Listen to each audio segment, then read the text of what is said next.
There we go. I'm completely off time.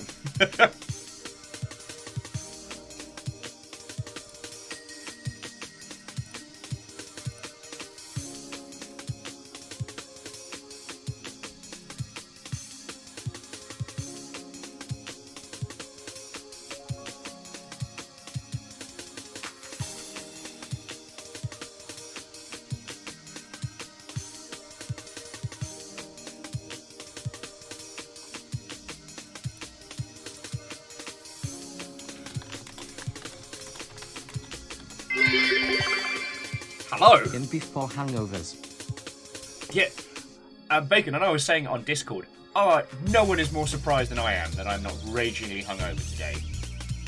Like, when I say I drank a lot of wine last night, like, I put the tankard away, but I was drinking it by the pint. We killed one box. I don't know how much damage we did to the second. But thank you for sailing with us last night.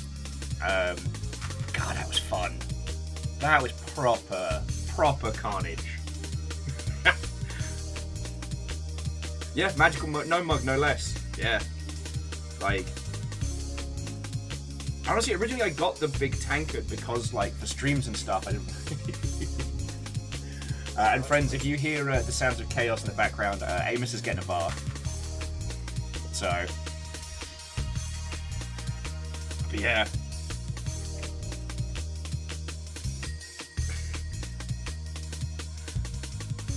Those two baby reapers. Oh, that was delicious.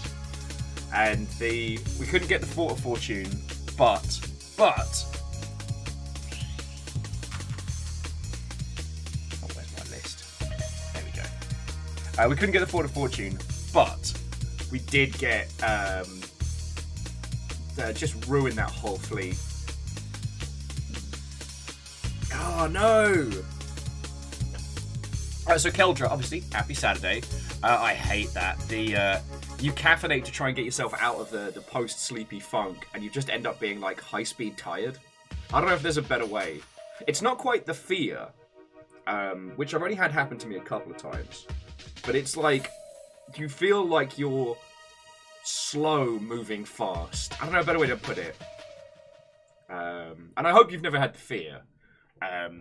Because as I'm sure you know, like, chemically, it's not caffeine that makes you awake. Caffeine helps your body release adrenaline, which is what keeps you going, which is great. Fucking love your coffee. I wouldn't be here without you. But, just like in real-world situations, too much adrenaline to the body can proc the body's fight or flight response. So you can get coffee ragey. You can also get the fear, where your body is telling you, get out, get out, get out, despite the fact that you're just sitting at your desk. It's the worst!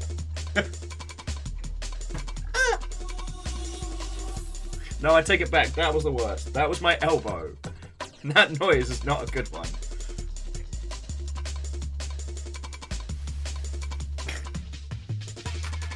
Oh, so Keldra, J-Post, Stepagen, Watto and welcome. Last night we had a bit of a Sea of Thieves after party on the Discord, and it was real nice. And we were unstoppable.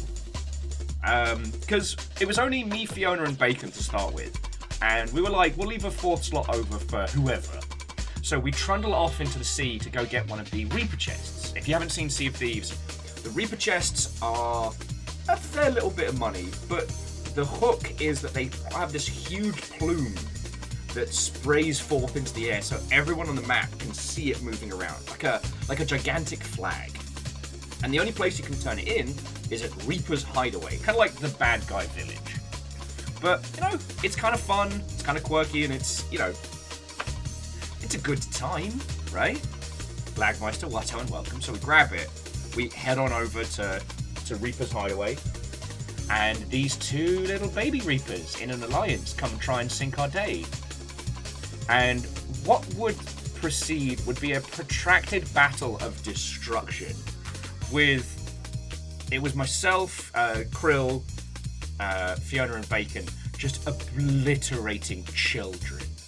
Like, okay, children, they were kind of like early teens. But God, it was funny. One of them came back for 3 rounds to try and get us. And, to their credit, On the third run, they climbed up the side with a keg, blew the side out of the Alone in the Shark. But Krill was on it. We were repaired and ready to go. And the last time Fiona set them ablaze and shot them in the face on their own boat, they rage quit the server. They rage quit so hard that we got server merged into another space. And I'm not saying that toxic behavior in video games is an admirable quality, but they came after us. We didn't come after them. And sometimes we have to show the young'uns how it's really done. So, and Rikami, Watto, and welcome. After that, we messed about a little bit on the seas, did some tornadoes.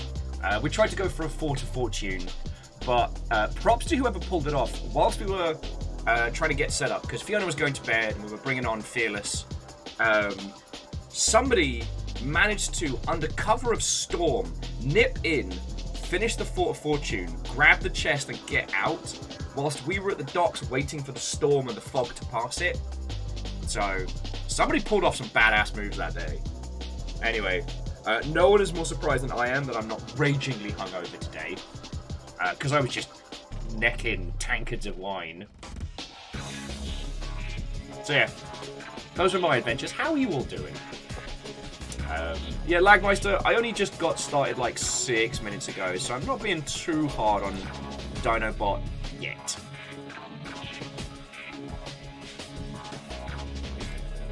Wolfgrad, Watto and welcome.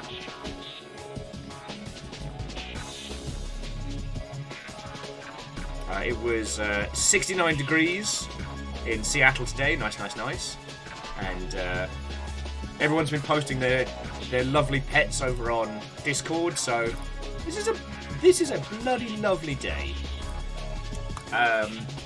If you didn't see it before, today we are playing the Black Watchmen, where we all get to be like problem-solving sleuths together. Well, actually, we're playing Illuminati agents trying to stop other people from doing conspiracies better than we do conspiracies. But let's not quibble on the details. Also, we had a slight problem with the last stream because of the soundtrack. We didn't get a copyright strike, but we did have problems with it. So what we're doing this week is I'll just be picking some of our usual go-to playlists. Well, so Lagmeister, we're in the problem-solving department. Other people are in the problem-making department.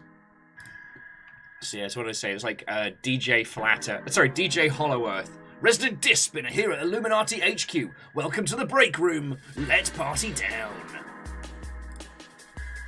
I just love the idea of a, like, terrible radio DJ being kidnapped and forced to be, like, the resident in-house tunes of Illuminati HQ.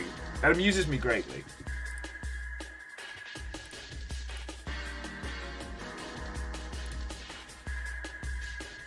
And Abby, Watto and welcome. Coming in, friends, coming in.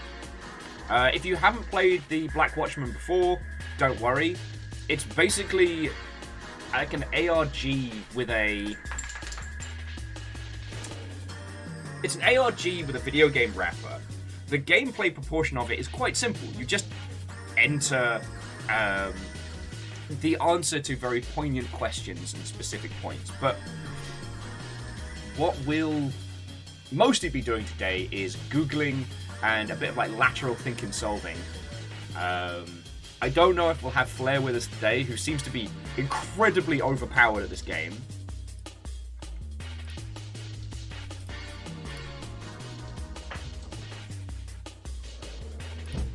So yeah, if you don't have coffee, tea, or your caffeinated beverage of choice, now is the time to grab it.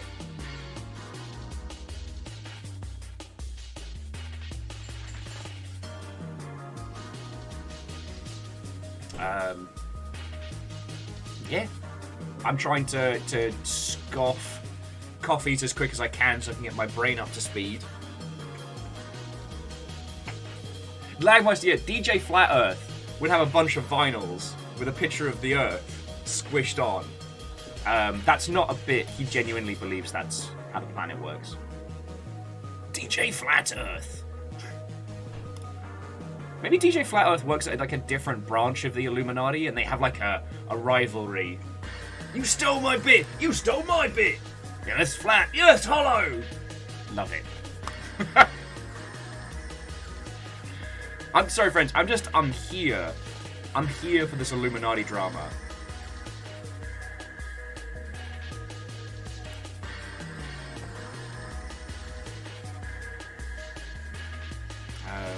Yeah. So yeah, sorry, friends.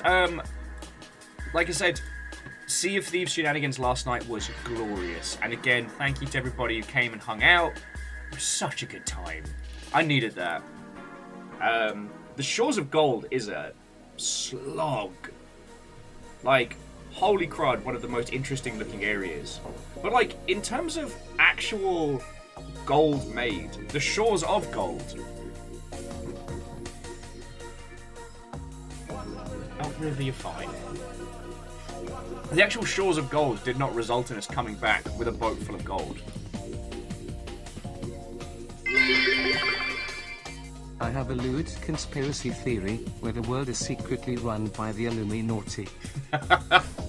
Which is different from El Dirty Squirrel's Illuminati.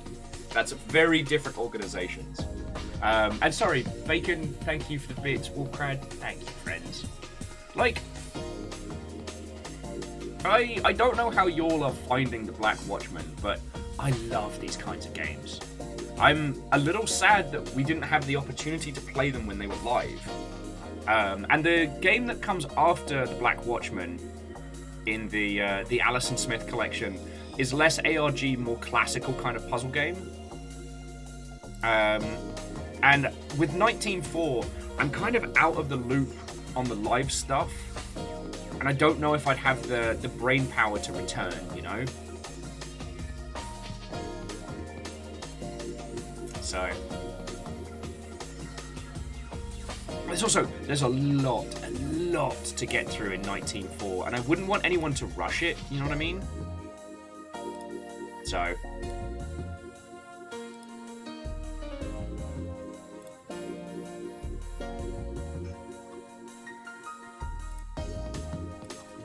So yeah,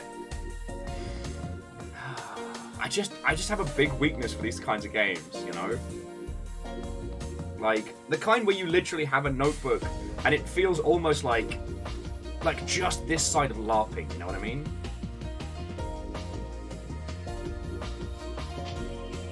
Again, friends, if you haven't played 19.4, and you like that kind of faux hacking vibe, if you played Uplink back in the day, you will love it. And if you've never heard of Uplink, don't worry. It was one of the early indie success stories that led to Prison Architect. It's the same team. The team behind Uplink would go on to make Darwinia and Defcon. Once described as one of the most terrifying video games of all time. Sadly, they had an overreach on one of their projects, twinned with like the... not this current recession, the previous one. Which wiped out their studio and reduced them all back to like, you know, just the 3 original founders working out of their guest bedrooms. Then they launched Prison Architect, which rocketed them back into success. So it's a wild little story. But yeah, sorry. If you've never heard of it, Uplink was kind of based on old dial-up modem era hacking. Felt very much like the cinematic idea of like hacking into systems and stuff like that, with just a little snifter of like the romance of hacking. So things like you have to bounce your connection around the world, and that how far you've bounced it results in how much time you have before you're traced by the authorities. And then it's all about erasing your steps. So after you've done the hack, depending on how well you've removed all the different logs, you then need to like break the chain in case anyone's doing like forensic detective work to track where you are and stuff like that. Yeah, it was super cool. Lizzie, those did not come up. I think because by the time we cleared the fight on the Shores of Gold, everyone was just knackered. So I guess I managed to ollie outie of that one.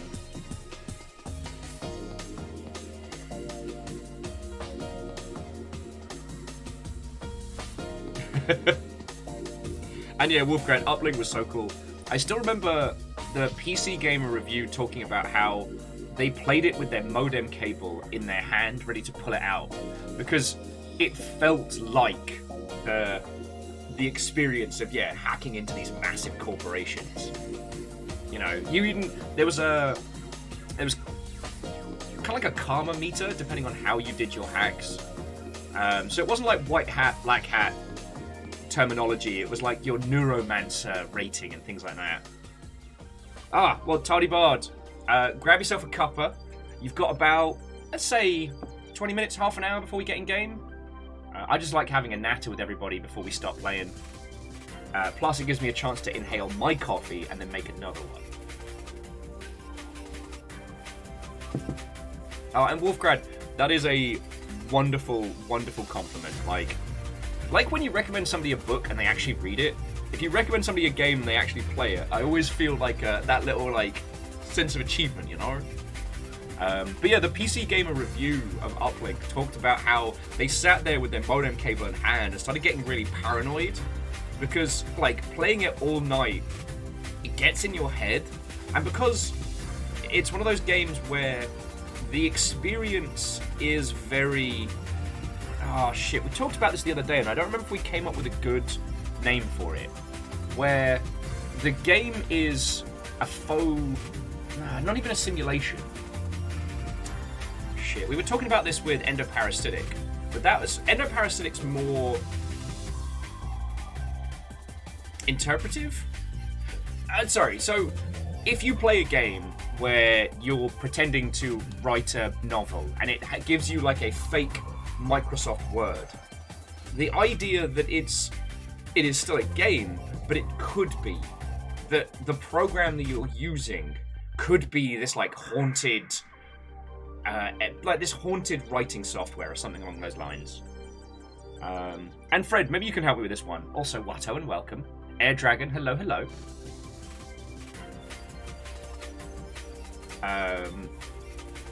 And yeah, Air Dragon, I hope you're looking forward to dusting off your problem-sleuthing skills. God, I need more coffee. Okay, maybe you all can help me out with this, because I'm sure there's a term for it, but maybe my brain's just being a complete deadweight today. So, we're in Uplink.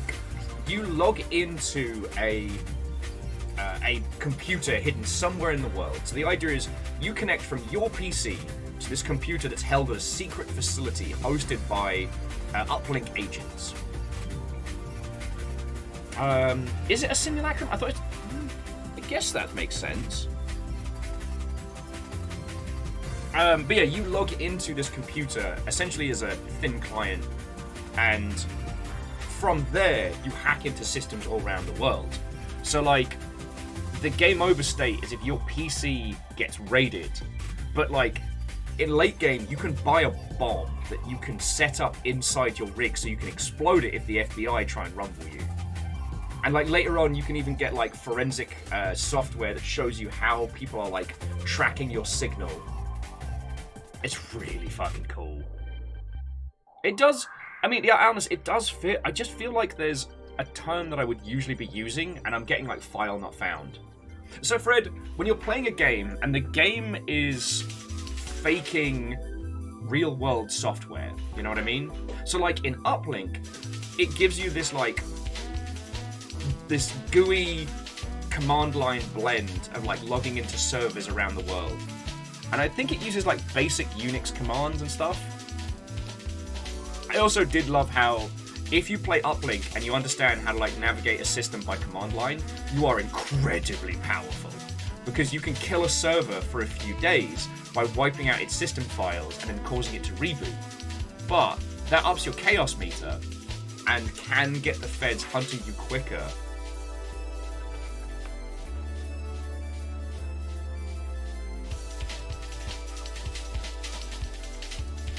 Verisimilitude? God. The appearance of being true or real. Right, well now I've got to learn how to pronounce that. It's probably one of those words that now I'm trying to read it, I can't remember. Alright, how does the... Sorry, pause the music for a second. How's the internet think I should pronounce this? Verisimilitude. Verisimilitude. Verisimilitude. I like it. Thank you, Alnus. If I have used that in my vocabulary, whatever parts of my brain the wine has wiped out, I lost with it.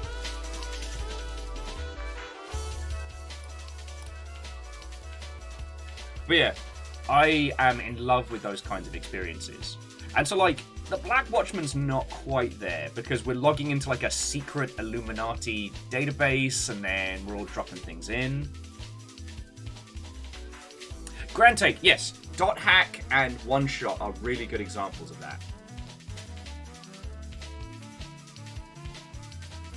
Because Dot Hack is pretending to be an MMO video game, even though it's a single-player experience. So, like, the process of logging into the MMO and things like that, they're all facsimiles, but they're not... Yeah. And One Shot... I mean, the original One Shot is heartbreaking, because you had to do the game in one sitting. Because if you closed the game, then everybody just died. Because you basically turned off all the light, power, air, and heat. I'm glad they changed that.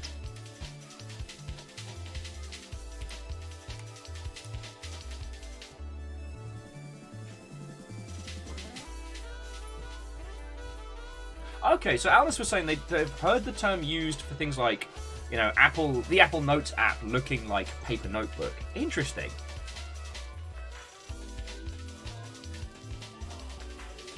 I mean, it's a very rare thing in video games, but it is something that I personally seek out, because, like, you know, I was a young weeb. I listened to a lot of music. I unironically have enjoyed the movie Hackers for most of my life. I'm sorry.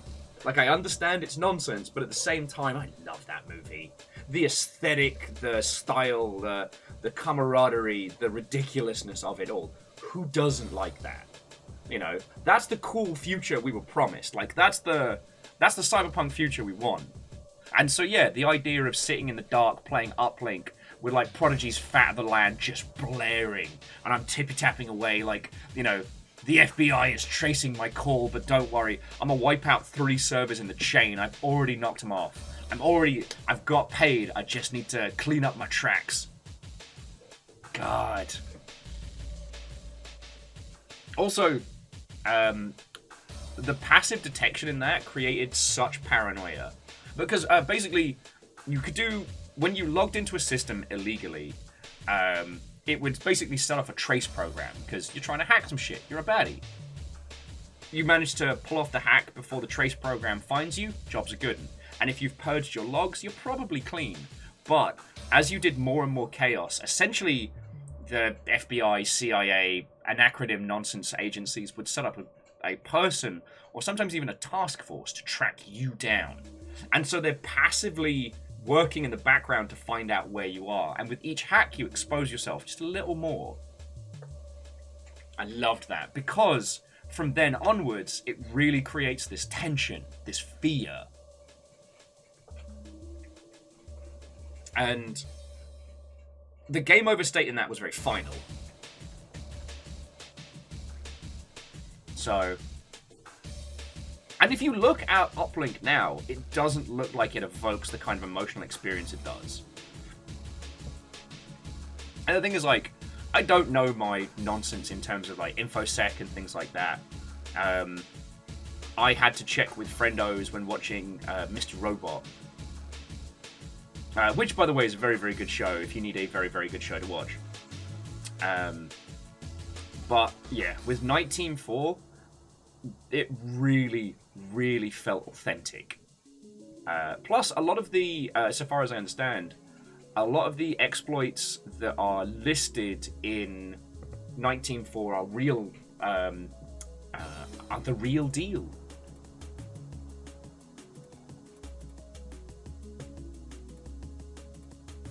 Oh yeah, sorry. And technical avatar, Watto and welcome. I also agree with you that I love the idea of OG one shot, and I'm glad they fixed. Well, I'm glad I didn't play that version. You know what I mean? Sometimes there are games that are so fun or so interesting in theory, but would be miserable to play. Shit, if you want a really good example of great idea, miserable game, look up the Castle Doctrine. Fascinating game to talk about. Like, real, like, swirling brandy in one hand and, like, having philosophical conversations type game. Playing it was a miserable slogfest. It was an absolute disregard of user and fun in any way, shape, or form.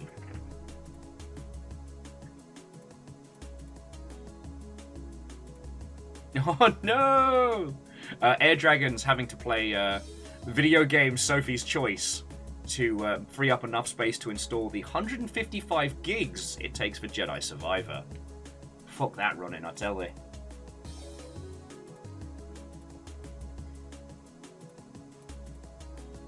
I am probably going to play the newer Jedi games in my downtime at some point, because as bland as they are, I'm still a sucker for any game that lets you make your own lightsaber. I'm sorry.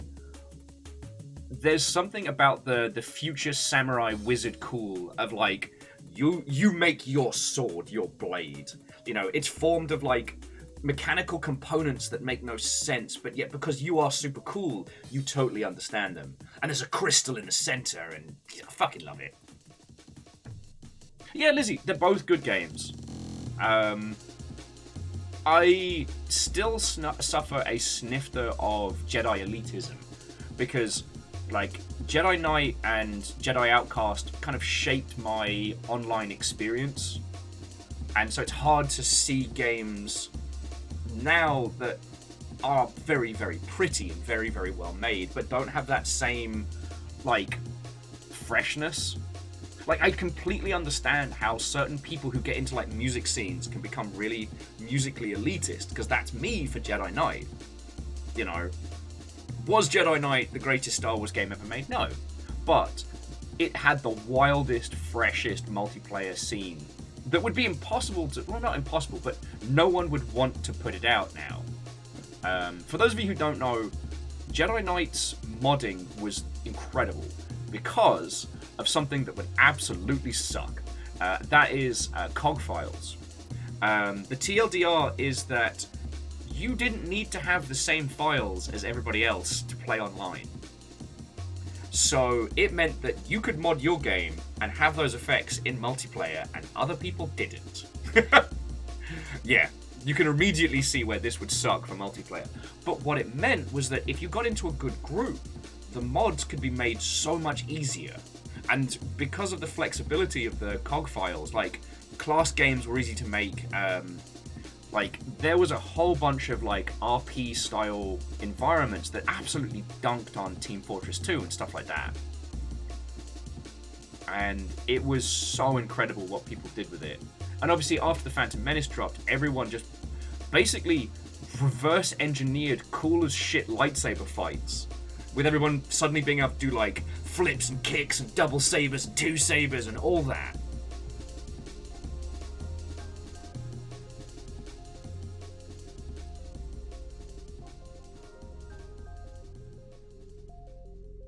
Yeah, Air Dragon, it was super cool. And then Jedi Outcast hit that sweet spot in terms of, like, the multiplayer combat. Jedi Academy is a great game, but they locked things down a lot more for the modding community. Like, you still can't do a good saber-realistic combat mod in Jedi Academy, which is very sad. But that's because it also had a console release, so they were looking to, I don't know, keep it from getting played with? I don't know. I'm not a science face, man. Oh yeah, and Fred, that's a snippet from the past when being into, like, space sci-fi shooters, you were either X-Wing or Wing Commander, and they were like two tribes. It's great. But also, yeah. Hey, Alnus, the one thing that Rise of Skywalker has done is made me like the prequel trilogies a lot more than I did. Also, shout out to the Obi-Wan series for giving Hayden Christensen a chance to actually act as Anakin. Like, fuck yeah. But that's another story. I mean, elitism in Star Wars is as old as Star Wars. And the rise and fall of LucasArts, like, games is a fascinating tale.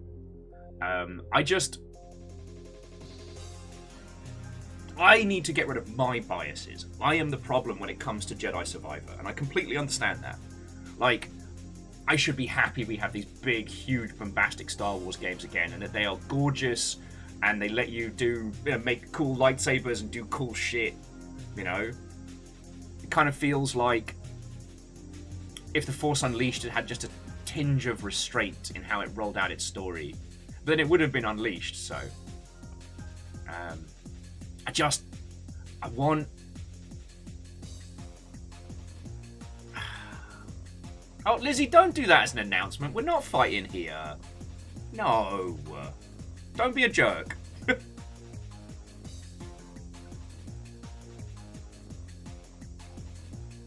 I was just going to add that I just want to see Star Wars away from EA. You know? I want to see some plucky, hungry devs busting out some cool shit. Oh yeah, Wolfcrad, X-Wing Alliance was just brilliant. It was just brilliant.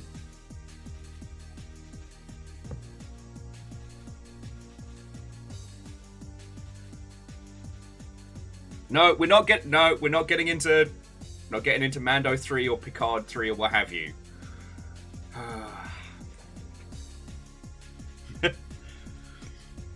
Technical Avatar. I can completely understand that. Good old Knights of the Old Republic for taking such time before they put a lightsaber in your hand to really give it the weight that it needs. It's fucking grand. But like I said, I was probably boring you all to tears last night talking about it, but I've been thinking more and more about how, like, Frank Oz's Yoda was just so perfect as, like, the washed up samurai who's getting, like, high off of mushrooms in the forest. And whether intentional or not, was the perfect setup for the guy who kind of fecked it for everybody else. Like, Yoda is absolutely hiding on Dagobah in, like, a stupor to avoid the fact that it was his job to see what was going to happen, and he fucked it. And now he has to live with all of the children that died because he didn't do the one thing he was supposed to.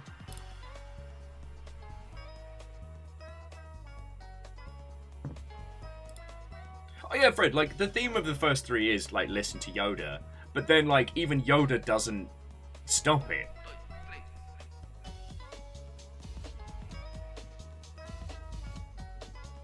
And Baron Watto, and welcome, friend.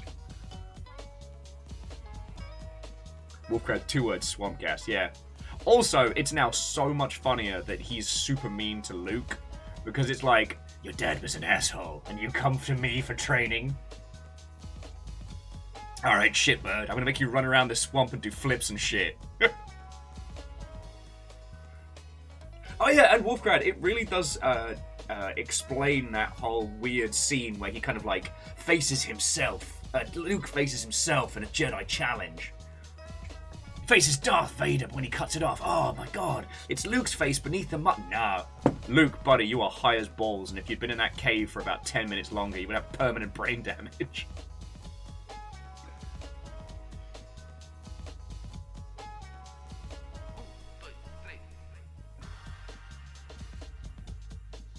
Okay, so, friendos. Dinobot's not doing its feckin' job today. God, I see how washed out yesterday's shot is. So we'll give it another couple minutes. I definitely need more coffee before we get started into But today, we are solving puzzles. We are problem sleuths. We are the Illuminati's affordable choice. So, if you need tea, coffee, energy drinks, what have you, get that brain going. We fucking got this.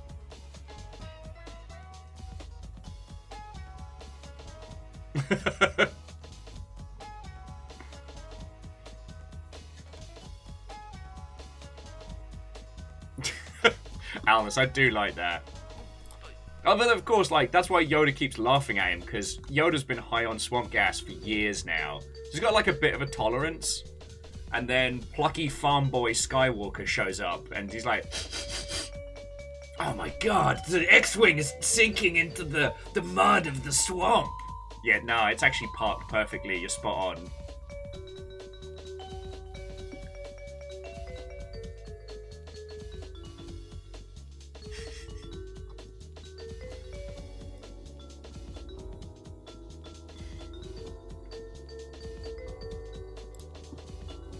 Okie dokie Lokies.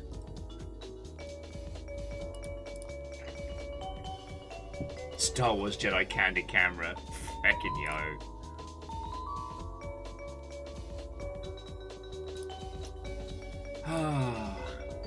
But, as Yoda teaches us, anger leads to hate, and hate leads to suffering. And if we keep talking about Star Wars, we'll have to talk about Rise of Skywalker, and then you'll have to watch me unravel.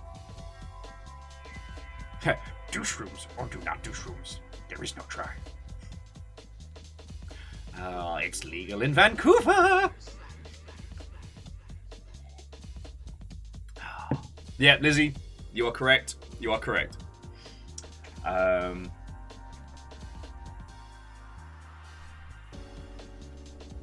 That's me suppressing. Sorry.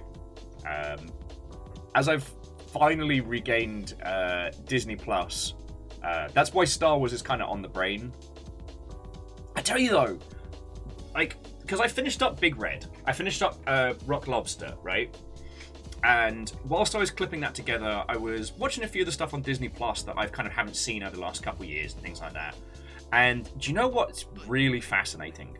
Is that if you watch any of the behind-the-scenes documentaries, you can really tell the difference between, like, here is a corporate person who is doing corporate speak, and here is a person that fucking loves Star Wars. And what's brilliant is Mr. Favreau himself is one of the loves Star Wars. There was a behind the scenes on the making of Obi-Wan, one of the newest series focusing on like post-prequel, pre-original Obi-Wan, kind of living out in the desert, having PTSD in bad times. But it also cuts back to Ewan McGregor first getting the role, and I didn't realize that like The Phantom Menace was one of Ewan McGregor's breakaway roles from the weird independent cinema stuff he'd been doing. Like, this is the guy that crawled out of a toilet in Trainspotting, getting to be a fucking Jedi. Like, that's cool. And the genuine childlike joy in Ewan McGregor's face as he's touring the prop studio for Star Wars. When someone comes out with a fucking case and opens it up and goes, alright, so we need you to choose Obi-Wan Kenobi's original lightsaber. These are the different designs we think you should pick. Can you imagine that? And Ewan McGregor's face is such a joy. Yeah, Lizzie, you're correct. Ewan McGregor was one of the people that got told to stop making lightsaber noises when practicing. It's like, Ewan, we're going to add those in post. It's fine. Yeah, no, Wolfbrad, you're right. Like, his casting as Obi-Wan Kenobi was not safe, because if you take his character from Trainspotting and put that next to, like, old school Obi-Wan, like, sure, that's a fucking journey. And yes, Geldra, he did get absolutely swole for the role, only to get covered in big chunky grey robes. I'm not saying that we needed shirtless Obi-Wan Kenobi in The Phantom Menace. We deserved it.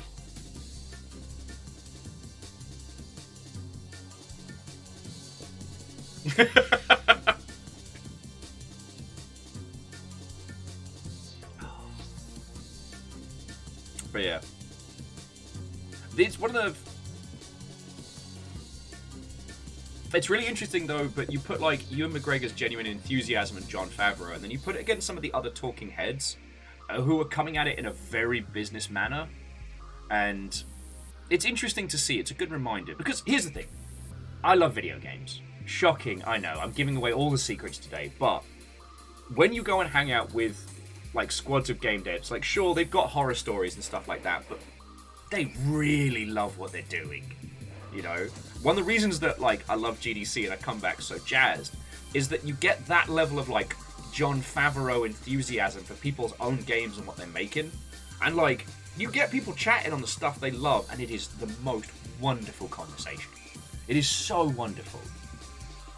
And, yeah, seeing that in Star Wars, something that I've always loved and has very much shaped my nerdery. Because, like, who doesn't want to have cool fucking magic powers and a pop-up glow sword? Like, take that, like, samurai weebery and make it light. Make it glow. Who doesn't fucking want that? You know, the idea of the romantic katana. Sorry, the romantic ideal of the katana. Which has been talked a lot about, you know, from the Chanbara cinema and stuff like that. That idea of a sword so perfect and so powerful that, you know, it can cut through sword and steel and bone in a moment. You know, duels so deadly that one errant twitch in the wrong way is what it takes. And make that glow. Fucking sold.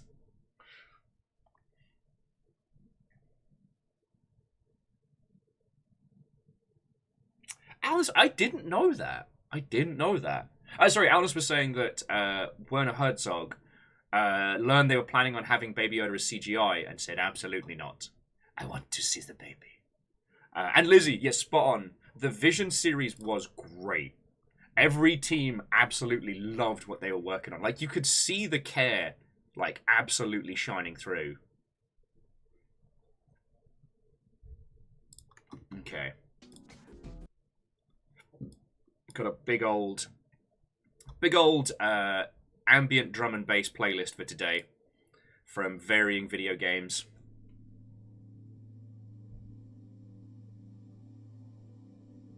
Yes, Fred, and that's another thing that I think we all loved in some degree, was that the Star Wars was a continuation of that, you know, that Japanese philosophy of, like, the weapon is the extension of the wielder.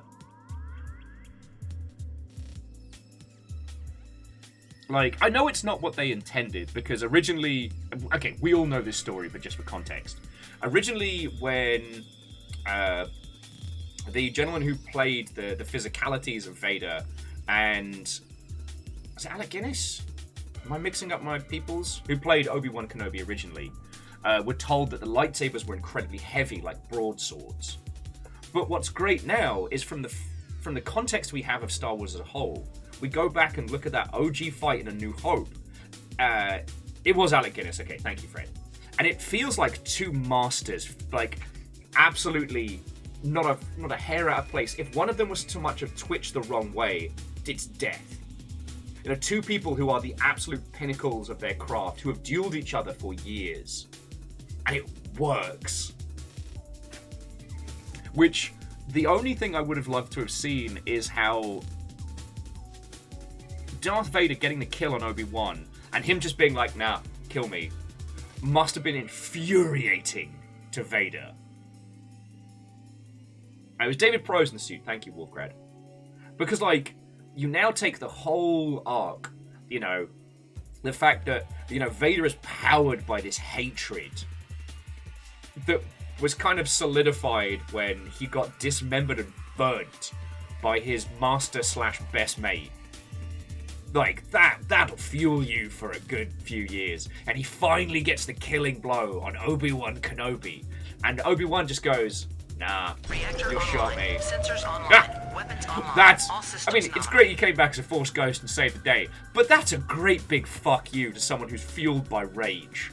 Deny them the satisfaction of revenge. And Tony Bard, seriously, thank you for that. And thank you for letting me talk about Star Wars, all of you lot. I still fucking love Star Wars, and I don't know if I have anything of value to add to the conversation. It's really just a celebration. I love sword what goes new. That's it. I love the ooh and the oh and the new. Fucking sign me up.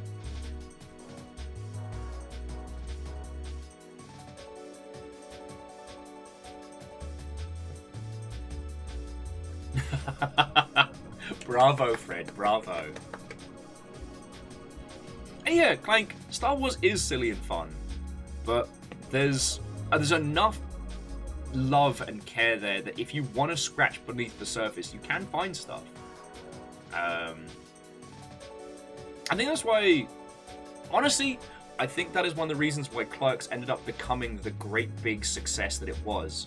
And I know it's a dumb thing to focus on, but the Return of the Jedi discussion is so genuine. And it was like real conversations that people have when talking about Star Wars at house parties and shit like that. And to see it in what was perceived to be an art house movie is fucking brilliant. If you're not aware of it, Clerks, oh my god, Kevin Smith's breakaway success has a scene where they're talking about the rebuilding of the Death Star and like the morality of the rebellion. The TLDR being that the Death Star was fully operational in A New Hope, right? Which means it was only staffed by Imperial officers, stormtroopers, TIE pilots, etc. It's just a big old fascism ball. Just a ball of murder and baddies. But when the rebels show up the second time, the second Death Star, that thing's still in construction. And as the film puts forward, there's no way they would have been able to get it constructed that quickly without the use of rampant independent contractors. And then another random guy jumps in the conversation and he's like, it's actually part of like the independent contractors code of like, you accept the risks. It's fucking brilliant. Also, Human Traffic, one of my favorite films, has the whole discussion about like drug culture and Star Wars. Love it. Love it!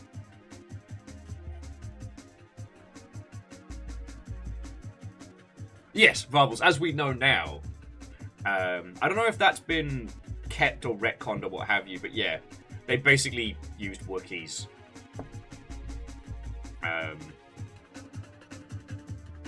Yeah, Wookiees and a lot of droids.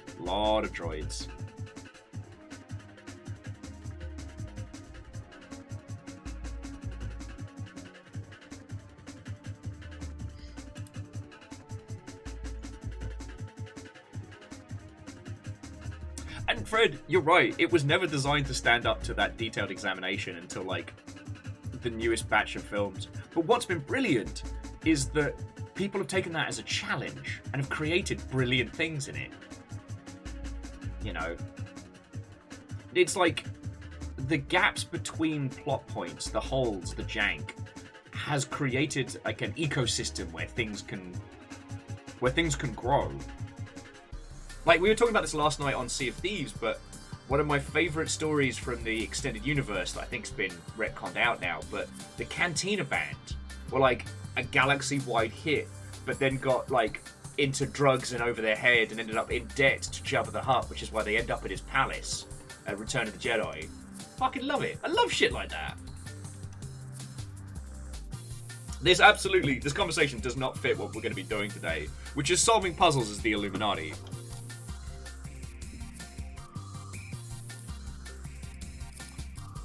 Alright.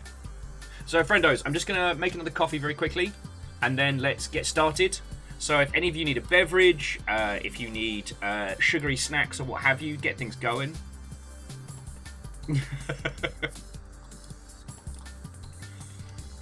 My allegiance, Fred, has changed throughout the years. Thing is, one of my favorite ships is a TIE Interceptor. I'm sorry, it's fast, it looks awesome. I'm not made of stone. And the Sith get cooler lightsaber colors and are allowed to fuck, which is, I don't know. The Jedi are rad and all, but the whole abstinence thing, it doesn't quite gel. You know what I'm saying? But then also, they're baddie fascists, which I'm against. Complicated. Counterpoint, Sith take double damage from sand. Feckin' yo. Oh.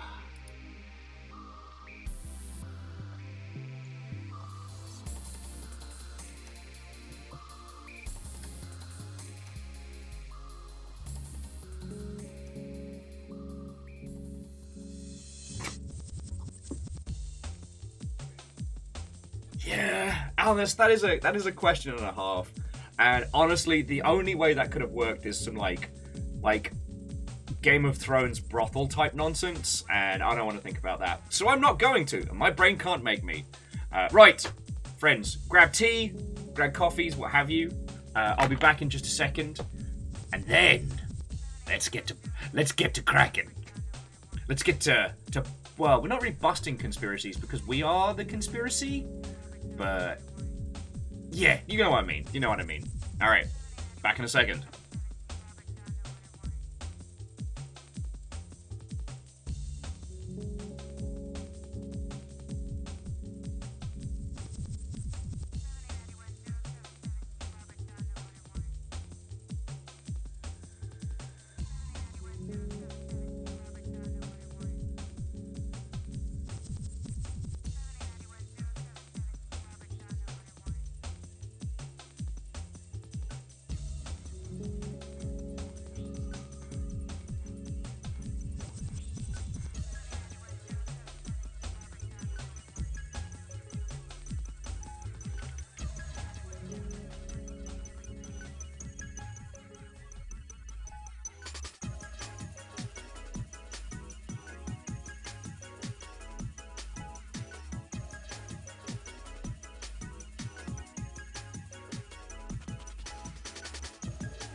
Thank you all for waiting.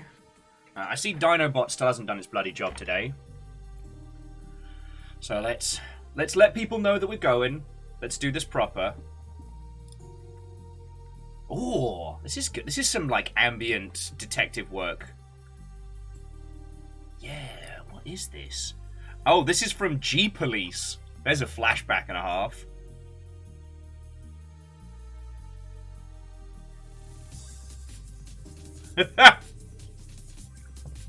Look, you'll want to get thirsty with the Sith. I'm not going to stand in your way.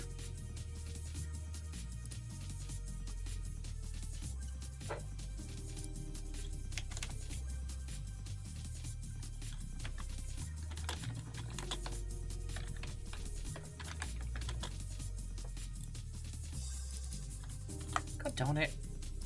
As I've forgotten how to spell Illuminati.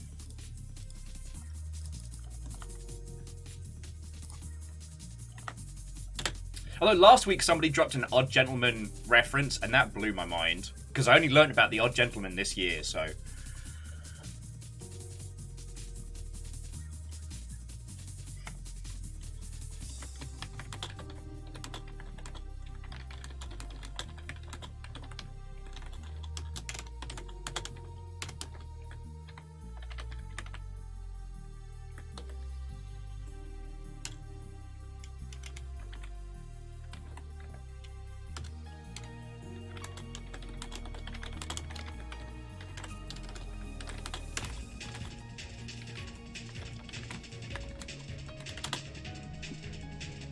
Alrighty.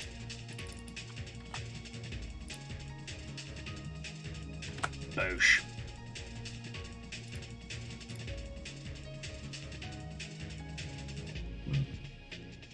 What was the Netflix cartoon that sadly got cancelled that was about the Illuminati? I always forget its feckin' name. It's so good for GIFs.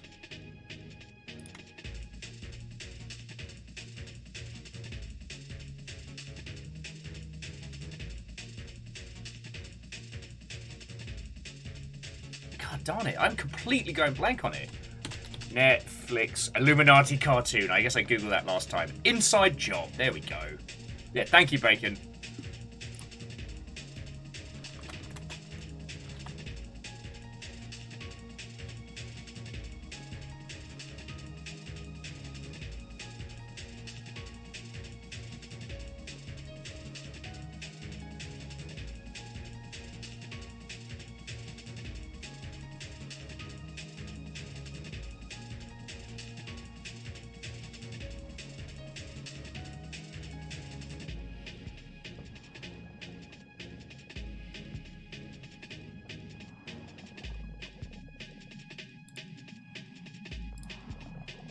Alright. And yeah, I think we've got to just shock poor Dinobot in the non-denominationals and go from there. Alright.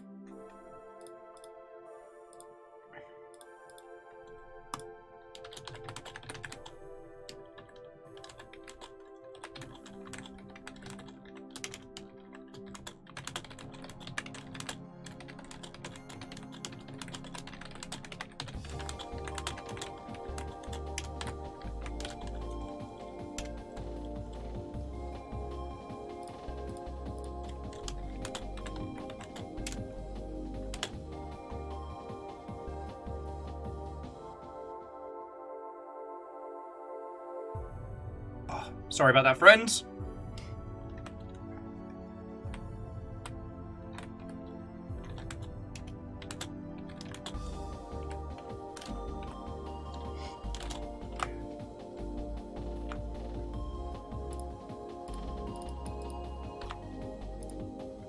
All right.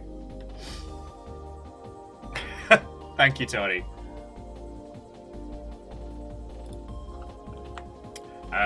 So Air Dragon, I'm kind of waiting for the discourse on it to settle a bit, but there's some really interesting talk back and forth about Jedi Survivor's performance on PC.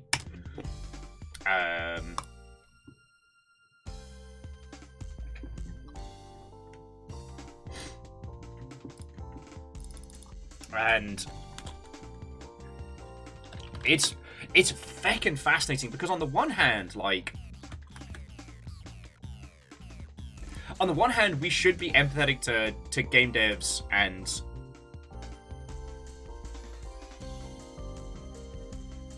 numbers. We've been going for about an hour. We've just been talking about Star Wars and nonsense. We haven't gotten into the puzzles just yet. But yeah, Dinobot just didn't do its feckin' job today, so I'm sorry all. If you can have notifications turned on for Twitch, and I try and write something funny on the daily. It's not always exceedingly funny, but yeah, Dinobot let us down today, so yeah, Keldra, I wrote it. Night Valen, Traden, Stammering, Squarepeg, and numbers again. Watto and welcome!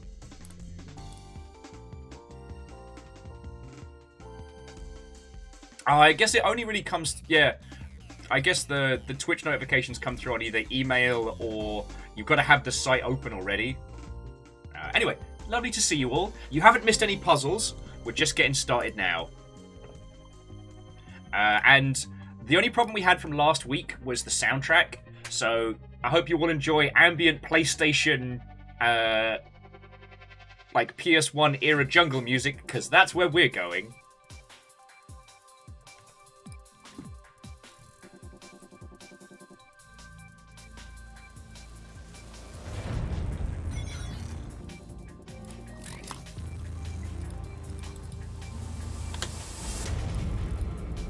Yeah, it is good to be back. Connected.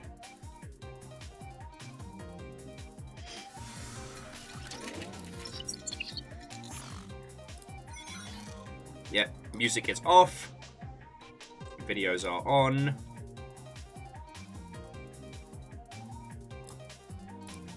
Jobs are good. So, to those of you who have just joined us, I hope you're having a lovely Saturday. It is disgustingly warm and sunny out there in Seattle. Feck that noise. Let's be inside and do puzzles. No, it's super clear today, so, like, we can see the mountains from here. It's gorgeous. Oh, Air Dragon says that the Twitch app does give him push notifications. Oh, lovely. Alright, where's my Illuminati dossier? Here we go. Probably shouldn't leave this lying around, you know, the keys to, you know, all world power. And if you're wondering, yes, it does say on the cover, snap out of it, babe, you've got a world to take over. Which was a $2 find in Goodwill, and I had to have this. Alright, so let's check our Illuminatis. Our Illuminatis? Alright, let me come back to that one. There's a joke in there somewhere. Alright. So yeah, in our last little session, we found out that they came up with like it was like a bone healing drug that was actually turning people into crazed super killers, which was fun.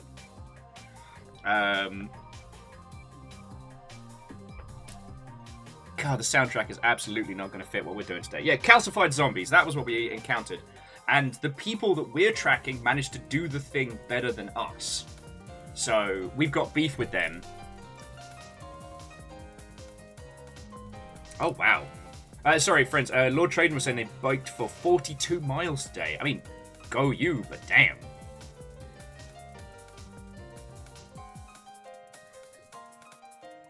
Oh. I'm always envious of people who have the hours in a day to do, like, long cycling sessions and whatnot.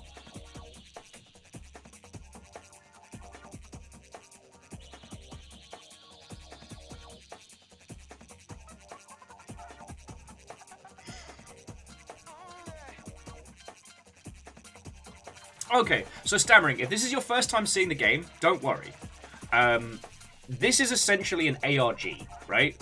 We will do research, we will try and either social engineer or hack our way through varying nonsense. The game is very good about giving us the information we need to solve it. So, like, if we have to...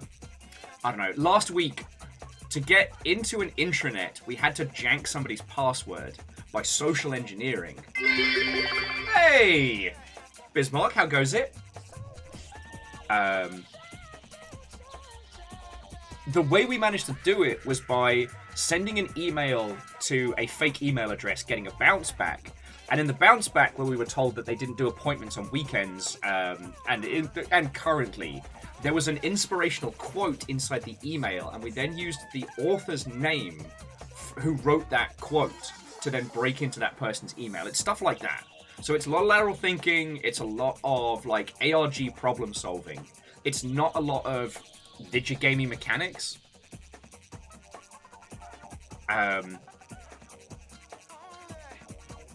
And I really have a blast solving these problems with all of you lot. So go get yourself a cuppa. So Lord Traden, it's not an ARG training game. The company behind this, Allison Smith, are one of like the world's top ARG companies. Like, people go to them to host ARGs about their games. So, you know, they did the PUBG one, they did the No Man's Sky, they did the Vampire the Masquerade Bloodlines one. They've done a ton of them. They produced 3 full games, of which this is the first. And this is the one that's the most, like, it's an ARG wrapper, essentially. Like, the game is broken down into chapters and acts. And in each section, we're posed a question, and that question leads us on an investigative trail. It's a lot of research. It's a lot of Google foo. So we can play it together as a group. Like, when we get dossiers, I can just give you the link so you can bring it up as well. I will say, sometimes this does stray into the strange and the bizarre. So while content warning may not be needed, you may have to laugh off some strange stuff. Last week, they referenced a very, very uncomfortable piece of propaganda from the Soviet Union. And by uncomfortable, I mean like heavy topics, not uncomfortable like, wow, that's racist. It was a fake video that the Soviets put out claiming that they could reanimate the dead, which they couldn't. It was all faked. But it was a real video that was put out, a real piece of propaganda. And in one of the previous sessions, we had to do research into heavy water. So this gets spicy. If you have already played through this game, please, please, please don't tell us the answers. If you have never seen this before, get stuck in. We are all solving this together. It's not backseat gaming, friends. It's Longship. It's Longship Group. Dustin, what a welcome, friend. And Orzine. And sorry, Bismarck, I hope I said a proper hello. Thank you for 31 months. Sorry, I've necked a coffee and now I'm on my second. I'm very excited to get back to this, so please forgive me for my failing in manners. But yeah, Dustin, we are here to kick ass and solve puzzle crimes, and I'm all out of ass. The sad truth, of course, being I never had arse to begin with. I've been living in an arseless state.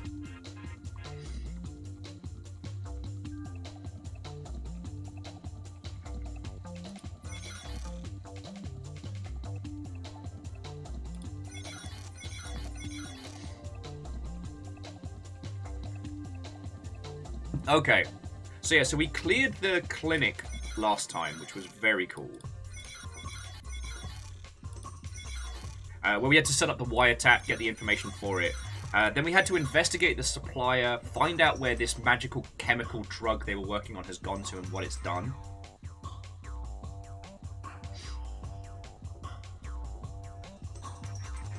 I mean, Orzine, don't push yourself.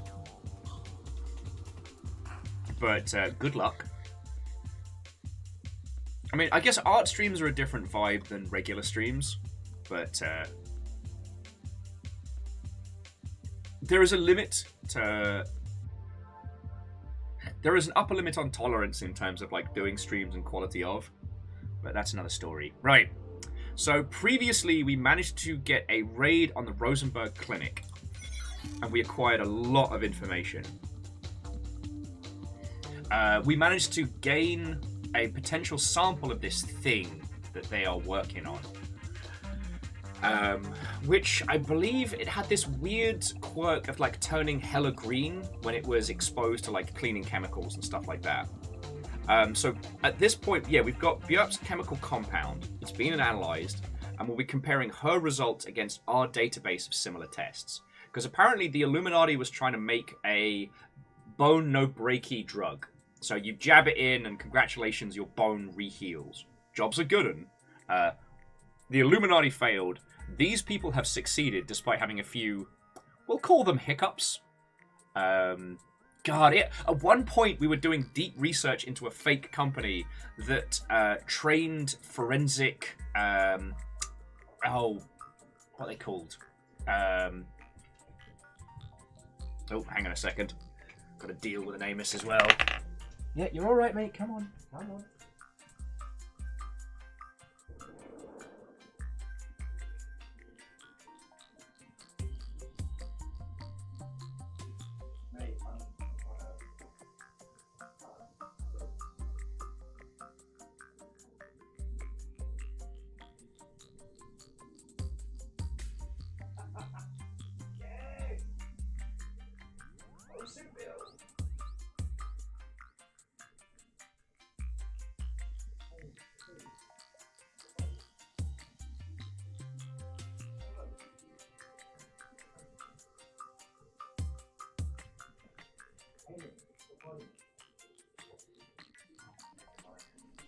Welcome to the great challenge, my friends. Amos is being outdoor dingleberry.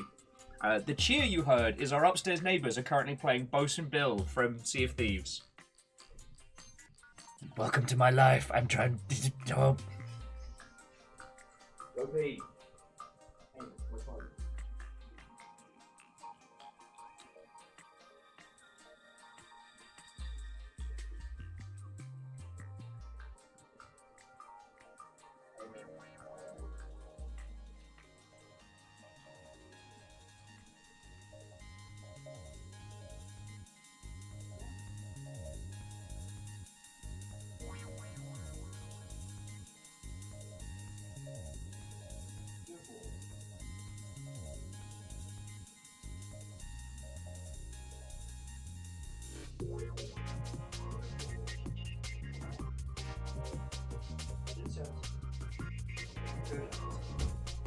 Alright, I'll be back with you in a second, friends. Sorry about this.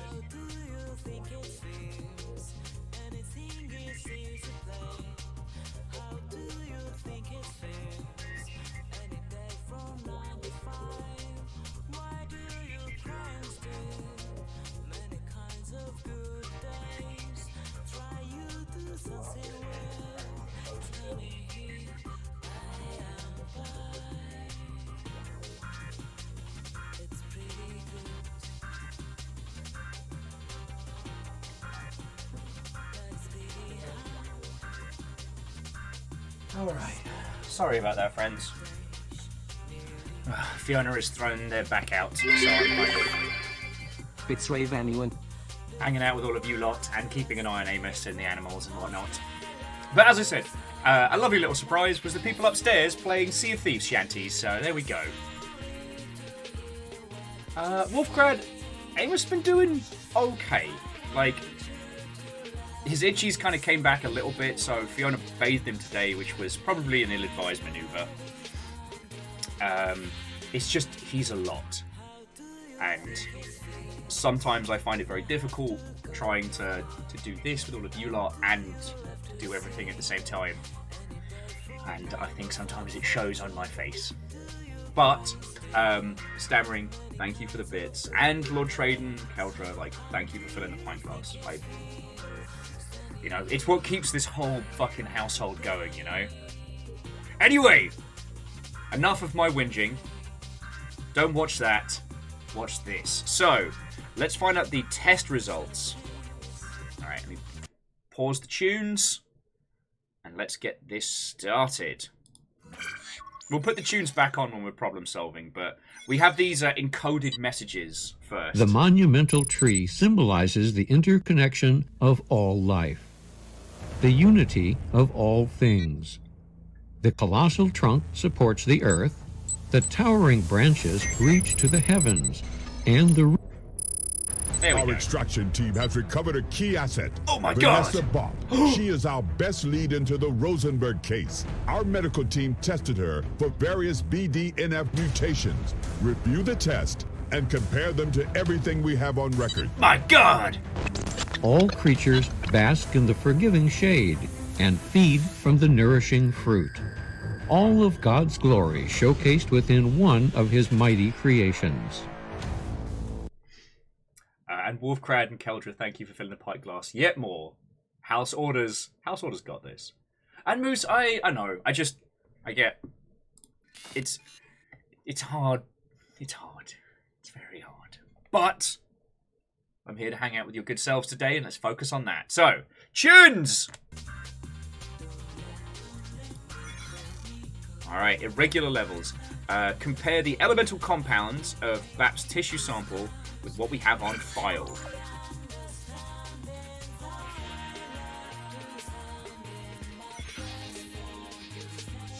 Okay. Go four, go four, go four, go four, go four, go four, go four, go four, go four, go four, go four, go four, go four, go four, go four, go four, go four, go. Okay, let me get you the data you need. So first up, we need the Black Watchmen archives. So the Black Watchmen archive server as well will be pulling up a lot of the files. For those of you playing along at home, there is the link for that one.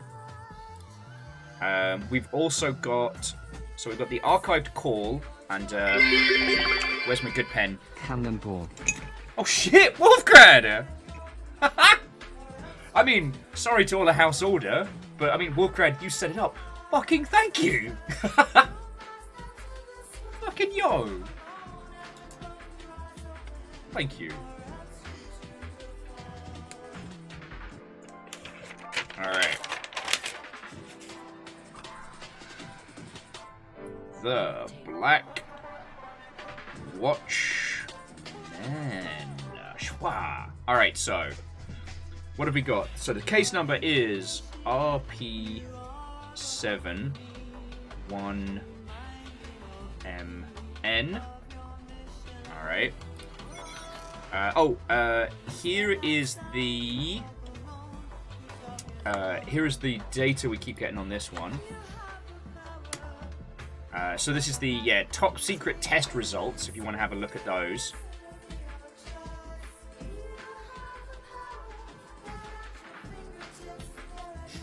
Well, see, that's very odd. That's very odd.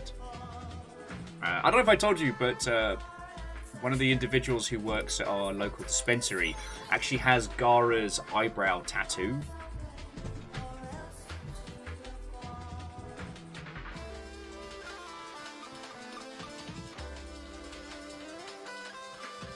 Okay, let's bring up that archive file.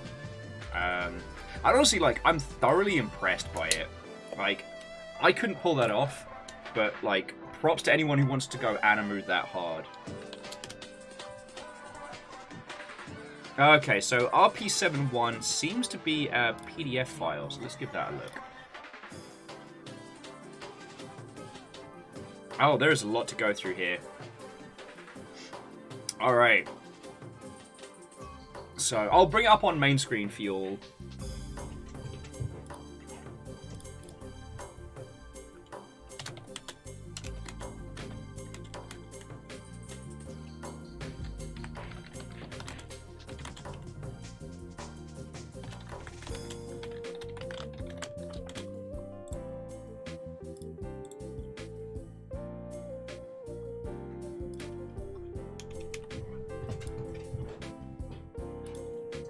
Alright, let me bring this back up. Alright, so here we go. Alright, so research, development, analysis of elemental tests. Hello, River.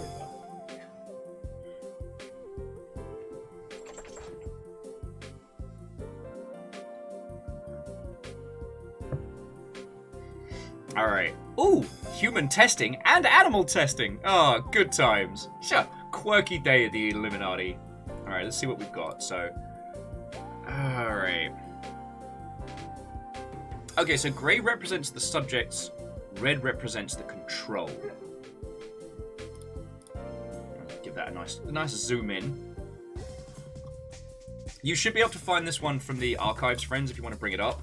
So it's RP71MN in the archives. Alright.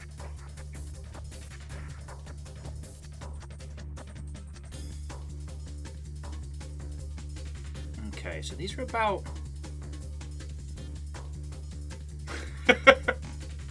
Sorry, Alnus went, human testing, great! I didn't study!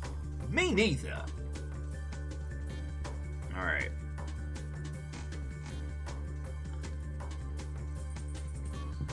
Okay. I'm not seeing too many consistencies.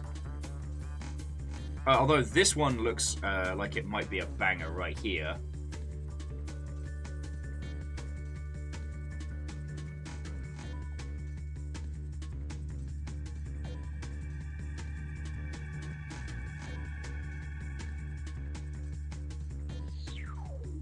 Yeah, here's another matching one as well.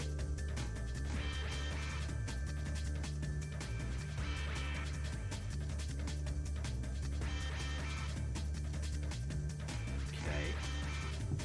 Alright, so at least by my initial observation, I can see two that match.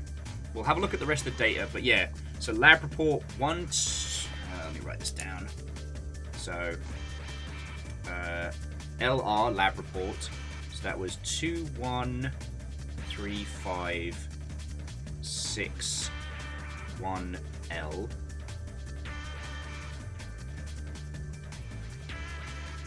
And what was the other one that matched?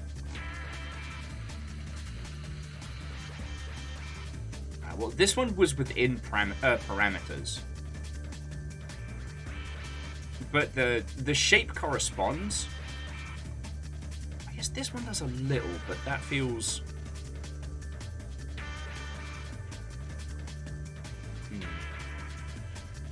Well, I'm going to write it down anyway. So that the first one was a much better fit, whereas 245631B, I mean, the results are ridiculous.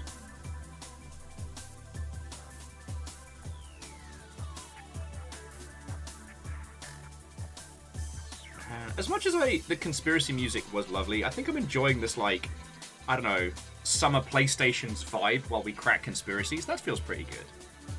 Okay, so that's the first one. Now let's have a look at this other thing that we got. So this was the results we got from the archives, which says, during preliminary scans of Vanessa Buap, subject L1... I should probably write that one down. LI9S2W.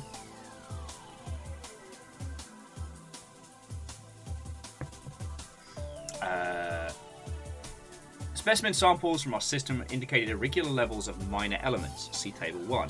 Elements typically found below the mass of 0.000072 kg show a large variance from the control group, normal human element composition. Currently searching our archive database for prior research with abnormal levels of these chemical elements. Amos is just happy to see you. He eventually peed, he's had water, so he's now Captain Excitable. Also, our neighbours were on the balcony playing Bosun Bill, which made me so happy. Alright. Well, so let's see if there's any data on LI9S2W in the archives.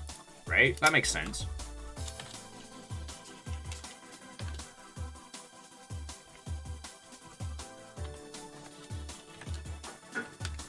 And if you start... Okay, so there's no archive number for What's-Her-Face. And friends, if you'll start, like, hitting upon some stuff...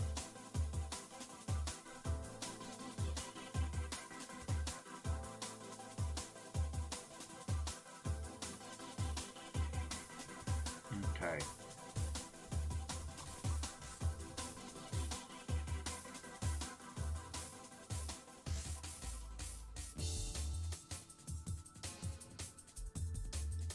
Now, is the point where we start over-engineering? Who knows?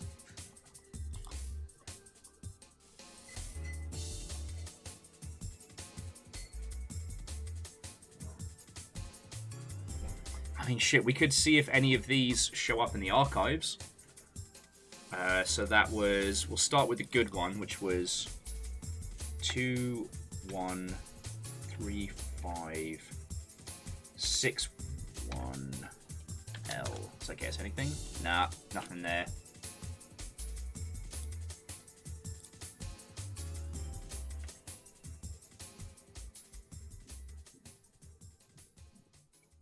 Yeah, Alnus, I'm also feeling the same. Like, what are we missing here? Right, let's go back. Let's go back.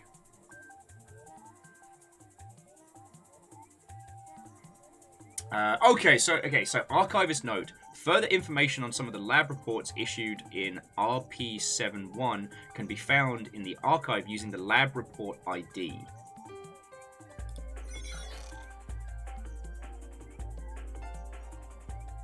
Alright, so we need the lab report ID. Alright.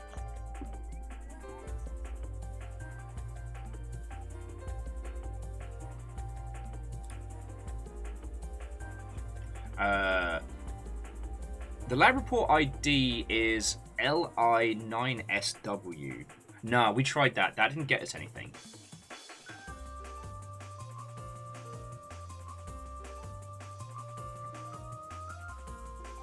Angelus, I don't have...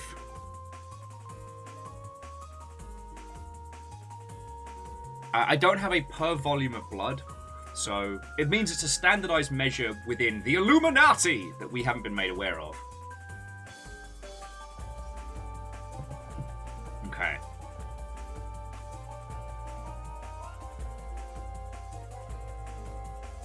So we tried the subject.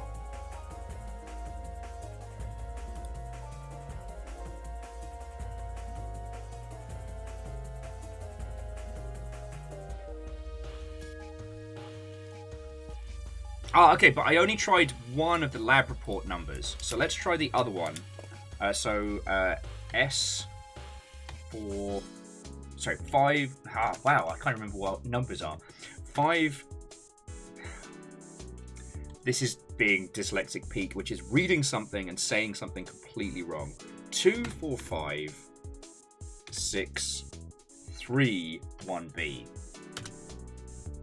Nah, nothing there. Piss!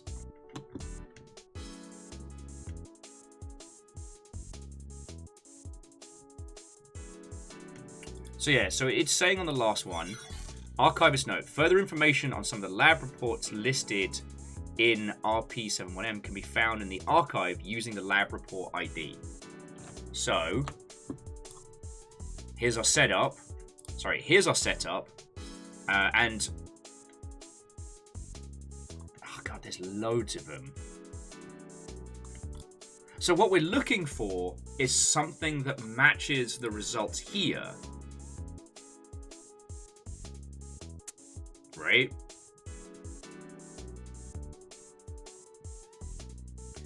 Essentially what we're trying to do is we're trying to find this chemical composition on these and then find the correct lab report. Now, we could work through all of them. That's going to take us a while.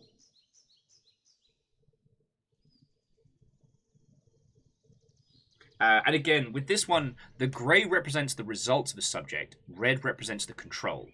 So, the red shows us essentially a normal sample of whatever this, like, super bone juice. Sorry, the red shows us someone sans super bone juice as a regular person. The grey shows us the after effects.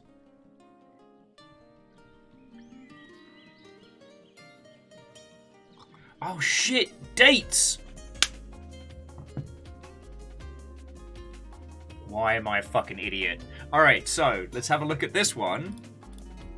This is the results submitted by Dr. Vika Shidanov about Vanessa's test results, which came in July 24th, 2015. If we come back here, we just need to find July 24th, 2015.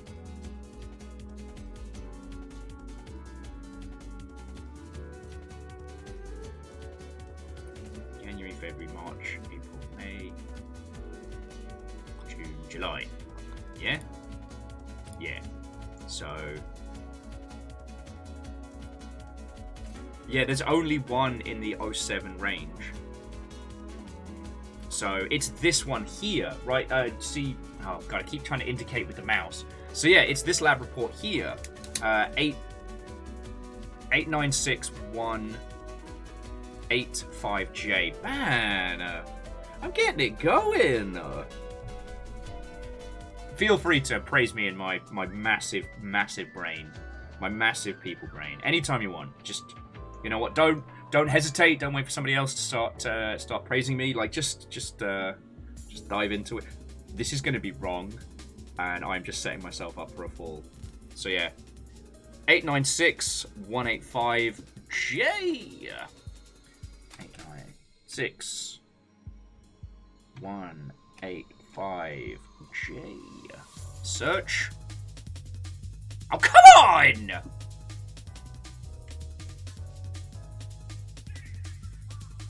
Don't worry about it. Don't worry about it. It's fine. It's fine.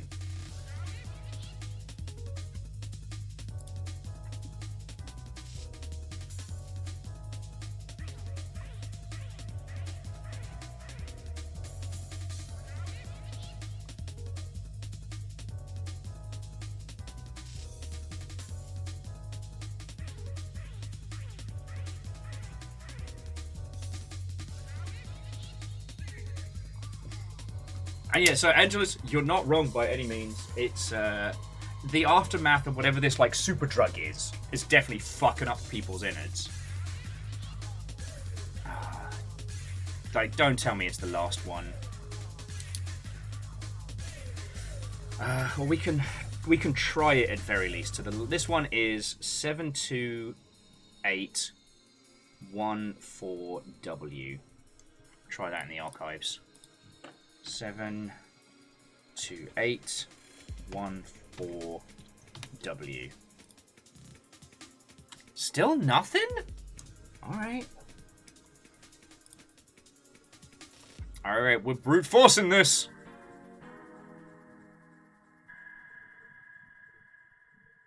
And this is the only one we haven't done. 358 190G. Let's try this one and see if it gets us anywhere.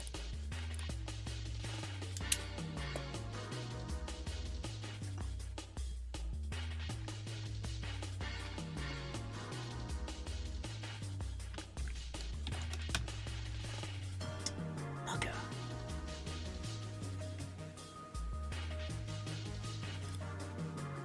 All right. Again, so further information of the lab on some of the lab reports is listed in RP71, can be found in the archives using the lab report ID. Okay.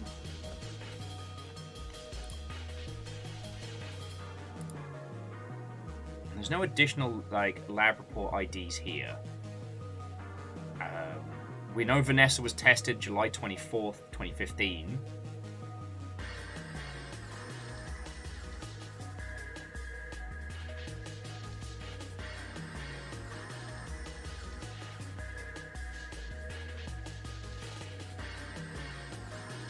But yeah, Angelus, yeah, if we're looking at, like, the test results that came from Vanessa, like, that's not good!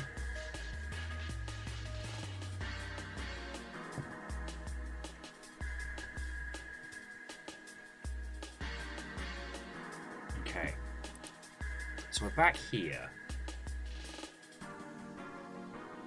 Faceless says, is the review date in the report the same as on the other one? No. Hang on, let me see.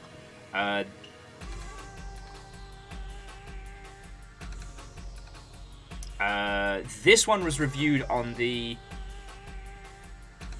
25th.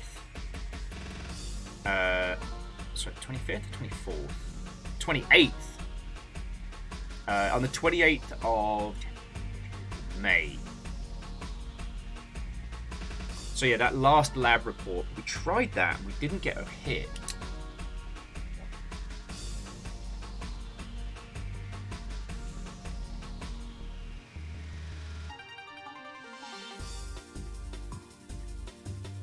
And friends, it's not just your screens, like, the report itself is very blurry, and this is the downloaded version, so this isn't just like it's been chunked by bandwidth.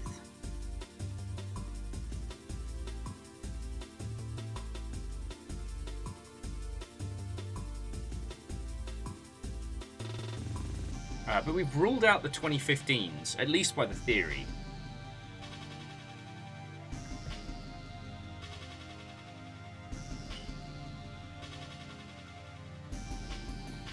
And so, Luna, the lab reference report number is RP71MN, which is what got us this file in the first place. Like, that's what it's filed under. What it's telling us is this is the hook right here. This is the hook.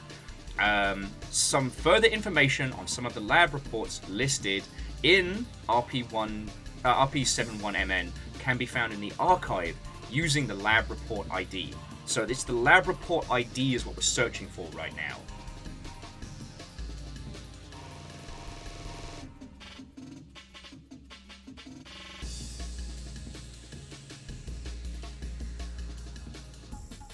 So yeah. Unless the answer is... Unless, like, the irregular levels answer is one of them.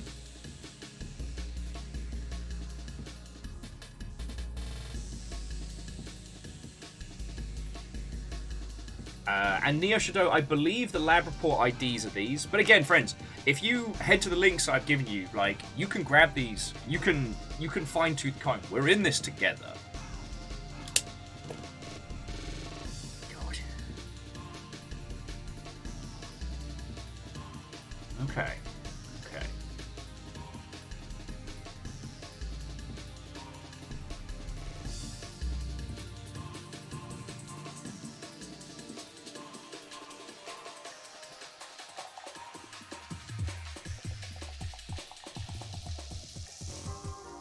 Because, yeah, it is saying that in the archives...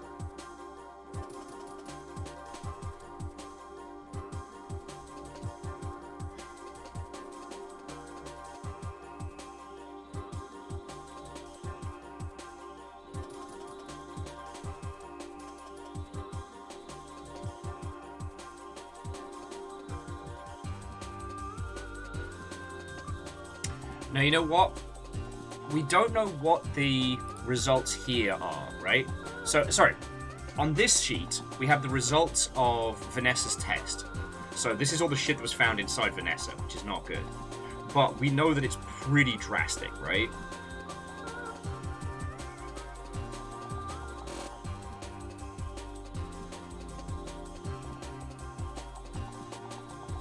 I feel like this little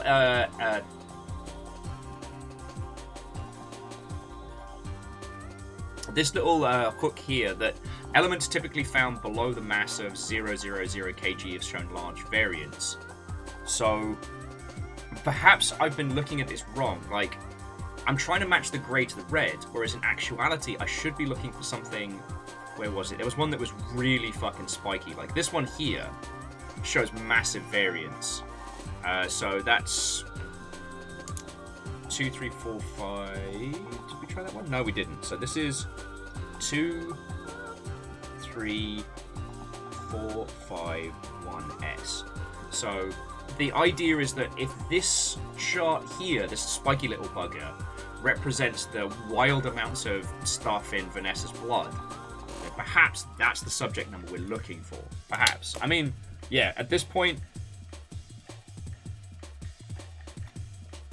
I mean, it's 1, 2, 3, 4, 5. I didn't even notice that.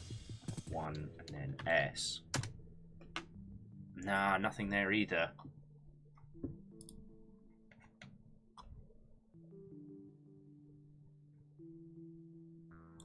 Sorry, I just gotta close that.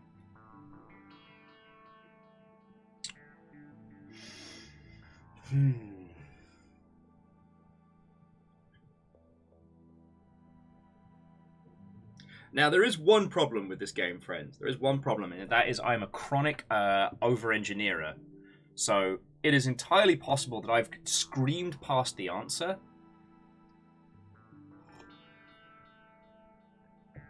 Like, for those of you that were here for the first stream of this, like, me and Ems were doing this together, and it got wild. We had solved problems like 5 steps down the road. So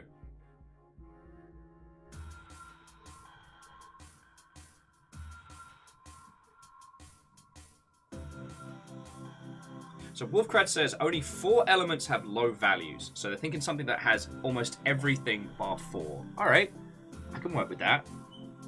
So we're looking for something chunky with massive gaps. This one's a contender, but I think the rest should be chunkier. That only has 3.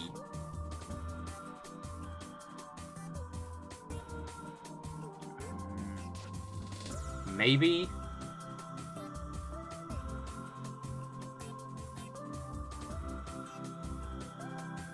It's not that one because we ran that one already.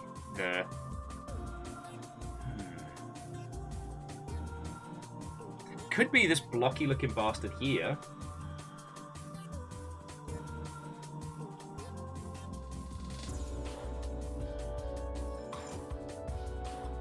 Okay. I mean, it can't hurt. We haven't, we've not run this one yet, so this is 2, 3, 4, 7, 2, 1, B for bastard.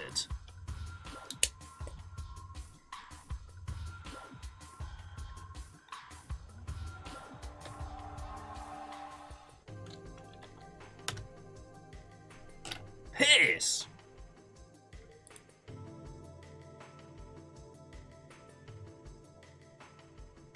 It's not that one.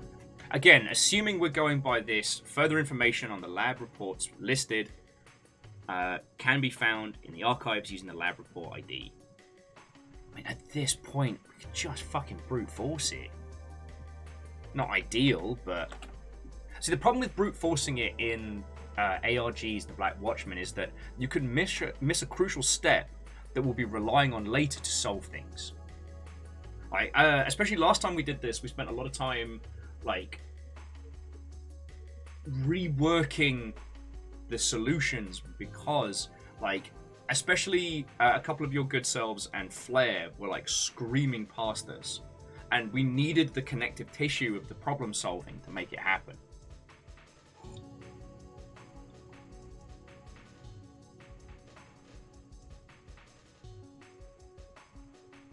Yo, what if it's this one here because it's the fucking smallest? Like, if the test subject... If the control is the indication of size, then there's only one that has a teeny tiny dinky little shape. Alna says, middle of page 9 got a hit. Alright. Fuck yeah. Alright, let's give it a download. You said middle of page 8, yeah? Alright. Yeah, Morphomedical. Love to see it. Now, let's work out why. So you said middle of page 8.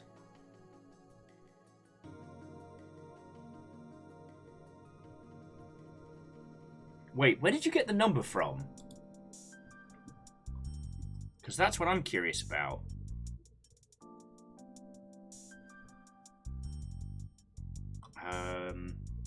I mean, so Alnus, you're correct. It's actually, page 10 on the PDF. Oh, yes, listed as page 9 here. Sorry, yeah. I mean, there's the hit. All right, let's see if the lab report gets us any more. So, yeah, so friends, if you pop this code into the archive, you can get the Morphomedical. All right, I hope you like reading. So let's zoom on in. All right, so here we go. Effects of fragment exposure on the BDNF to cats in relation to telekinesis. What? They're teaching cats how to levitate shit? Hey friends, tell your cat I said. They'll understand.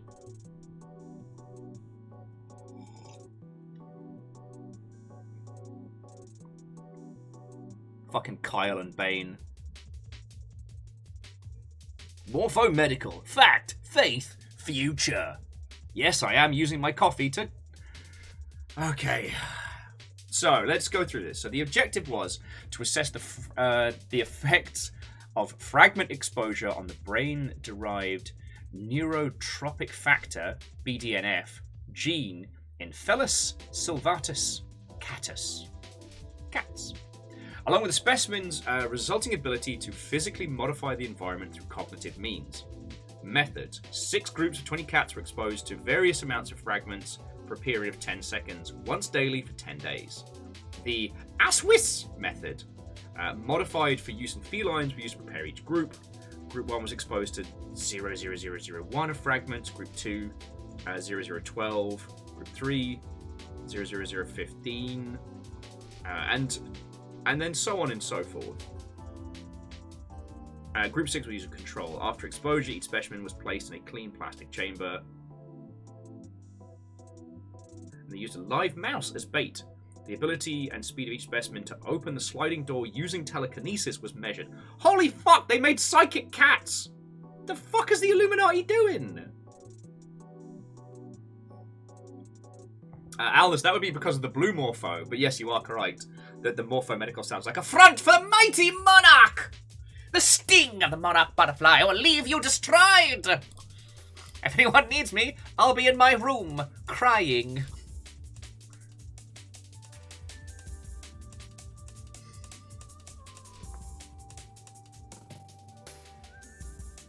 Okay, so none of the cats developed psychic powers from the results.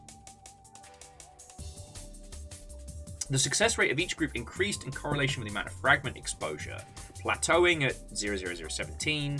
Group 4 and 5 maintained similar speeds during the trials. Wait, how did they...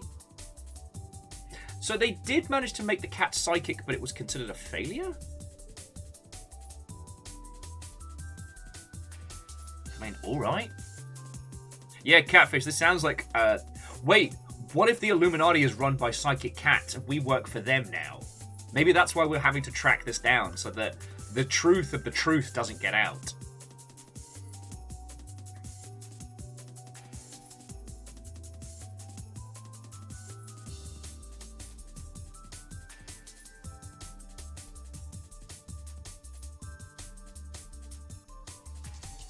But yeah, so this whole fucking thing of morpho-medical, yeah, for Illuminati, shows that they managed to...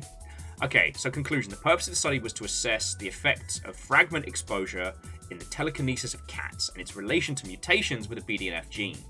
Our findings demonstrate that with the correct preparation via the ASWIS method, exposure to fragments resulted in increased telekinetic abilities. Further, our studies suggest that specimens are able to gain some control of their abilities to improve with practice, although further investigation is needed. We're dealing with psychics here. Nani? Yeah, meow nalati.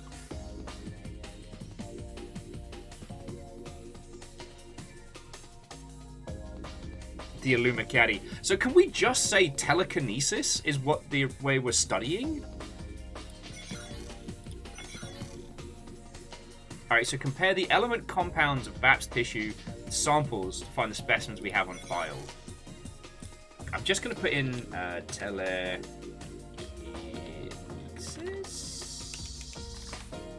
God, give me the big dyslexic words, why fucking don't you? Alright. I'm just going to write super cats on my notebook, just in case anyone ever discovers this in the future.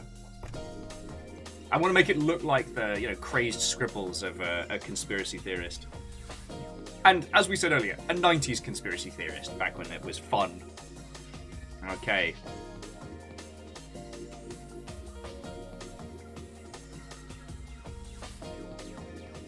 Telekinesis cats. Sounds like the worst idea. Like, for those of you that have cats, you know what your cats will go to get your attention when it's dinner time.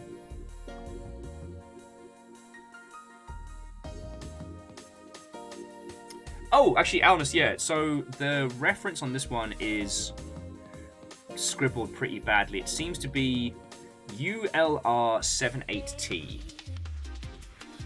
ULR78T. Let's see if that gets us anything in the archives.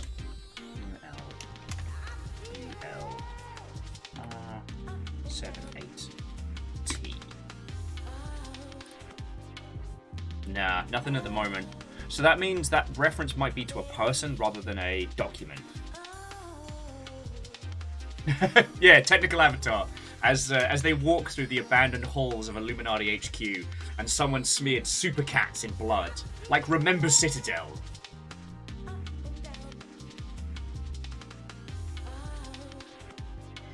Okay.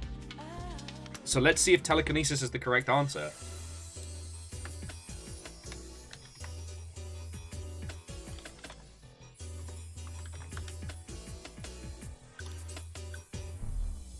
No? What do you mean, no?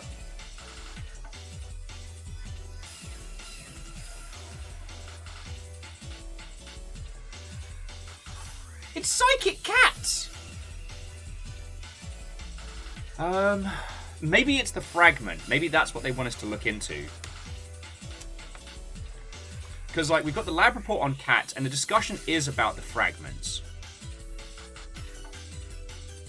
Now, it could be BDNF. It could be fragment.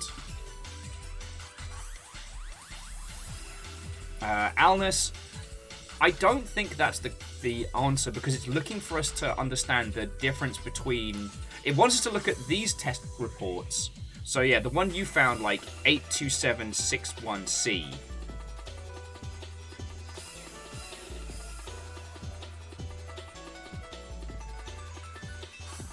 In search of psychic antacids.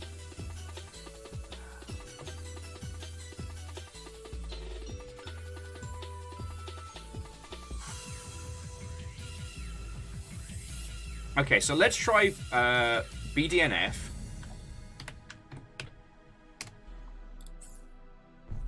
Nah. Okay, fragments. Okay, so they're off the table. Alright, this is good. This is good. We're eliminating.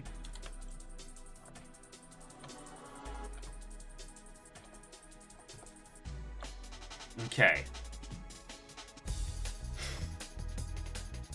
You're right, Moose. Perhaps the cats have become telepathic. No one knows how cool we are. Right! Right. So, how can we compare these two pieces of data, though?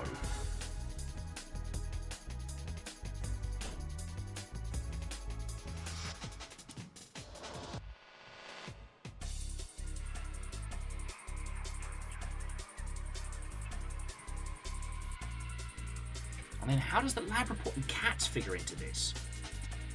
Because it doesn't tell us what the fragments are.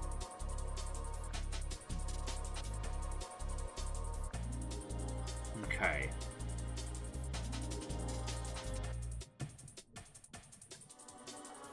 Oh, okay, Faceless Lunatic. That's not a bad shout. Find the specimen used in the matching results. Cats. Bam! Bob's test results suggest that she was a subject to similar tests at the Rosenberg Clinic as those performed on animals by Morpho Medical. This the guy two is must so have been keen. collaborating on bone marrow experiments. We must work quickly to find the origin of the bone marrow used before Morpho is made aware of our actions. That guy lives for his fucking job. I don't know why he's shouting. Like, this is an internal mail, but whatever. Whatever. Alright.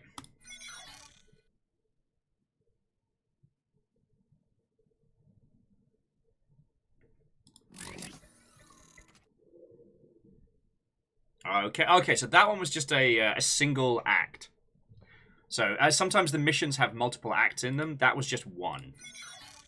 Alright, so Mission 13, the Two-Headed Eagle. Decipher a unique document found within the Subterrium database and investigate any possible leads.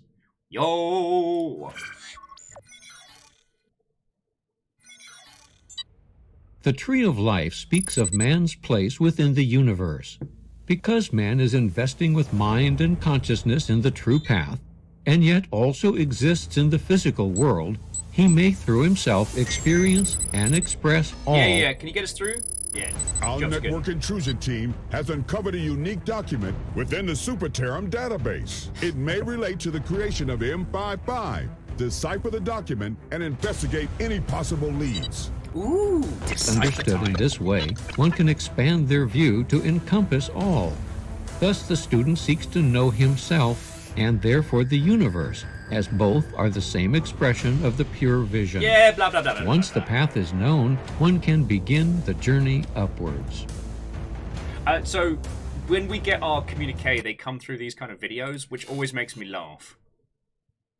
All right, so this is a two-parter. All right. So part 1, the letter. Decrypt the text in the document from the Subterrum database and uncover the author. All right, so we're looking for the author.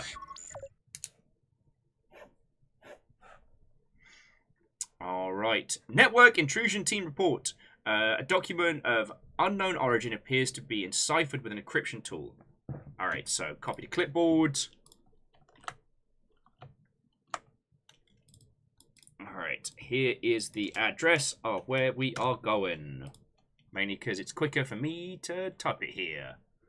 All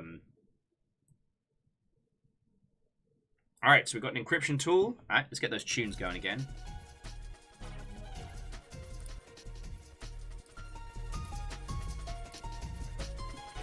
All right, let's see what else it gives us.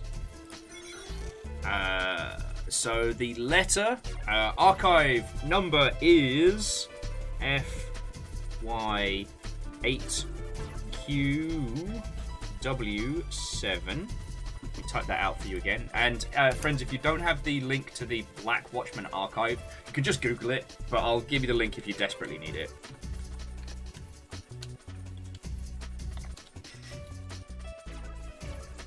Why aren't there uppercase numbers?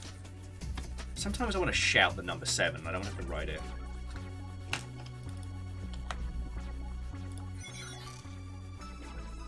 And lastly, the archivist note.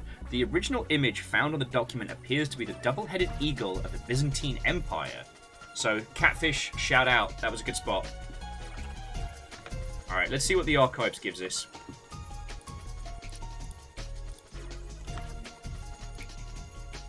Apart from apparently heartburn.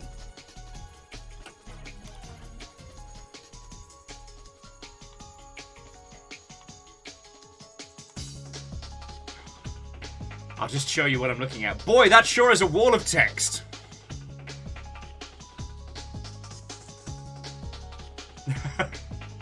And stammering, it's no worry. Alright, well let's chunk this into our decryption software and see what it gets us. Well, decryption site. So let's drop that in. We'll just hit decipher it. Ah, okay, so this one needs a decryption password. Alright, let's... Reactor online. Hey! Sensors online. Weapons online. All systems nominal. 54 months for the big wall of text. Yeah. Skynix, by the power of your 54 months, you've unlocked the big wall of text. What will you do with this mass of ASCII characters? No, joking aside, seriously, thank you. I am still amazed that you all will spend a Saturday hanging out and solving cool puzzle shit with me, because I fucking love doing this. So, thank you. I hope things are going good with yourself.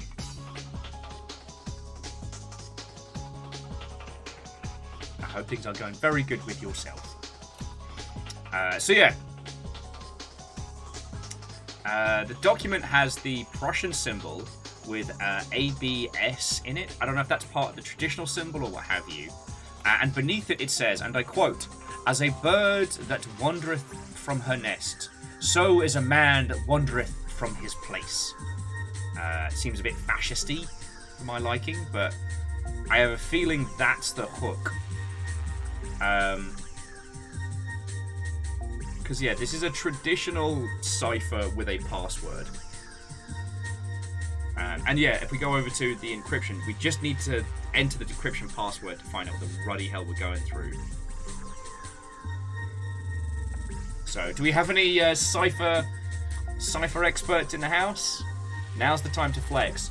Or, Skynix, you want to talk about psychic cats? We got psychic cats. Welcome to the Illuminati. Cats have powers.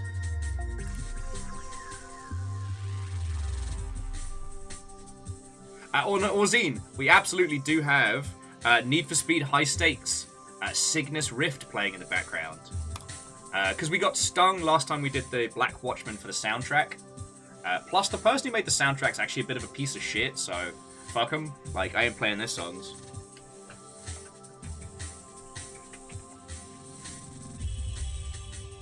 Oh, it's very warm in here, friends.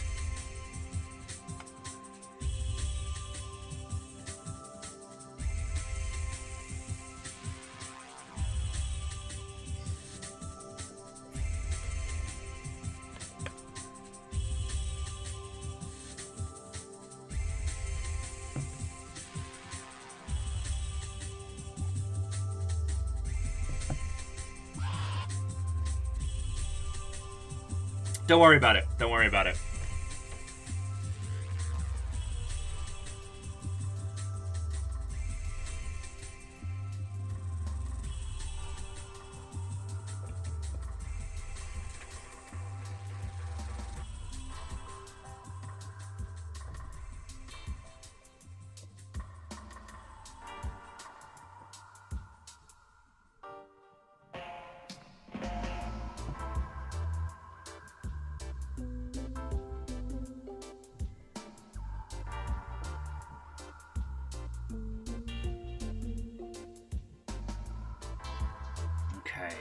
Okay, so let's head back to the letter. Alna says that the quote from the top is a biblical verse, Proverbs 27:8. Let's give it a shot. Let's see if that's the cipher.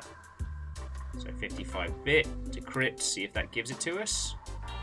Nah, that is not the password, friend.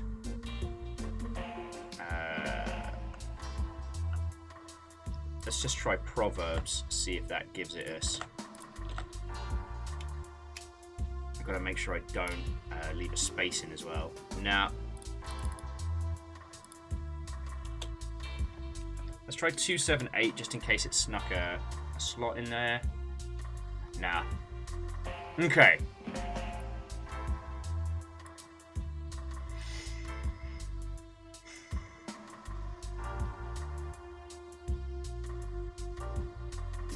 Okay, so what are we looking at here? We're looking at the symbol of the Prussian Empire. Now, this ABST, is that something that's typical with...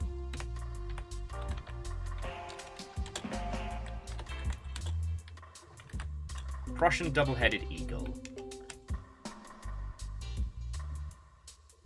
Okay, so looking at this, it doesn't appear to be standard.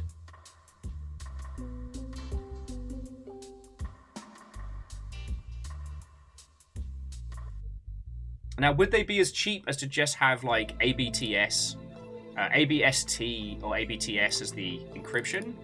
Let's find out. ABTS. Decrypt? Nah. ABST. Decrypt? Nah.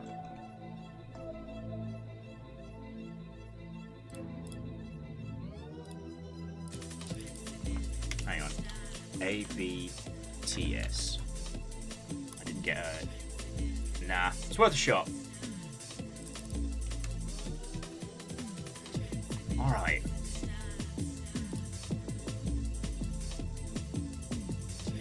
And there's nothing else about this document. If we head back to...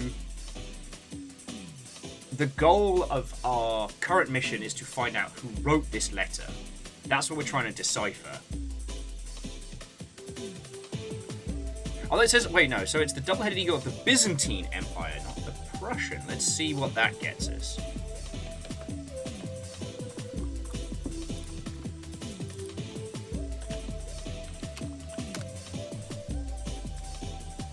Okay, so this is closer.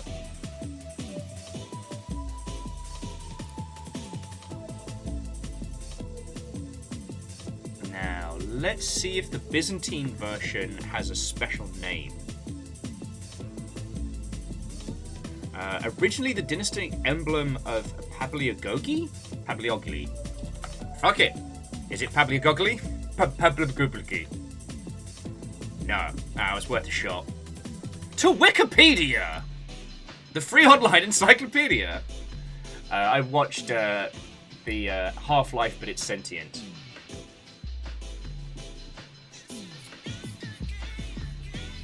Constantinople? It was, you're right, it was the seat of the Byzantine Empire. Ah, good shot though, good shot. Yeah, so, Angelus, you are correct that the double-headed eagle was used out of a lot of post-Roman, post-fall of Rome iconography. But we've been specifically told... that this is the two-headed eagle of the Byzantine Empire. The Byzantine Empire is basically what happened to the Western Roman Empire when the Eastern Roman Empire crashed and burned. And then everybody down in Constantinople kind of survived and formed a new empire. Professor Upsidasium, was it Istanbul? That's Constantinople. But originally it was Constantinople. Like, if we're talking about, like, Byzantine era.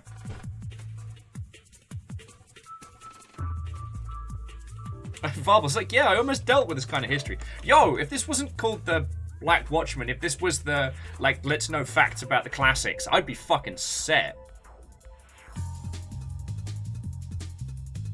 Okay, but yeah, we want the Byzantine specifically. The early Byzantine Empire continued to use the eagle motif. The double-headed eagle appears only in the medieval period, by about 10th century of Byzantine art, but as an imperial emblem only much later, during the final century of the Pelagus dynasty. It was a good shout.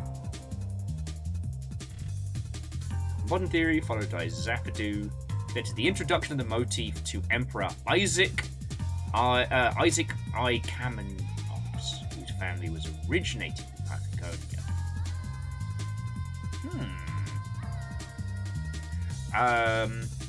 It might have been brought to the Byzantine Empire by the Komenov. Let's give that a shout.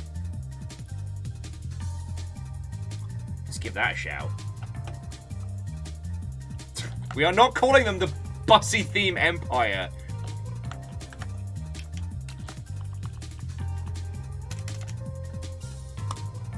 Because if that's the... Nah, it was a good shout.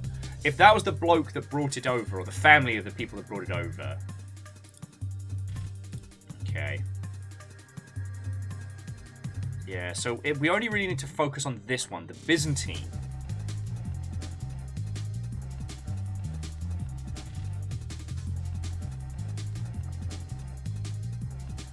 You know what? I just realized that the reason why it's the two-headed eagle is the evolution of the Aquila.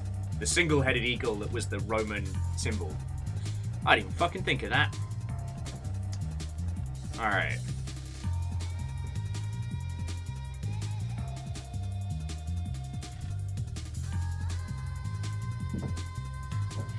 Okay, so Alnus, you said that was a Bible verse, right? That quote. As a bird that wandereth from the nest, so does a man wandereth from his place. What else do we know about this quote? What else can we take from it? Because we've got the double-headed eagle. Yeah, so Proverbs 2:7.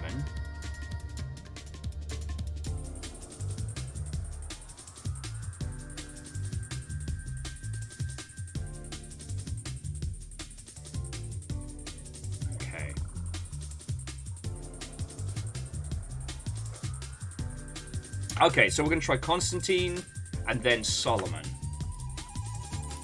So Constantine.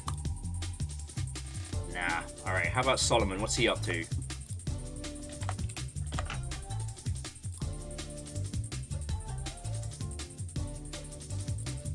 Wait, hang on. Solomon. Crypt. Ah, piss bits.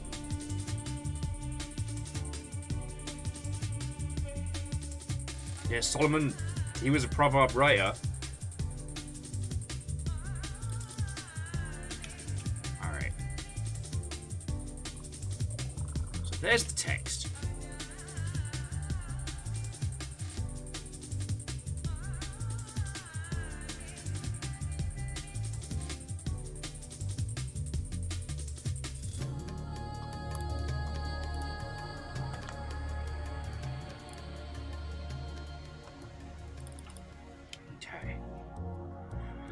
So Professor Obsidazium, we tried ABST, the letters on it. I mean, I'll give it another roll.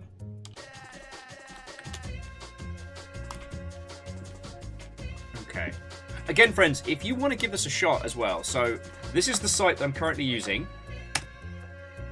And if you head to the Black Watchmen archive here, you can download it. And to our head librarian, Watto and welcome. We're in your backyard today. That being smart people research stuff. Bear with me a second, friends. Amos rushed past me. Yeah, I don't know.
Okay.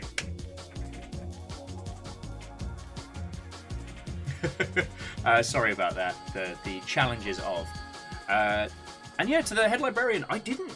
Okay, if you told me you've already gone through the Black Watchmen, I don't remember, and I apologize. But like feckin' yo. We had Flair with us last week, who just has a feckin' mind for these kind of puzzles, and it's great.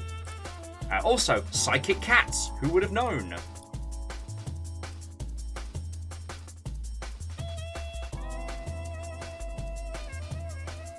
I mean, Wolfgrad, I'll try the old SPQR, but again, the information we've gotten from HQ is that, archivist note, the original image found on the document appears to be the double-headed eagle of the Byzantine Empire. Very specific about that. And I don't know if the Byzantine or Byzantian, how you want to say it. I don't know if they kept the SPQR and a lot of the other like Roman stuff. So for those who don't know, like basically Rome collapsed. It was messy, and while it was never intentional, Rome ended up being two fragments: the East and the West. Western Roman Empire, or what would become to refer to itself as the Byzantine Empire, was the successful one. The Eastern Roman Empire just collapsed and crumbled in on itself. So it gets a bit complicated because they were the Roman Empire, but just with no contact with the other part. So it gets a bit fugly when you're trying to trace when it gained its own identity and independence.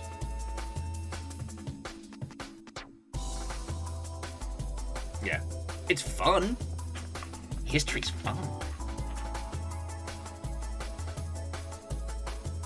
Oh, and I didn't know you used to make ARGs as well. So to the head librarian, have you done Night Team 4 yet? Because that's the one I'm still besotted with. But I don't have the hours to invest in the live game, unfortunately, because, you know. And Professor, like, yeah, let's give PALG. Give it all a shot. Cost me nothing.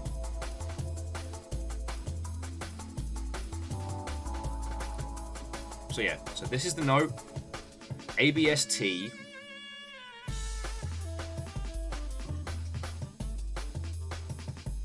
Oh, okay, so to the head librarian, Night Team 4, same team that did Black Watchmen, and it's very much like a modern hacking game, and it is incredible.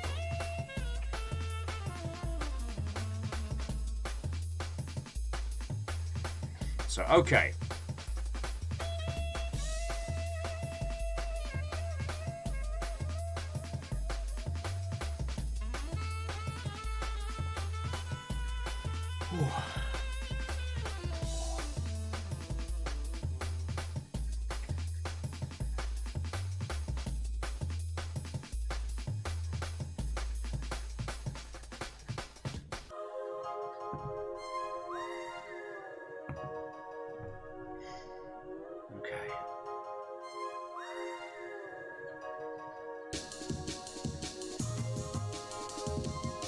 Stammering, we have tried the proverbs that it's taken from. So, okay, how do these all fit together? We have the Byzantine double eagle, we have ABST, which has something to do with the space, and then this quote, which could be a red herring. So, alright, let's hit that good Google. So it's ABST.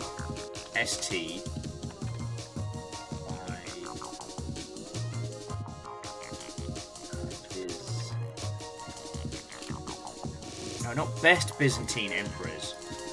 ABST.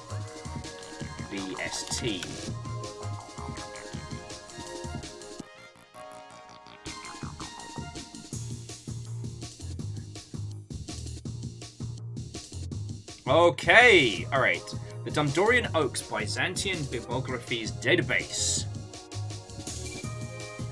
So the abstract field, ABST. Okay.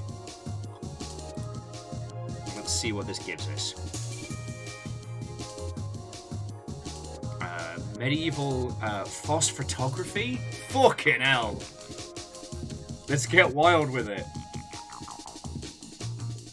Nah, I think I have taken us off the path into the wild. Oh shit, yeah, Dustin, have we tried just Eagle? Eagle!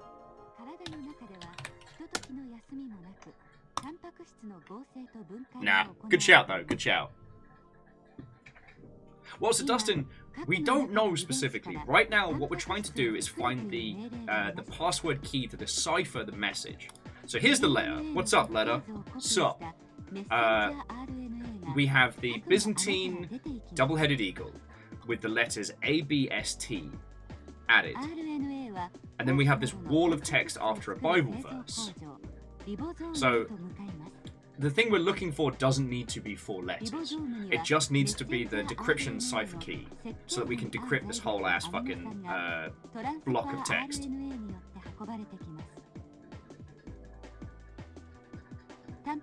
So that's where we are right now.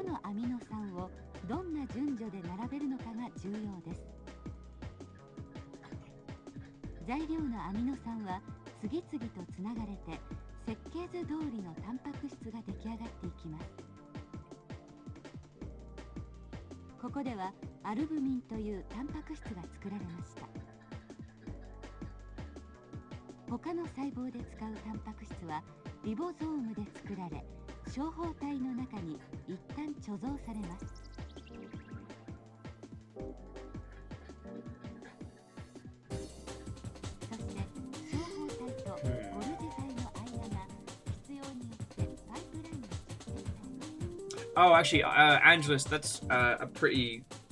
You know what? That's a pretty smart idea. That ABST is an abbreviation for the Archive Superterrum. Or something along those lines. Okay. Hey! I peek him from the shadows to say what hope. Well, hopefully the shadows are nice and cool, because it is toasty over here, let me tell you. Actually, on the subject of being massively toasty, So friends, I'm just gonna go throw my head under a cold tap very quickly and get some water. So I'll be 2 seconds. But again, you have all the same info that I have. If you want to, if you want to download what we're trying to decrypt, it's there. And the decryption site we're using is this here. All right. So there you have all the same info I have. It's this fucking symbol and this quote is all we have to work out what the cipher is, or the password. And we can do this. We can do this. The head librarian was saying that they had a squad of people working on it, and it took them a while. And I love good puzzles like this. I'm just cooking right now, so I will be back with all of your lovely selves. Wait, where's my banner? There we go. I'll be back with all of your lovely selves in just a second. But no. PBS, thank you for the 6 months, alright? Sorry. I'm trying to do brain things while cooking, and I'm not designed for hot weathers. Back in a second.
Okay.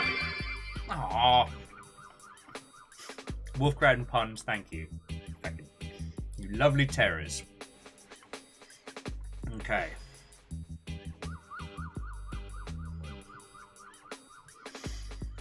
Oh.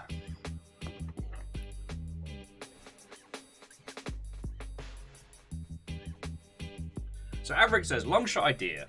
A bird that leaves its nest is in reference to moving the capital of the Roman Empire from Rome to Byzantium. Okay.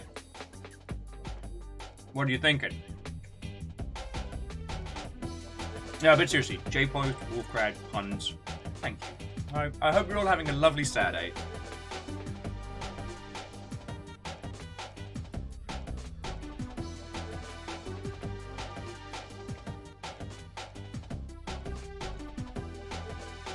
Fledgling?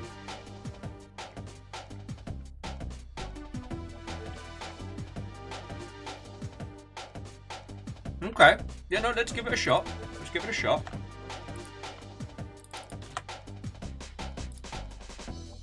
Nah, nothing from that one.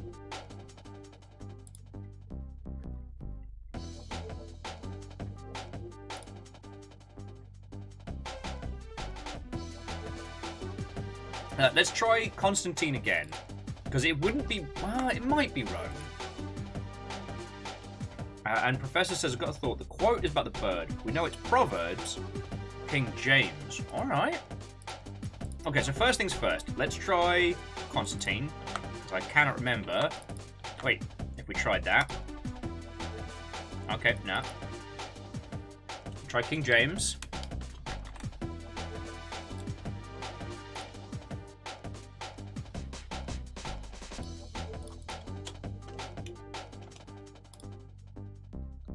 Nothing there. Yeah, we're looking in King James Proverbs, so we'll try the worst cipher of all time. Now, it is not a one-bit cipher.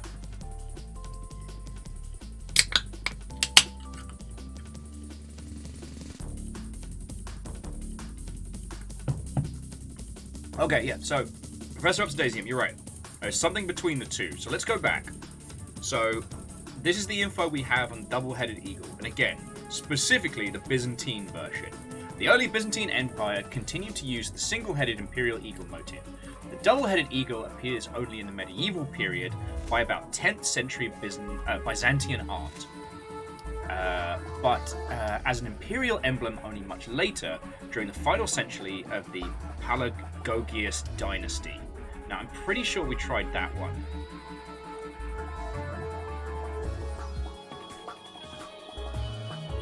Like the House of Palagogius. But I guess there was a few we didn't try. Like Palagolius, Palagoli, all that good shit. There's Palagolius. And I have to make sure there's no spaces as well. So it's not that. Let's try Palagoli. See if that gives us anything. Okay, no, that's cool. That's cool. But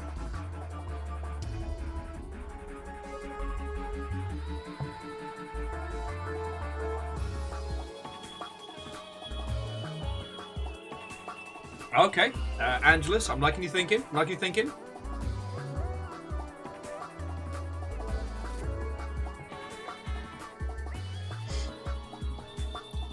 Wolf Creativus was just in a plague earlier. See that in the Greek letters. Okay. Ah, good shout though, good shout.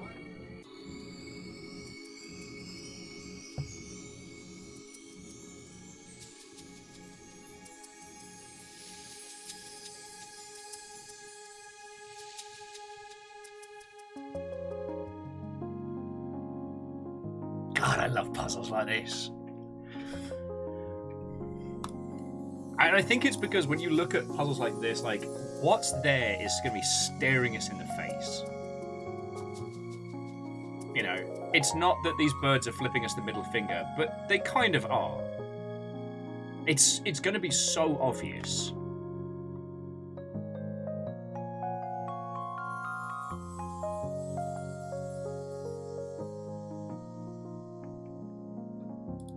And the only reason I keep focusing on this is because, again, our clue is the original image found in the document appears to be the double-headed eagle of the Byzantine Empire, sorry.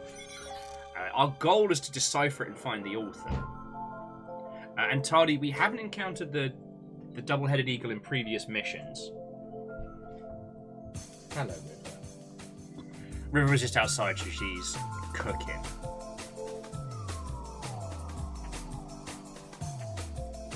So, Baron, we tried that line of thinking. All we could find from ABST was a discussion about like abstract art, and there wasn't any through line with it, like in discussion in terms of like Bible verses or history. There were some people who do like artistic deconstructions of iconography and history, but well, and Tardy, that's why we're all working together on this. You know, I'm not exactly coming up with banging ideas. I'm just the ringleader of this squad right now.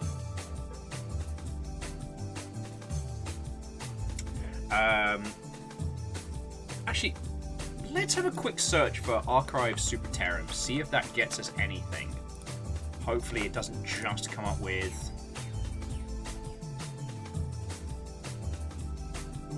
No, it's just Night Team 4 and scary shit, so... Be careful what you Google, or you'll end up like me. We did not try Constantine I, or in Constantine the First, so let's give it a go. Good shout, though. Good shout. All right, back to the image of the bird. Let me beef it up for you all. Big bird. Big fighty bird.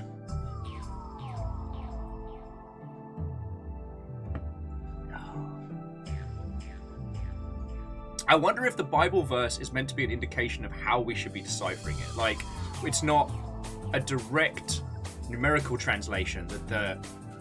Alright, so, okay, let's go back to this one. So, Proverbs 27:8. If a bird wanders from her nest, she destroys her young, exposes herself to danger. The same way... Oh, God.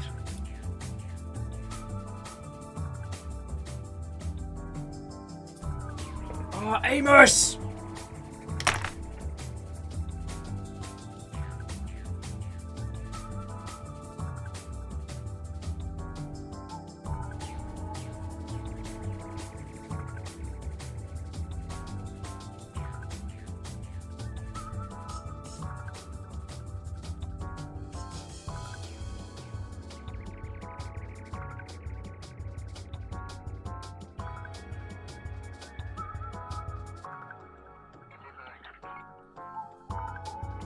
Sorry about that, friends.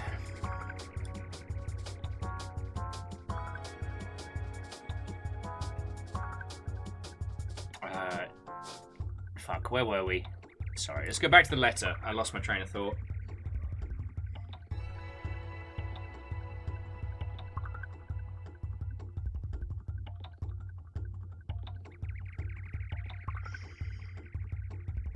Okay.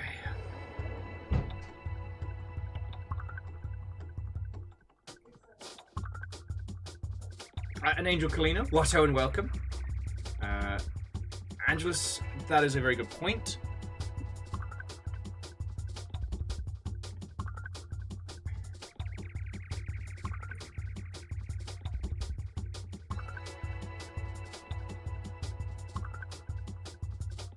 But without an indication, I don't know.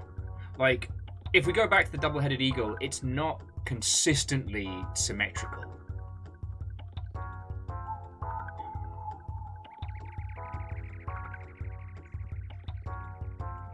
No. Out of here. You're in trouble, mate.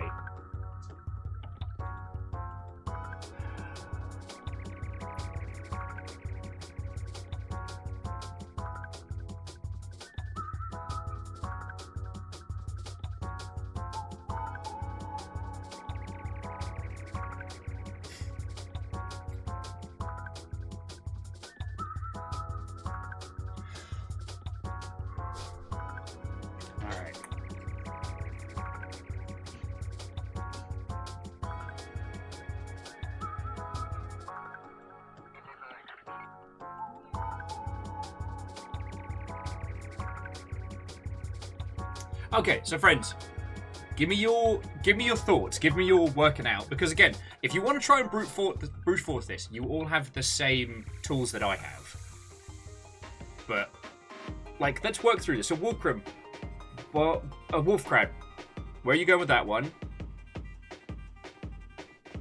And Angelus, I understand what you're rolling with, but if it was just a case of like different terms for left and right, then I feel we'd have some other indicators more to point.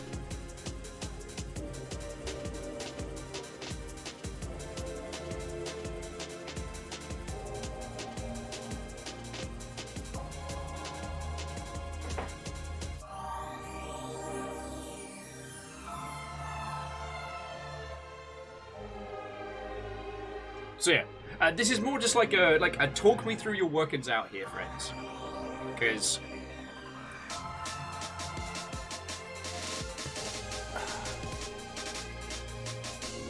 like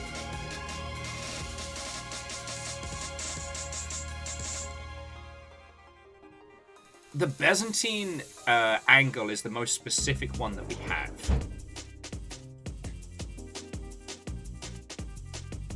So we've tried the varying spelling of Palagos. I don't know if I tried Pelagonia.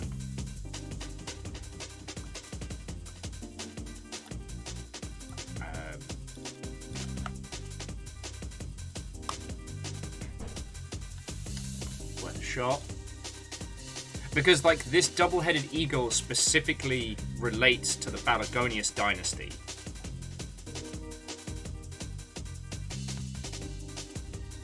Which we've got here.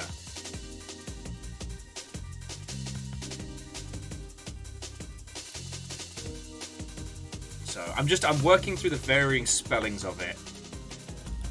That's my working out at the moment. So Wolfcrowd said they found a page online which says the badge and rank of Mysian and Byzantine empires was the two-headed eagle.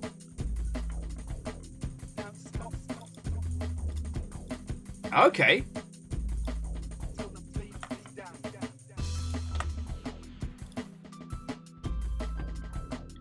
Give those a shot.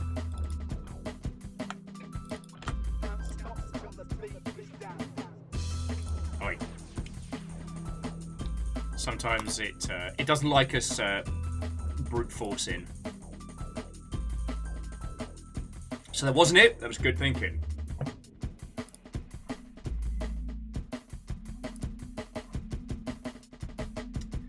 And Catfish, while a good guess because Justinian was one of the most iconic Byzantine rulers, at least according to our readings on this particular symbol, this came well after Justinian's reign.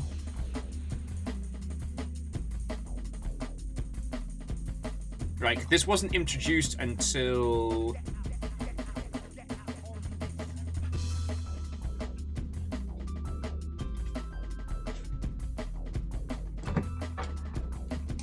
Amos doing a flump because he's overheated.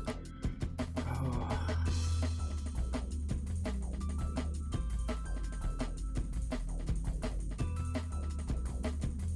Okay. Angel, I believe eagle is Aquila, but that was the Roman symbol, which this is essentially an evolution of. The whole SPQR Roman eagle iconography thing. But that was like the height of the Roman Empire, whereas like the Byzantine Empire came from like the fracturing. Essentially, Rome got snapped like a Kit Kat, and one section got eaten and burnt, and the other one became the Byzantines.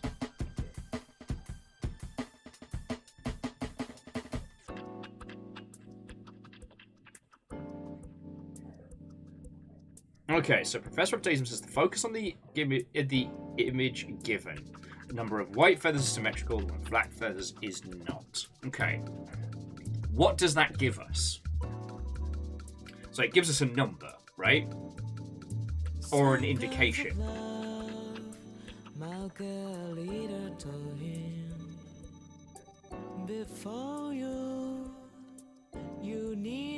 So how do we combine that? How do we implement that? Won't you read me?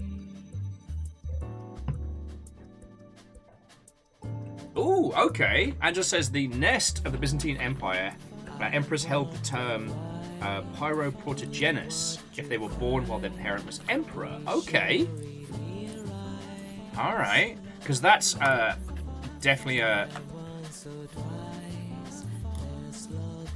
Ah, good guess, though. Good bloody guess.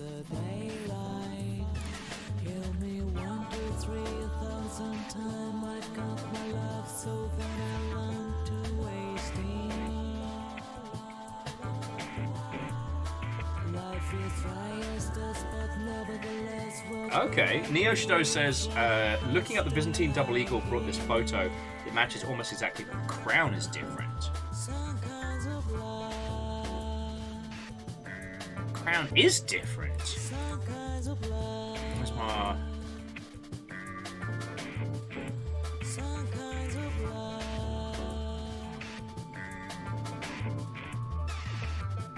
Okay.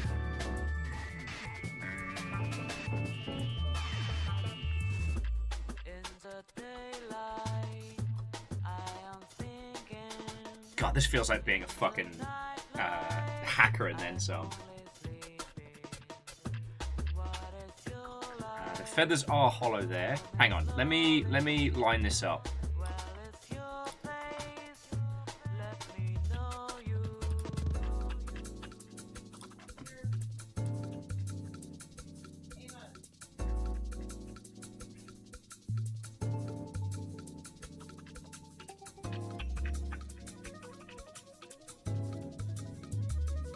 Alright, this is starting to get interesting now.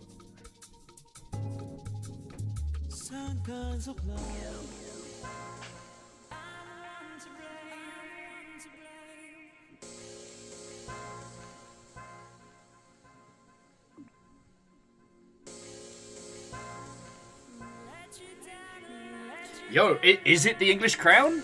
I'm not exactly pro-monarch, so I don't know.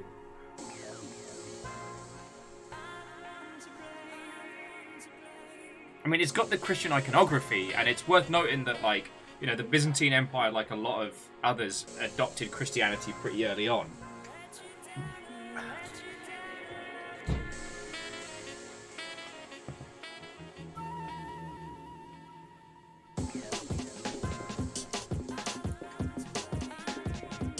Fucking hell. Sorry, friends, I'm having the best time right now.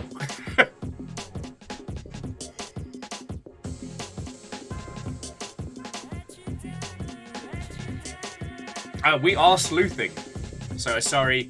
Grab yourself a cup of whatever you fancy. Currently, we're trying to... Now, there is a problem here, friends, that we could be over-engineering the solution, which we've been known to do in the past. Like...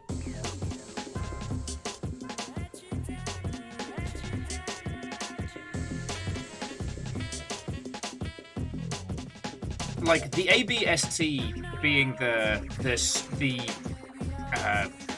abbreviation of the super archives is an additional change, and the crown change could be another one. The shading on the wings and like the amount of wings that are coloured in, that would be super clever if that was something to do with the cipher, right?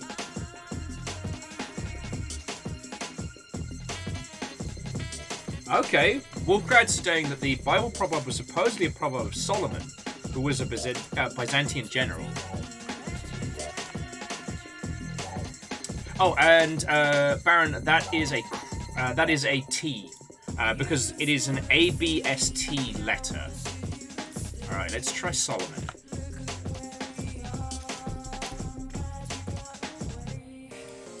Now, does the capital S change it? Does. Alright, so capitalization is important. Okay. So Varbles, the decryption site that we're being given is the one provided to us by the game. And to the head librarian, welcome back, welcome back. Are you getting fancy for the weekend? I look like the strange moss shaman goblin creature that I seem to have embodied of late.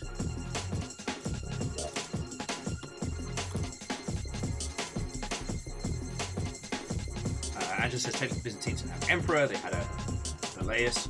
Well, so Angelus, are we talking about translated interpretation or title? So like there's a difference between a king and a czar, but the word for king changes in varying languages.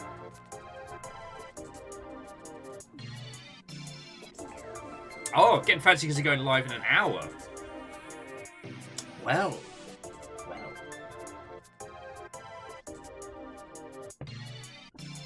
Yeah, so the title is Greek for king. That's a different... That's more of a language barrier. And at this current point, we don't have any reason to believe that our solution is multilingual. Angel Cleaner, we haven't tried Caesar, but the line of Caesars was gone by the time this was implemented. Again, like, the Caesars had long since fallen, and those were more a hallmark of the Eastern Roman Empire, the one that was fuckered. The Byzantines is the leftover of the Western Roman Empire, which is the one that flourished, until it got kind of fecked over in the Crusades a few times. But, I mean, if you all want to crack into the Crusades as a fucking hilarious point in history, I mean, hilarious with atrocities, but yeah, Constantinople got sacked during one of the Crusades because they didn't make it to the Middle East, so they just stopped to do some pillaging and then turned around and came home.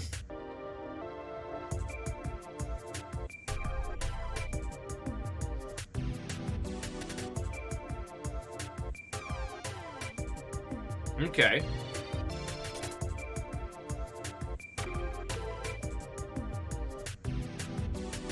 So Lord Traden says the wings are not a binary code.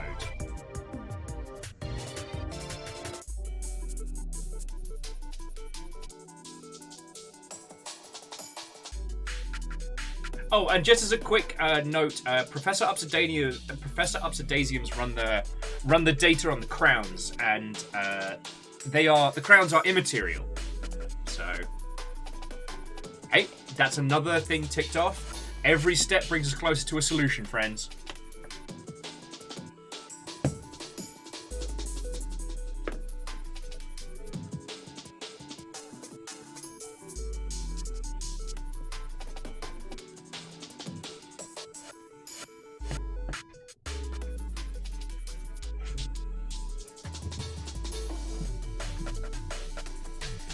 Angela says the black feathers are giving them 1416.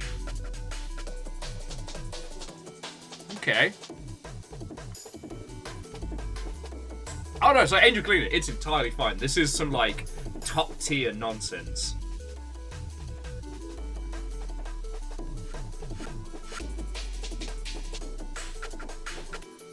And Ozymandias, Watto and welcome. We're solving puzzles! Solving puzzles and listening to, you know, PlayStation 1 era tunes to feel like cool kid hackers.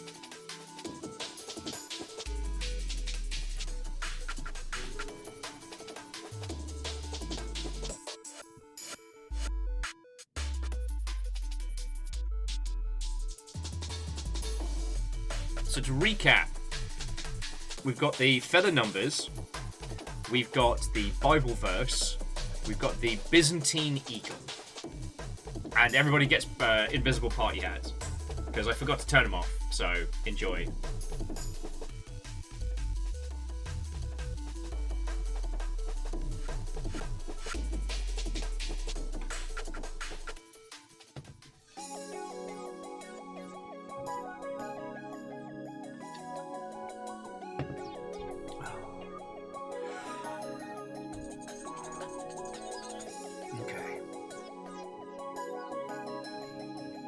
So yeah, that's the thing, is like, is the verse a clue, a metaphor, or a direct piece of data?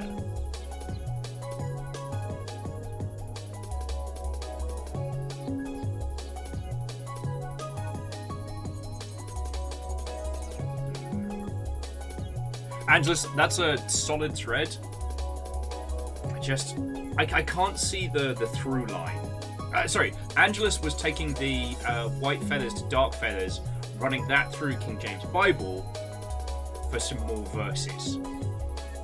And got, for a man falleth 7 times, risen up again, but the wicked shall fall into mischief. Yo, we fucking live in mischief, so... eat farts, King James. Eat farts. Alright. So, let's keep this up here.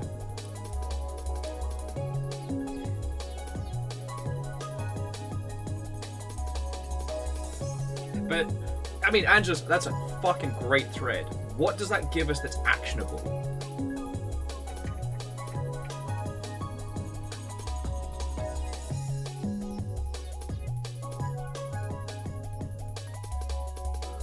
Because it gives us the 7, it gives us the return. The wicked falling into mischief isn't really actionable data.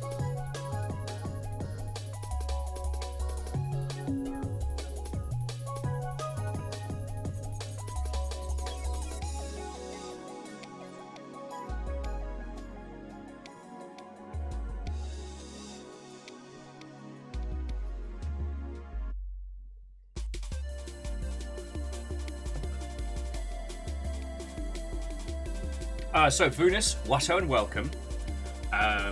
Whilst everyone's going through the data, so we are trying to decipher this letter. So we've got the text.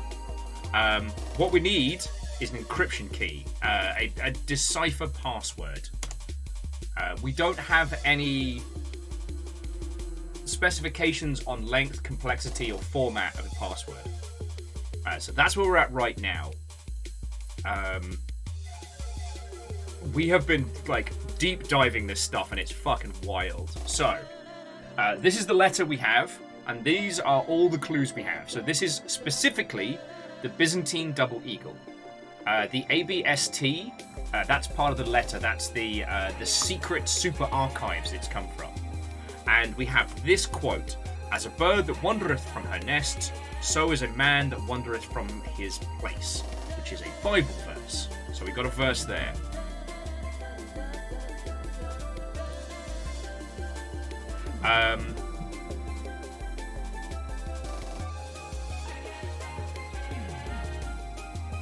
We've just deciphered the coloured in feathers to give us another Bible verse.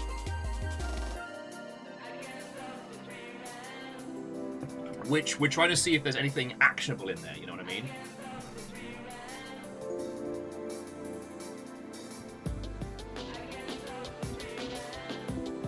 This is one of my favourite tracks, which I think is Ridge Racer. Yeah, I'm just going to turn it up for me.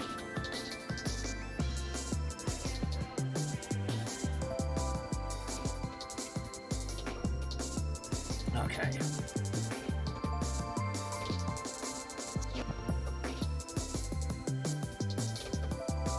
So yeah, so that's where we're at right now. Oh, and Lord Traden, you're entirely fine. Like, we're all like scratching at pieces of it. Hey, Angelus, thank you for your help. I hope you had fun, and I hope your stew is stupendous. I'm not even sorry. I'm not even sorry a little bit.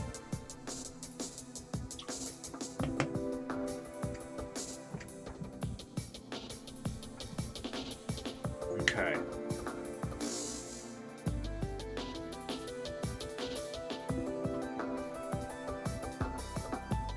So Catfish, we've ruled out the crown as relevant, and William the Conqueror was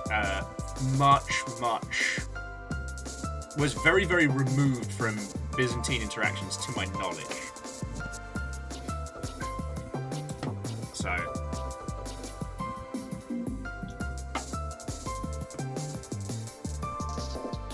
yeah.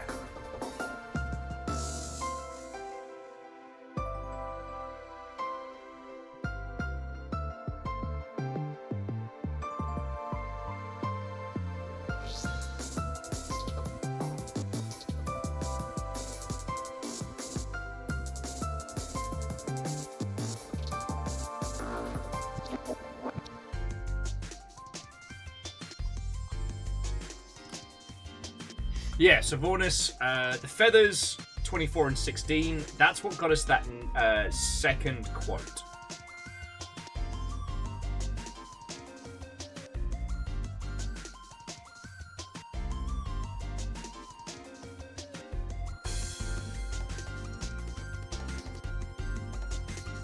Okay.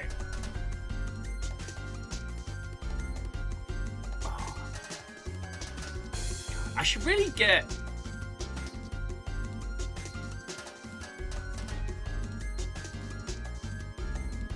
energy drinks when we're doing this one. You know what? So we haven't inputted 2460. Like, one thing that we've been chronically bad at in the past is over-engineering of solutions.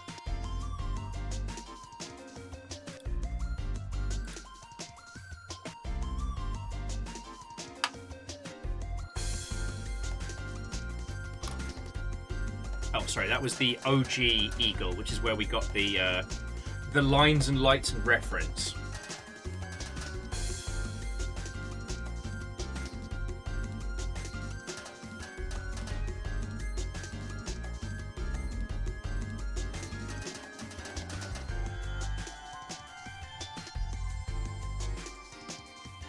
Oh, we have to enter the entire quote? Fucking hell. Alright, Neo Shadow, give me the correct setup, because capitalizations in the ilk do.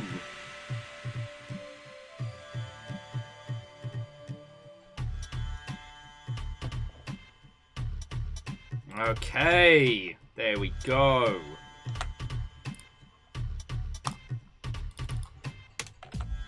Jesus, 227-bit cipher. Stop. Boosh! Ah! Good work, team! Good work, team! There we go! We were trying to pass the phrase into something more easy to understand, but it was the whole ass thing. Alright. So I'll give you all a quick reading. And it says, Brother! Our civilization is heading towards its own destruction. Nature is turned against those who have destroyed it, and man is set to pay a heavy price for what he has done. Oh. Our masters performed the secret ritual to exit this plane, but we must strive to bring forth a new age before we may join them. We strive to create the conditions for his return, so that he might usher in a glorious aeon. He shall bring about the end of the profane human kingdom and awaken us all to the cosmic world above. They are, however, talking about Mr. Blobby. I want you to bear in mind, the hymn of his return is Blobby, Blobby, Blobby. Our path ahead is treacherous. We are forced to align ourselves with wicked men of science in order to achieve our ultimate goal. We have writ the remains of sinners, so they may have a means to transform it into the power elixir to bring on the return. And, upon the return, these madmen and maniacs shall be cast aside, as our brethren shall be united. The cycle shall be complete according to the divine rhythm. Rhythm? Rhyme? Whatever. We'll go with rhythm. That works better. And we shall ascend as the civilization of the corrupt crumbles into oblivion. From the cursed remains of foul men of mischief shall rise our glorious phoenix. Blobby, Blobby, you must find the innocent and the pure and transform the blighted bones into the powerful elixir needed to awaken him. Prepare for the glorious sacrifice using the ancient methods so that the pure offering serves him and they may rejoin in the next plane and be rewarded for all eternity. And for the word of illusions, all must pass away. Yours sincerely, Blobby, Blobby, Blobby. So Vornus, this is fucking great. This game is the Black Watchmen, and it's a very simple game as an ARG wrapper. It's fucking brilliant. And his brother Medimus was the person who wrote the message. Yeah! Okay, so basically, while we are the Illuminati, they are the lunatic Blobby cult trying to bring about his return. We can't let this stand, agents. We can't let this stand.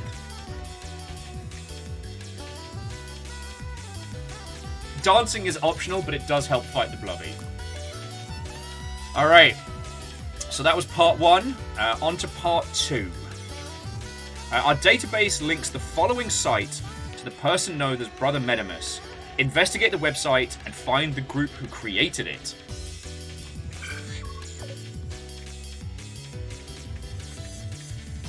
Sorry, I'm having a fucking time here. Alright, friends, good news. There's only one link to check. The Abs Temple. Where you get these guns. Alright, Abs Temple. We seek only the enlightened and the knowledgeable who live by the rule. And if we click the rule, it takes us to this site, which is question. What perfect gift did the second innocent give our ancient order? Alright, let's view the source. Okay, nothing special there. Back when I was a Wien, I wouldn't even call them ARGs, but I'd make like hidden HTML nonsense.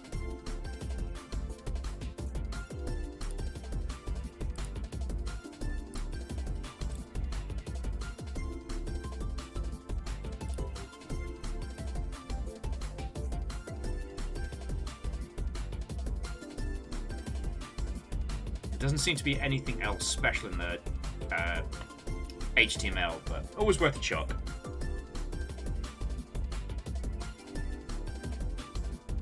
A catfish, you're not wrong. Look, if we can't LARP as a bunch of cool kid, like, I don't know, Illuminati hackers, what's the point in having fun with this? You know? I keep recommending, so like Vornus, if you'd like a game that's more of a like single player experience from the same team, look up Night Team 4, N-I-T-E Team 4. And honestly, it's just incredible. Like, put on your favorite soundtrack and just get wild with some crazy puzzles. It's great. Now, Lord Traden's asking if the ramblings of the last part gave us the order to this part. Well, alright. We know that the Blobby cult here is into using Bible verses. So, what perfect gift did the second innocent give our ancient order? So, feckin' possibly.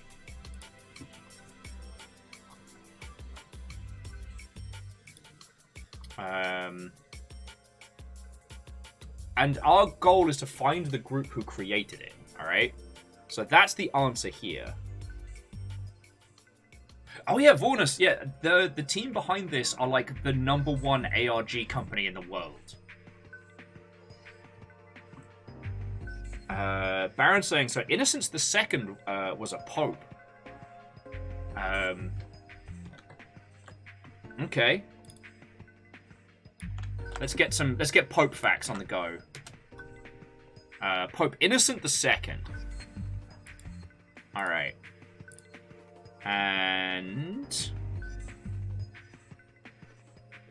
okay, by the looks of shit, his setup would align with, like, mass rollout of Catholicism.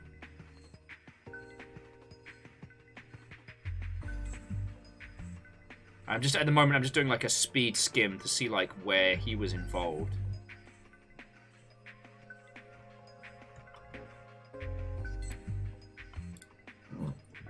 Yeah, also, so Vornus, Watto and welcome.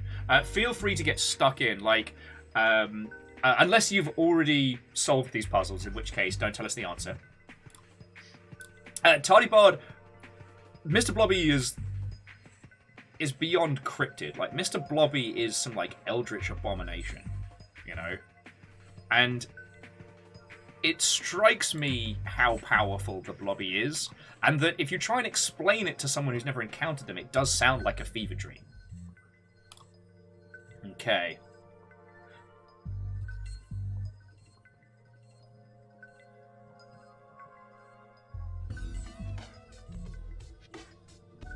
Anyway, as we're learning about some popes now. Now, who did he start giving some sweet gifts to? Alright. Gift. No. Give. No. Order.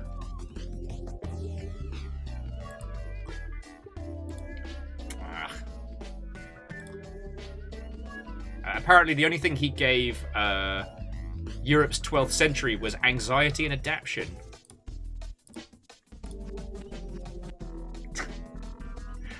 I mean, Vanderbeest, they're a blobby cult. We're the Illuminati. That's different.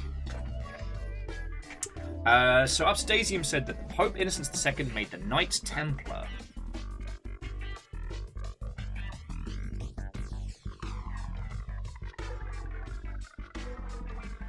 Alright, is there anything else?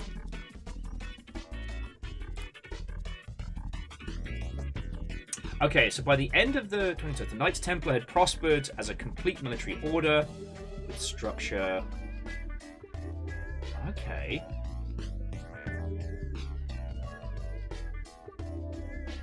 Okay, so Innocent II issued the bull Onim Datum Optum. Nunny the fuck? It was a papal bull issued by... Yeah, Omni Datum Optum. That endorsed the order of the Poor Knights of the Christ and the Temple of the... Alright, I think the Latin is it. It's Omne Datum Optimum. Which actually stands for Under Blobby's Eye in Latin. Not a lot of people know that, but I do. Just don't Google it, it's fine. No, it's not right. Okay.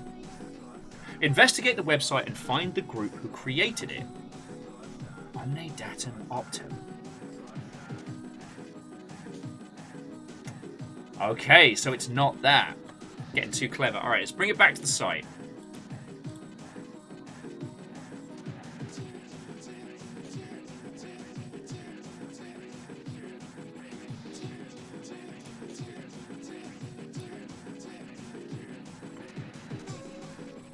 There's nothing else on this website.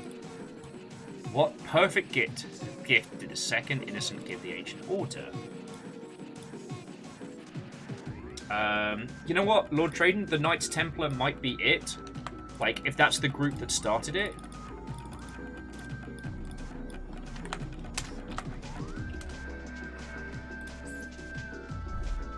No. Okay. Now it's getting interesting.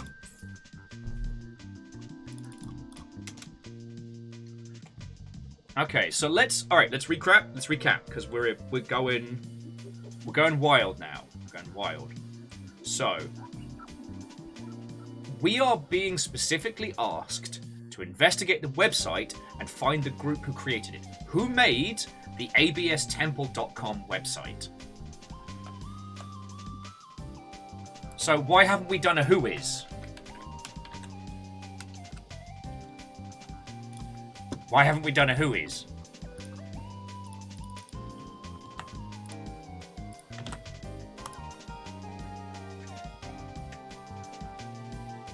No, I don't want to buy it. Yeah, who is?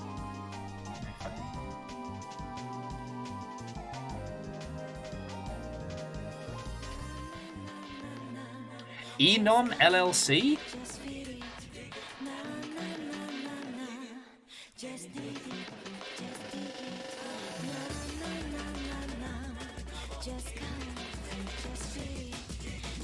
Enom Inc. Who the fuck is Enom Inc?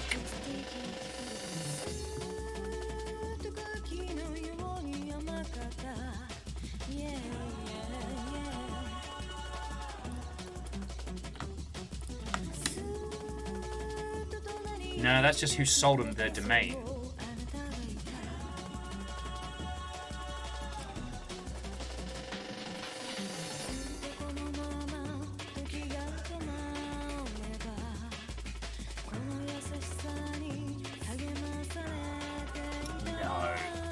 Because, okay, so it says the name is the Whois agent, organization Whois privacy protection. This is...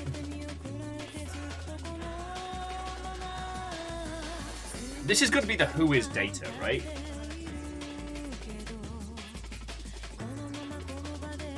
So it does mean that... Okay, so question. What perfect gift did the second innocent give our ancient order?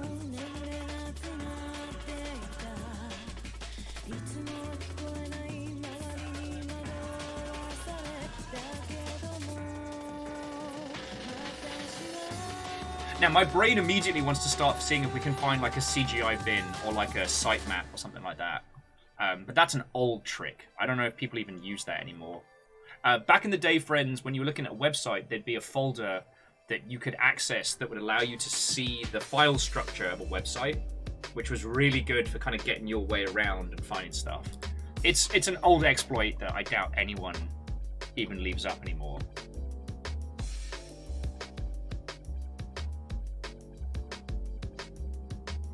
No, Lord Traden, there's no way it's that simple because it's the ABS temple.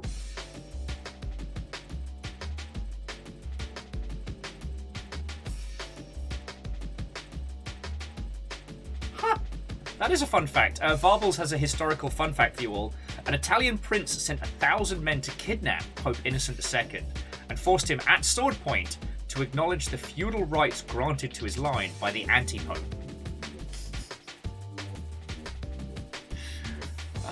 This is why I love these Black Watchmen days. I never get to say the words anti-pope in my day-to-day life.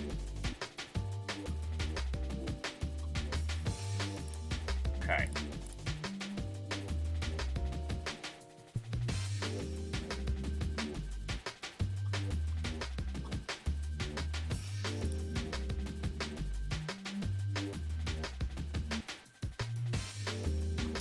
But yeah, so you were all spot on that the gift that Pope Innocent II gave to them, the One Datum Optum, is Latin for every perfect gift.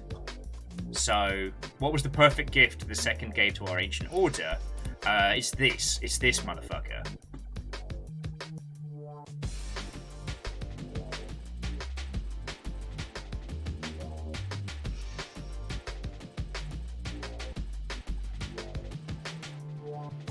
Wait, it's not the poor fellow soldiers of Christ, is it? Hang on, what's the format here? That could be it.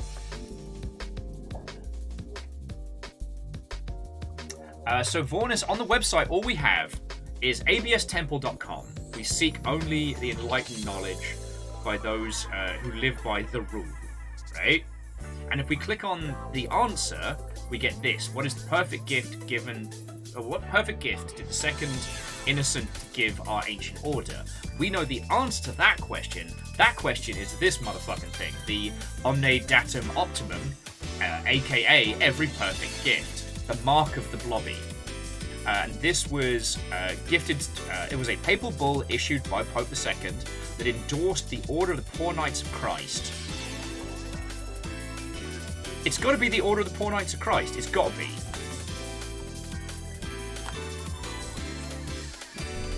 Oh, come on! Fucking Templars. Maybe it's also in the Temple of Solomon?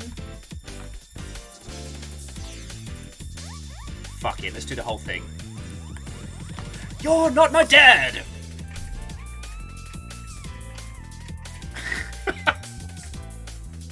When in doubt, puzzles rave out.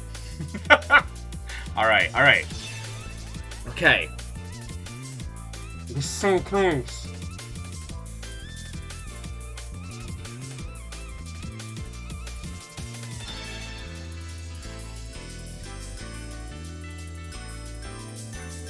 Oh shit, they had a successor. Oh, they had a lot of successors. Oh, that doesn't fucking help us. Templars rule!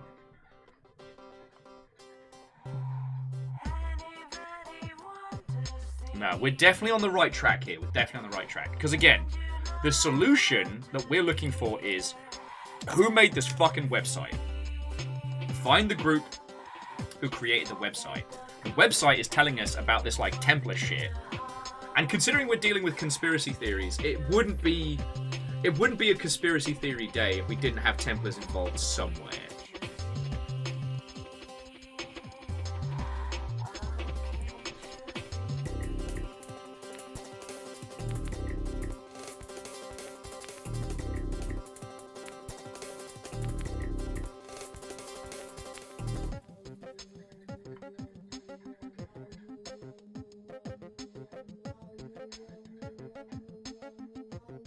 It was Templar rule, okay.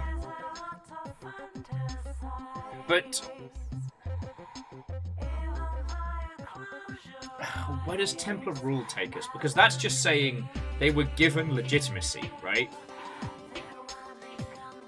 Like if someone has the right to rule, that's more a concept than a direct thing, right?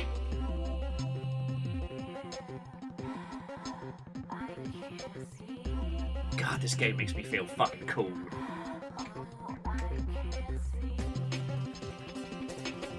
But yeah, so Wolfgrad, the reason why I'm not skipping over it, but like, Templar rule is what what was bestowed upon them, like a power. It isn't a group, and that's what we're hunting for. And it's not just the Knights Templar. We tried that. We tried Knights Templar, the Knights Templar. Now, it's saying that there were some successor groups. But...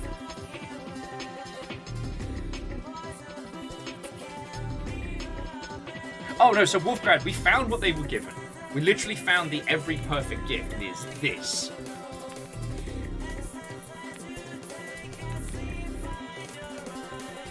And this is where our thread has kind of stalled out a little bit.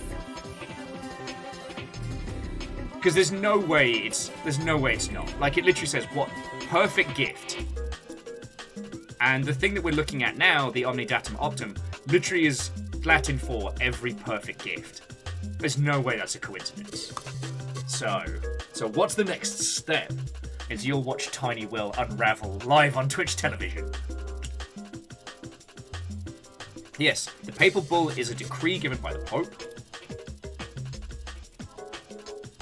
So yeah. No, Wolfgrad, this is great. We're all working through this together. But this is where it took us.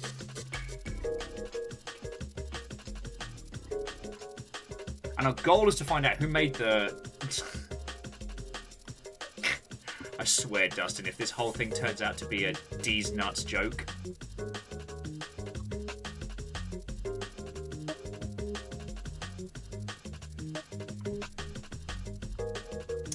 actually, Averick, that's a very good point. Do we know what the ABS stands for? Because I thought we did, but I don't know if we do.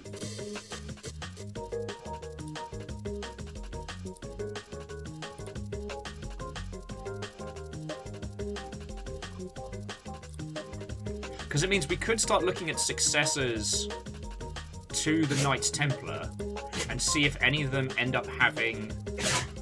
bless you. See if any of them end up having a similar abbreviation. It's not looking like it.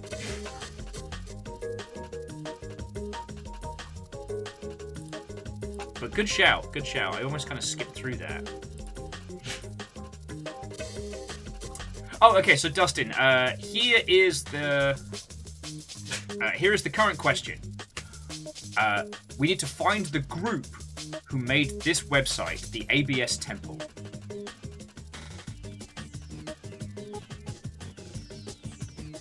Or Trizini, I did try the Latin phrase in the box and no joy. Also, we found the gift, which is the answer to the website, not the answer to... not the answer to the question. I have inspected the website data. Nothing untowards. The website has only 2 pages on it. And the whois didn't really give us anything. So it's literally just their symbol and one link that is, we seek only the enlightened and they acknowledged by those who live. onto a web page called /answer. What perfect gift did the second innocent give our ancient order? Which we worked out was Pope Innocent II, and he gave them he gave him every perfect gift.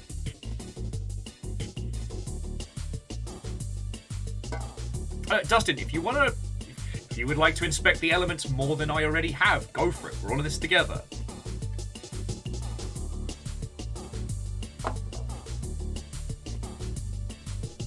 So what does ABS stand for? Is there anything within the Knights Templar that abbreviates to ABS?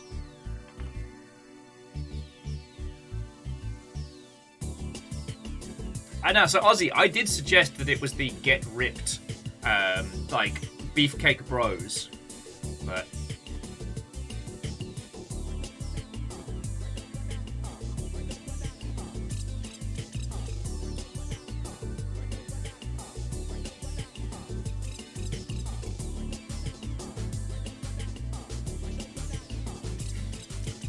Stammering, it is absolutely not the American Buddhists Society. Hey, well, Vornis, it's lovely to make your acquaintance. Amos, leave her alone. River, you're fine. Yes, hello. Amos, out of here. Black. River, you're alright.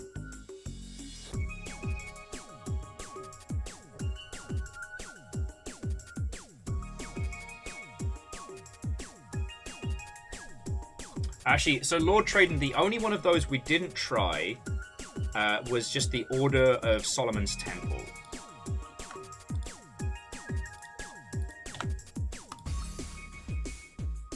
Nah. Because we tried Poor Fellow Soldiers, we tried Temple of Solomon, we tried the whole thing. We tried the Knights Templar.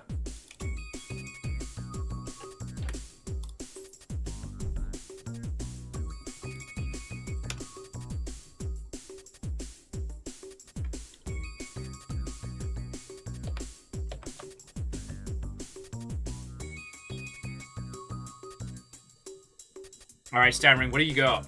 It sounds like you're onto something.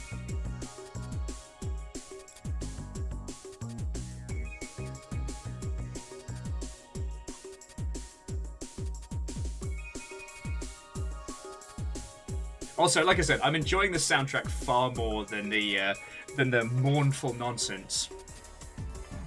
Okay.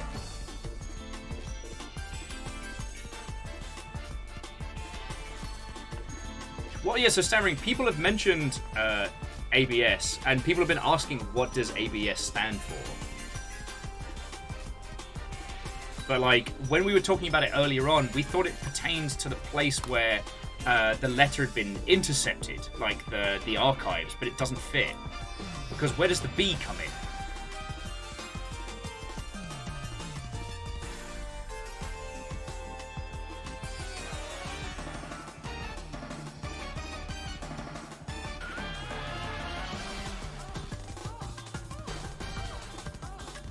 So, there's got to be... we're so close! We're so close to this! And this right here...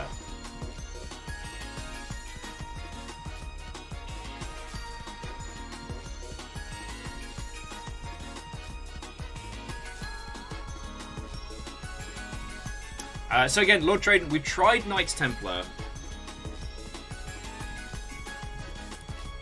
And again, like, the Whois didn't really give us anything.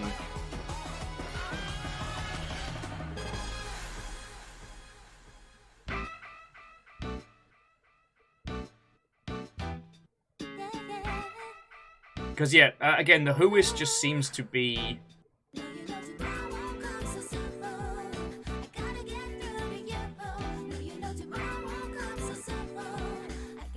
Well, so Lord Traden, what is the Latin name of it? Alright. Oh wow, yeah, we've nearly gone through this whole darn thing.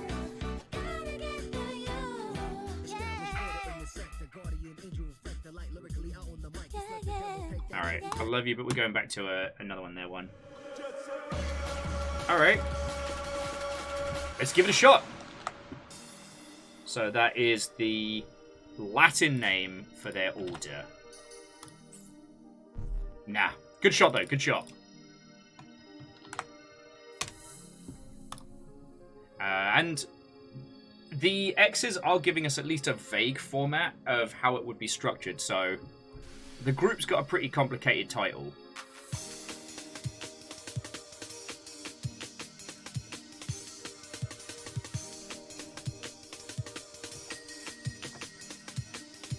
Brother Medimus is a member of whatever this order is. But Brother Medimus was the answer to the previous setup.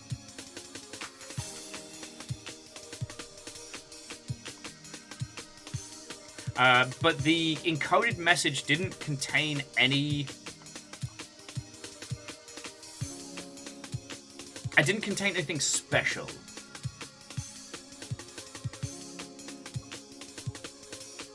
Like, there's nothing in the message that we just deciphered that indicates the order specifically, right?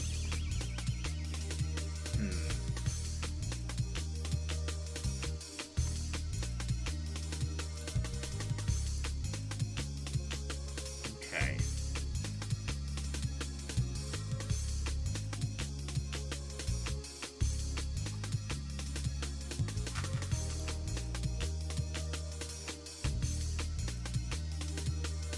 Alright, so once again, what we are looking for... Yeah, Ozymandias' remix is good. What we are looking for is who made the website. abs-temple.com. Who made the website? That is the solution. That is what we are gaming for. So, we've gone to the the ABST site.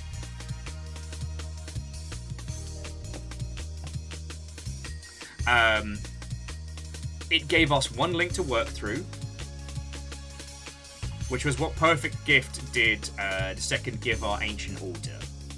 Now, there's no input field here, but we do know the answer to this question. The answer to this question is this, the Omne Datum Optimum.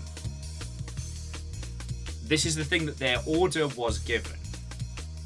So, by that logic, we should know that this was like the Order of the Poor Knights of Christ, or the Order of the Poor Knights of Christ, the Temple of Solomon, etc. But those don't seem to be the answers. So, that's where we're at right now. That's where we're at right now.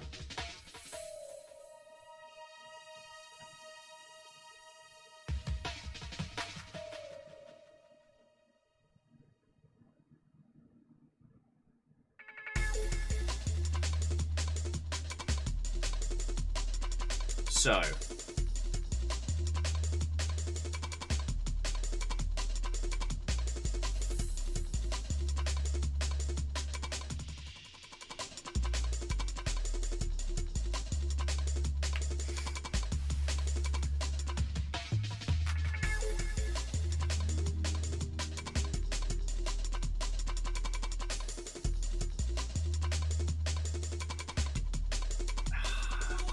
we've got all the data.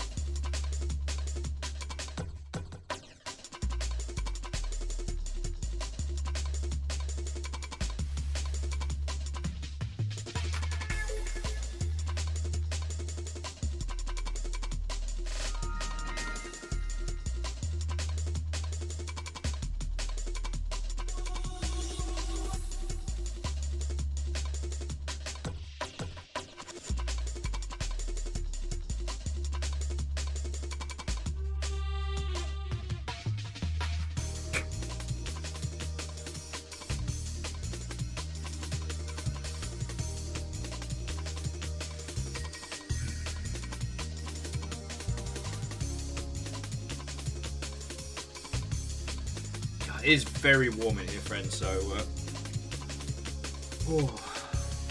yeah, I might need to just go cool off for a second. I have to just keep going dunking myself in water.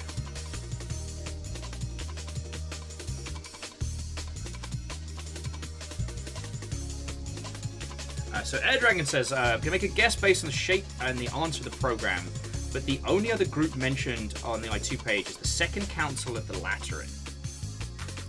Let's give it a shot.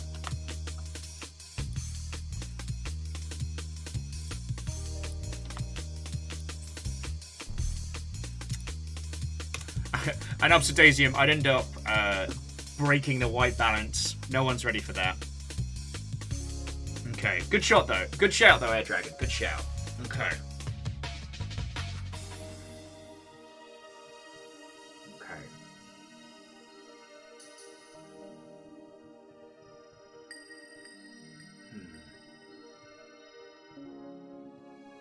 All right. Friends, just bear with me just a couple minutes. I'm just going to go throw my head under a tap very quickly.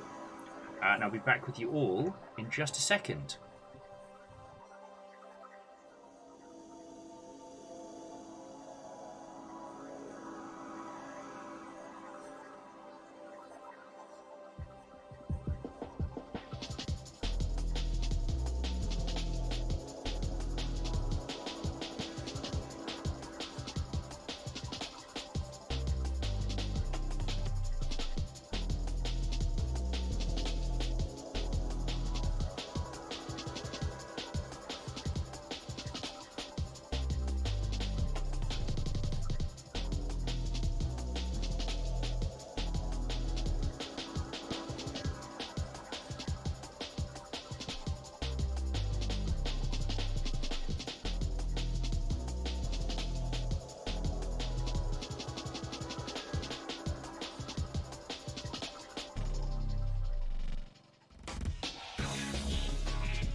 Hello, hello.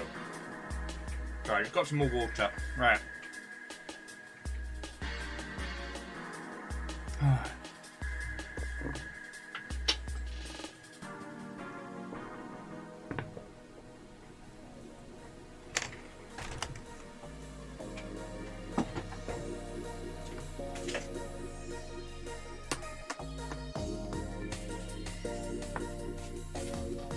Okay. So, where were we?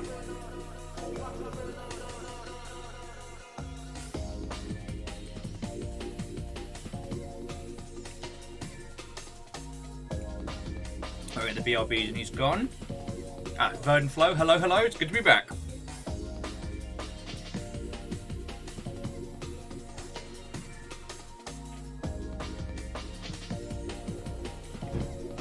What? Actually, Lord Traden, the Freemasons are an offshoot of the Oddfellows, which is another story.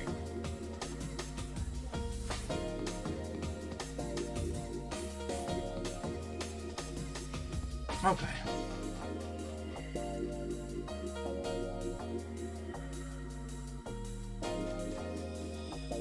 So we hit the gift and stalled.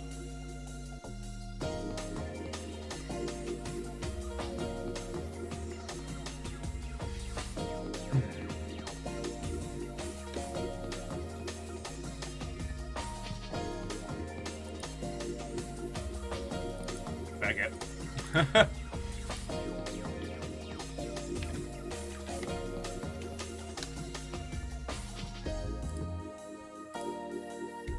Try my old sneaky tricks. Oh, worth a shot. Worth a shot. Okay.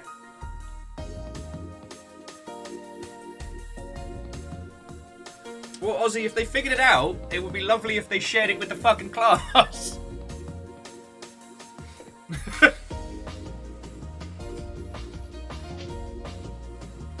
I'm very happy that you all have solved it. If you would be so kind as to share that information, that would be great.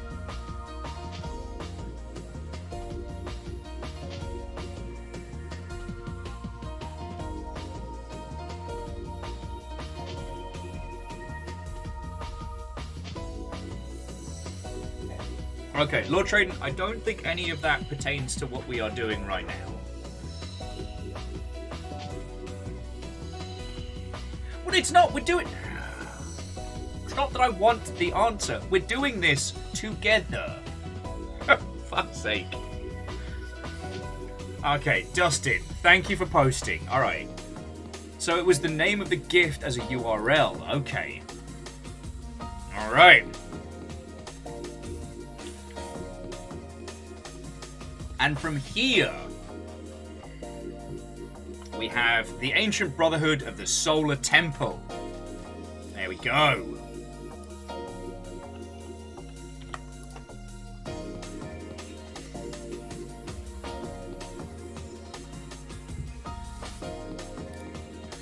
Okay. So now we know the Blobby fanatics that we are facing. Oh, sorry.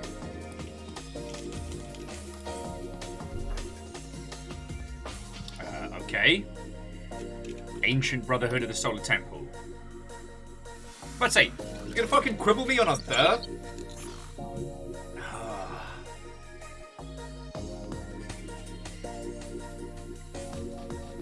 Alright, let's see what this gets us.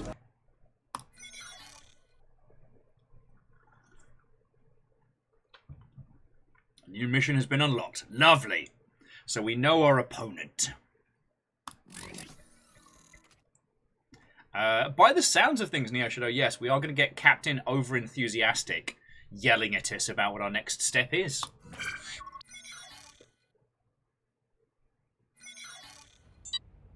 The first three Sephiroth represent the primordial energies of the universe, followed by the next steps of evolution, which lie beyond the tree.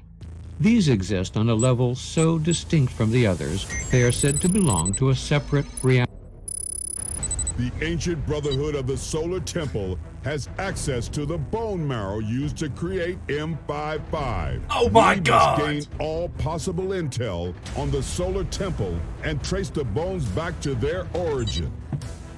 Just on a plane of divine energy, This where guy is man just can hope to meet living his for higher this. self. Fucking praise the sun! Alright, so there's only one bit in this act. Blobby fanatic. I may or may not resemble a drummer. And Bacon, thank you for the bits. Okay. So at this point, we're going to be researching the ancient Brotherhood of the Solar Temple and determining their connection to the bone marrow used in M55. Intel on ABST has been found on a thelemic message board. Use it to find the source of the bones used by the group. All right.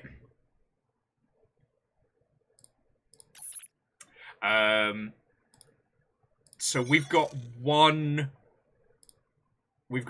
piece of data, and it is this. So, all right. Thinking caps back on. I got some ice water. We got a single page document here. And tunes. So, okay, so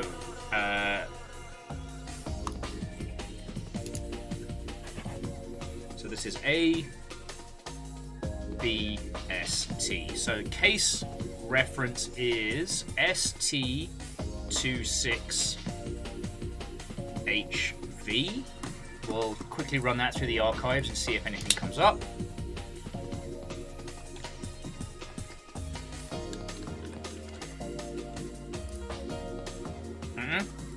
No case number is attached. It's all right. So, case study, Ancient Brotherhood of the Solar Temple. Oh, let me bring up the main screen. Data overview. First recorded mention of the Ancient Brotherhood of the Solar Temple by forum member Copula on predroroforum.local. So let us... I'll type that out and see if we can get to it.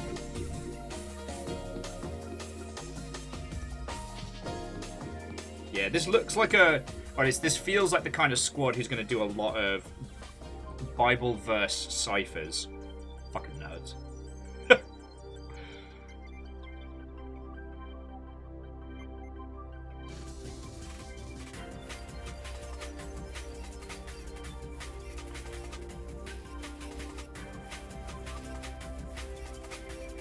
Something tells me we're not going to be able to get straight into this.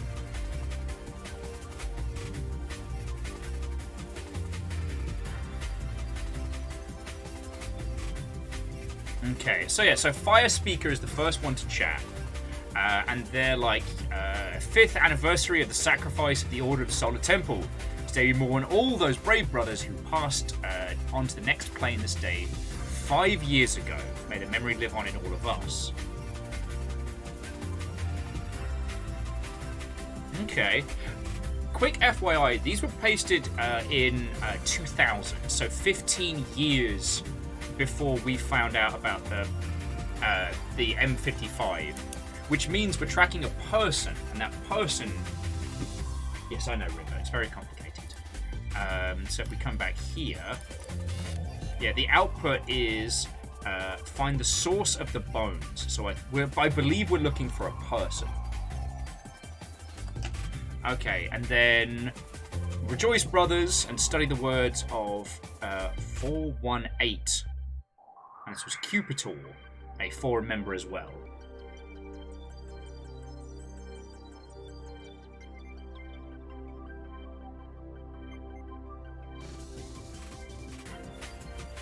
So study the words of 14532, CMX, CIIX, CCC, XXXIII. Alright, so we'll just Roman numerals.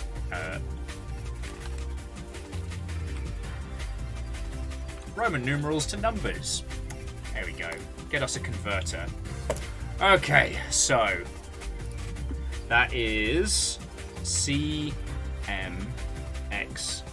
CIX dash CCC. God, I hate Roman numerals. XXX I. Alright. So.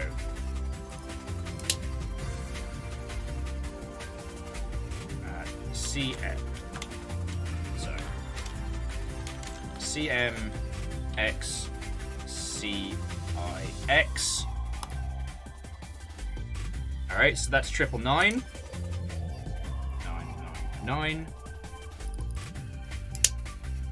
And then CCC XXX III. Which is 333. Alright. How does that help us? How does that help us? Alright. So 418.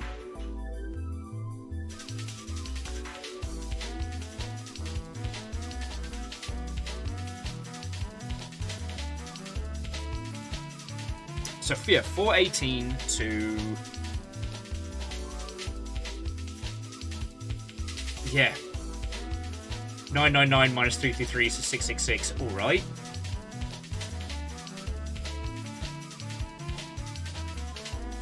So there's the calculation.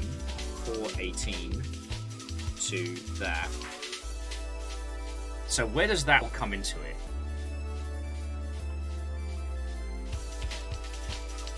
Because study the words of 418 to 666. What does that mean? And then we have this wonky ass cipher set up down here.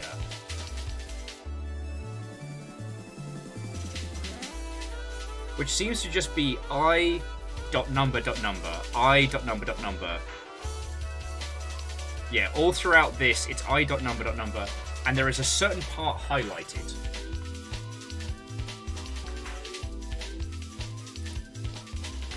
Once again, for those of you who have joined us, this is what we're trying to crack right now.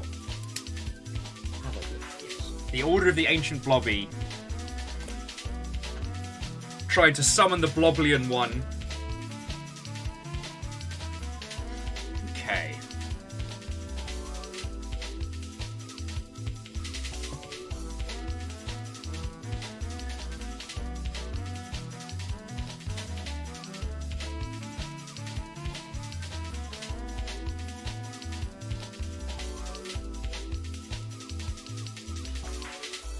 And considering the URL is a .local, I highly doubt we'll be able to get access to that.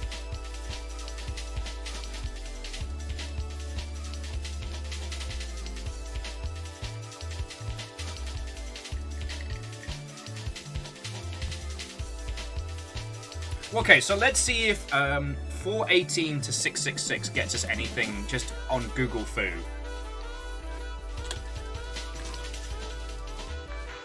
418 to 666.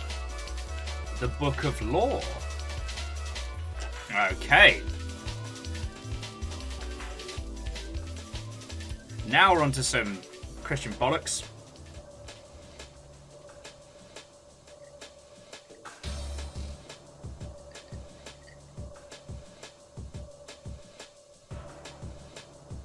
Oh, and Unholy Glee, Watto and welcome.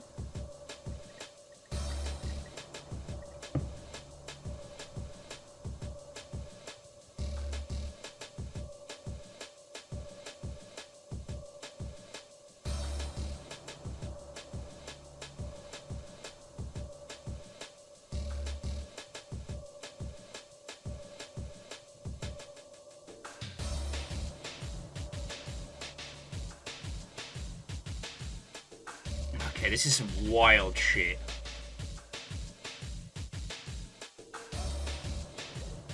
River, you're fine. Hello, big girl. I know. It's very warm.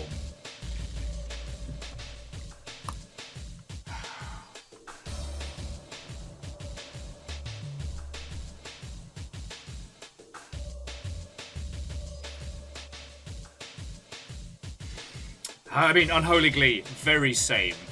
Okay, so what are we looking at here? We're looking at the Book of Law. Is a central sacred text of Thelemaia. Aleister Crowley said it was dictated to him by a beyond human being who called himself Awis. Jesus, Jiminy. So it seems to be a blend of ancient Egyptian philosophy with somebody who wrote...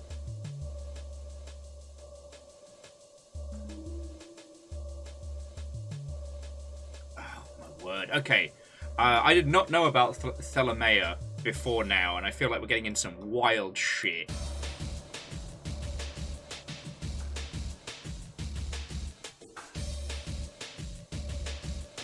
Okay. But what we do know... River, you're okay. You're alright, big guy.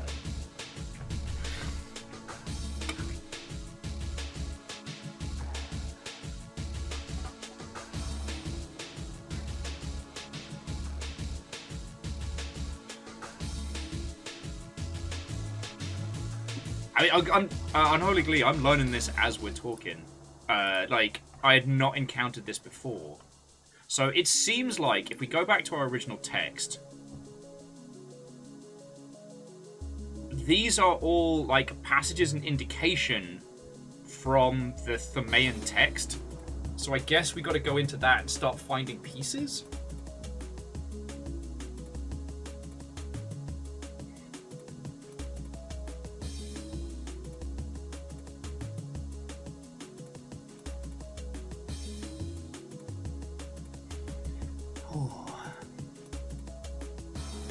I'm sorry, friends, for my head in hands moment. I'm just... Everything happened so much. Everything happened so much. I got Uno Reversoed today, which is when you don't really have anything going on.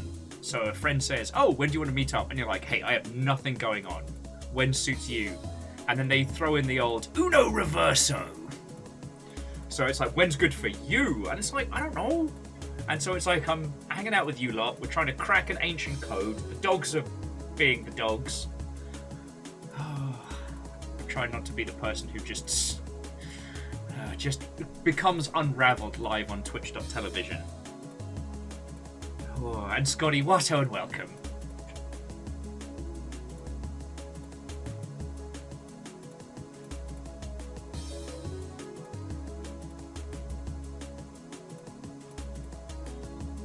And Keldra, that seems to be the case.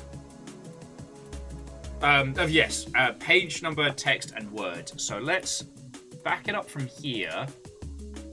So there's the book. Okay. And...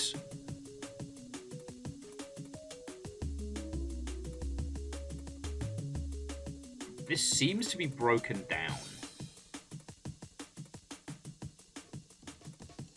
And this is some, like,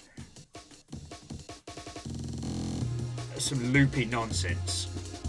So if the first one indicates the...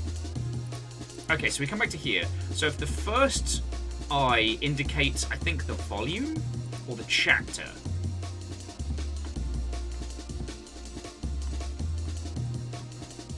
Okay, right, we're good. So, it is chapter, verse, and then I guess letter. So the first one is chapter 2, verse 18, and then whatever 23 ends up being. God, my search history. Hello, River. Yes, I know. It's very warm. So chapter 2, 18, and then 23 is 1, 2, 3, 4, 6, 7, 8, 9, 10, 11, 12, 13, 14, 15, 16, 17, 18, 19, 20, 21, 22, 23. So R. God, this is gonna take us a while. Ah! Whee! I know, River, I know. It's very warm. It's very warm. You're okay. Yes, hello.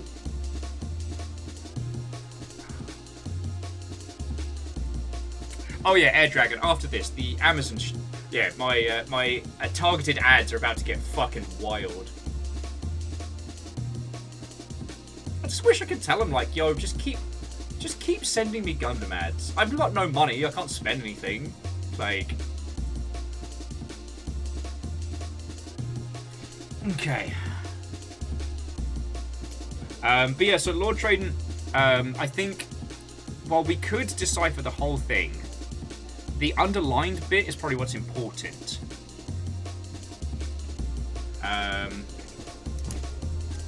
But I think we're going to have to work through this. So it's R. Next up, 35814. Jesus, 35814. 1, 2, 3, 4, 5, 6, 7, 8, 9, 10, 11, 12, 13, 14. Our brothers.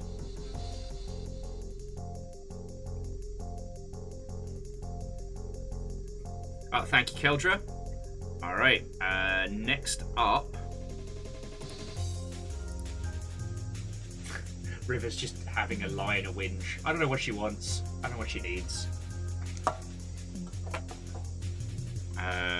Jesus. So then it's 1/20/13. Thank you, Keldra. So let's go back to the text. Also, there's something cathartic about this kind of problem solving. Yeah, so 1/20/13. 1, 2, 3, 4, 5, 6, 7, 8, 9, 10, 11, 12, 13. Our brothers have...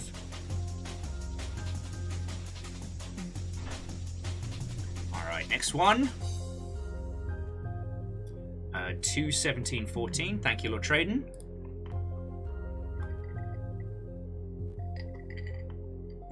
And you said 2, there's 17, and then 14. All right, of course they're bloody singing. All right, 1, 2, 3, 4, 5, 6, 7, 8, 9, 10, 11, 12, 13, 14. Our brothers have left.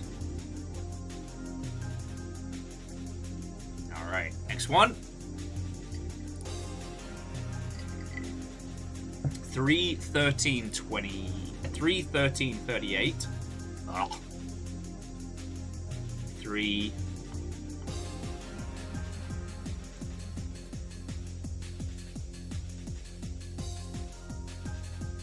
Are you sure, Lord Traden? No, that's because here's 3 and here's 13. There's nowhere there's 38 in that one. It's 3/10/38. Boof. Okay, 38. Feck. Yeah. 1, 2, 3, 4, 5, 6, 7, 8, 9, 10, 11, 12, 13, 14, 15, 16, 19, 20, 22, 23, 25, 26, 27, 28, 29, 30, 31, 32, 33, 34, 35, 36, 37, 38. Our brothers have left 2. That was for 2.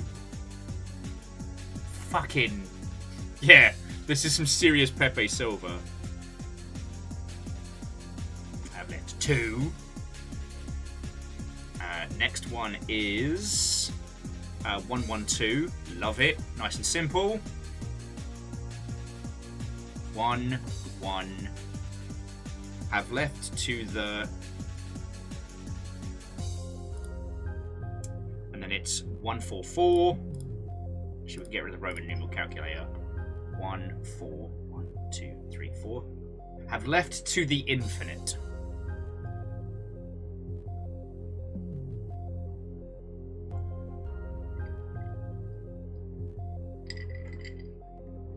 Then 1, 22, 34. Oh yeah, we gotta Da Vinci Code this bollocks. Oh. Why did I decide to do this? And why is this happening on the warmest day we've had in ages?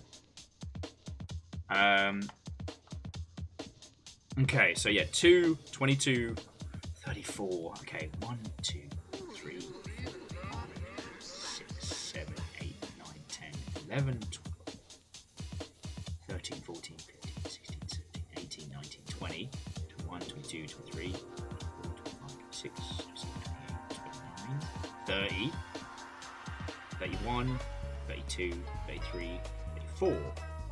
Have left to the infinite space. Fucking... God. Like the world's most insufferable forum user. I'm gonna enjoy having Illuminati agents murder these people just for inconveniencing us. Okay, 2, 4, 1. Love to see it. Love to see it. 2, 4, 1. Yet. Boosh.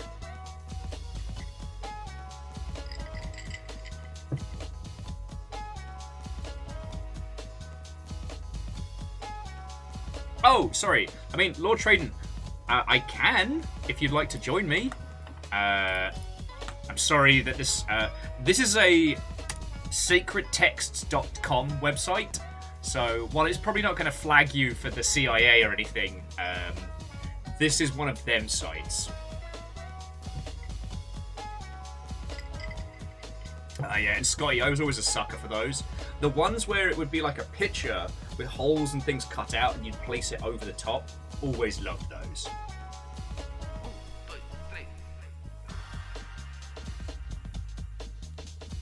Okay, where were we? We just did 2, 4, 1, and then 2, 18, 9. 1, 2, 3, 4, 5, 6, 7, 8, 9. So, left, let, yet we. God.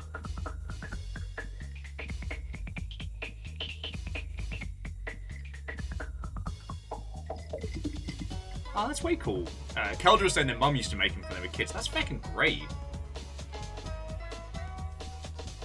I mean, I love shit like this.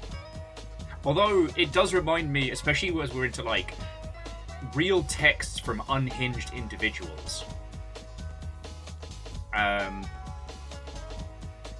Like, there's always a worry, and it's one of the reasons why they do, like, psych evals before, like core ARG games, is that sometimes people get too into these kinds of experiences, and the line between what is and isn't really does start to blur for them. So there's a big old challenge. Sorry, all right, we just did 2, 18, 9. Try not to lose focus. It's 289, so we're 2. Oh, fuck you. 2, 21, 82. Get fucked. River, you're fine. I'm just trying to decipher fucking puzzles and shit. Love you. My fucking life.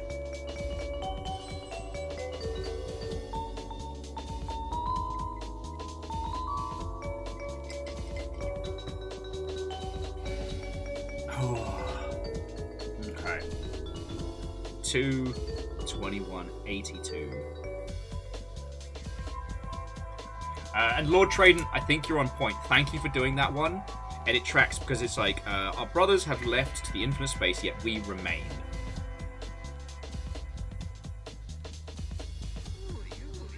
Well, I tell you what, Lord Traden, do you want to take a block and I'll take a block? So I'll keep going with this block. You start handling the second block. You see how it's split into like 3 paragraphs? Okay. But thank you for doing that one, because that sucks. Neo Shadow, do you want to take the last block? You'll have to chat amongst yourselves while we play librarians. But yeah. Okay, so I'll continue with top block. Lord Traden, second block. Neo Shadow, third block. Alright, everybody, break! Okay, so for me it is 2, 29. River, no! Sorry, bear with me a second, friends. God damn it. It's not like I'm trying to keep a fucking roof over our heads. I'll be back in a second, friends, I'm sorry.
Angel Kalina, thank you. It's just, you know. Yeah, and I haven't kept track of where I'm at on the top block, so I can't pass that off at the moment, and I'm so sorry, friends.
Hello, hello.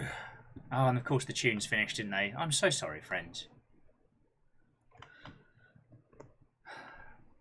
Sorry, bear with me a second.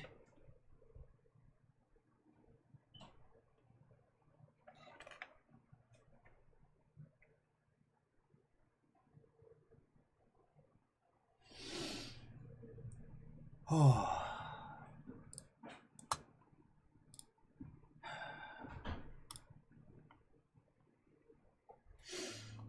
Okay. So, sorry, friends. So, how did the translations go? I know I got like half the main one.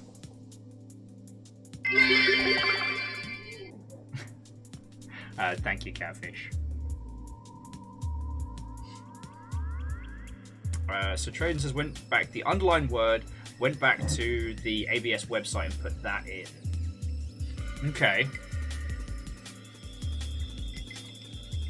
Well, what we're looking for is we're looking for the source of the bones used by the group.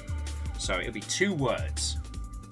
If I had to guess, it's going to be a medical group, or it's going to be something along those lines. Sorry, who's it? Amos, out of here. Nope, out of here.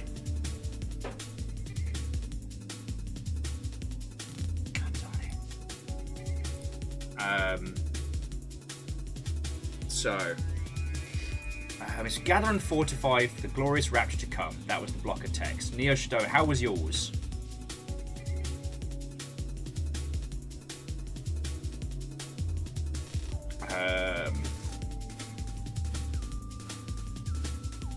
Okay, so it did lead to something. Alright, just bring me up to speed here. Bring me up to speed.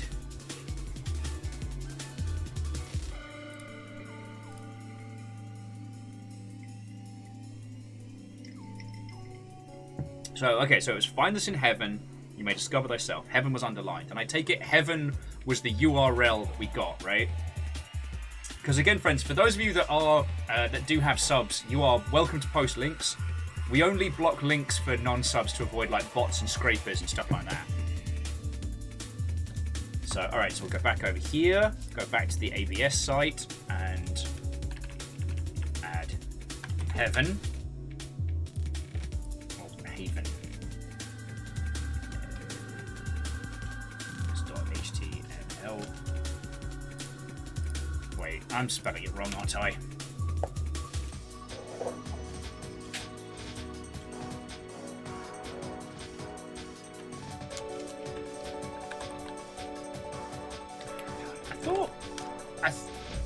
Okay.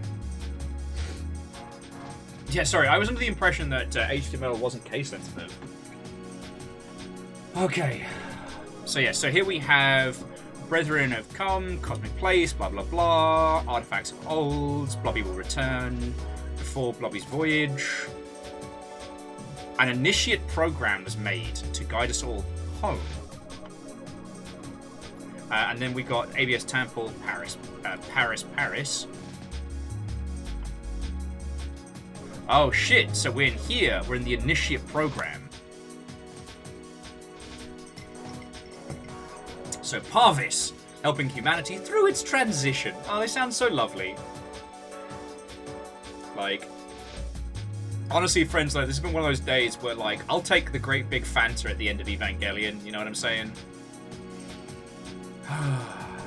Okay, so as a treasured member of the Solar Temple family, you may undergo the next phase of the initiation process. Who we are. This is a session for members who have proven themselves in the initiate phase and who are eager to achieve the next level. We will ask you a series of questions and warmly invite you to speak with an open heart, without fear of judgment, as you would among family. Alright, begin. And Pravis does sound like a medical. Do you sometimes feel like people don't understand you? I mean, this is Cult Recruitment 101, so yes. Do you ever feel tired, sometimes without reason? Cult Recruitment 101. Because here's the thing, friends. We all feel a level of like loneliness and isolation. That's the human condition. And tired without reason? I mean, again, human condition. Sometimes there are things in the chemical makeup of our bodies that make no sense. And people with like low-level, you know, fatigue or chronic conditions that go undiagnosed may feel like that. Like, preying on someone's loneliness and tiredness. Like, that's... Okay, we are not a cult, because not only do we not prey on people's tiredness, we all celebrate the fact that we're a bunch of chronic insomniacs with terrible sleep patterns. As soon as I start telling you all that I sleep a good night's sleep every night, that's when you know I've turned to the dark side. Anyway, do you feel tired sometimes for that reason? Yes. Does thinking about the future cause you anxiety? Yes. Do you feel that others don't give you the credit you deserve? Yes. Oh, sorry. Do you feel that others don't give the credit you deserve? Yes. And do you feel that the world should be different in some way, but that you feel helpless to change it? Yep. Do you find it difficult to develop satisfying relationships with other people? Yes. Oh my god. This is just cult recruitment 101. Do you have a bad experience in the past that still weighs on you? Obviously. Is it hard for you to to concentrate for long periods of time? Yes. Do you find yourself thinking about things you said in the past that you wish you had said differently? I mean, you don't need me to explain this nonsense. Yes. Do you have habits that cause you guilt, but you struggle to change? Yes. Okay, here we go. So your answer indicates a great deal of weight on your soul, and it can be hard to carry these burdens alone. And it's okay to ask for help. Many of our members struggle with the same concerns found in happiness and peace that they couldn't dream of in their former lives. We hope to share your knowledge with you. Begin program 2. No, Fred, I got watching a series about someone who trolls cults online by joining them and being disruptive, and they break down like the whole methodology behind recruitment and things like that. Also, there is a wonderful video that Dan Olsen did, Foldable Human, about flat earthers, and how there's essentially a vetting process. Like, someone doesn't go from being a rational person to believing the earth is flat. They get you with little things along the way, little ideas that resonate with you, and a lot of those are about how you feel. So, you know, with flat earthers, they prey a lot on people's feelings of helplessness in society, and this idea that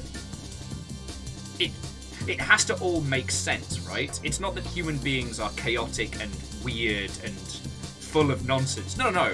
There's secret forces behind the scenes controlling it, because otherwise we'd have to admit that human beings are human and that our society is fallible. I know, again, you all know this. I know I'm not telling you anything you don't know, but I've been finding it fascinating. Plus, ages back we played this game called The Church in the Darkness, and ever since we played that, like, that really kind of gave me kind of a stop and pause for thought.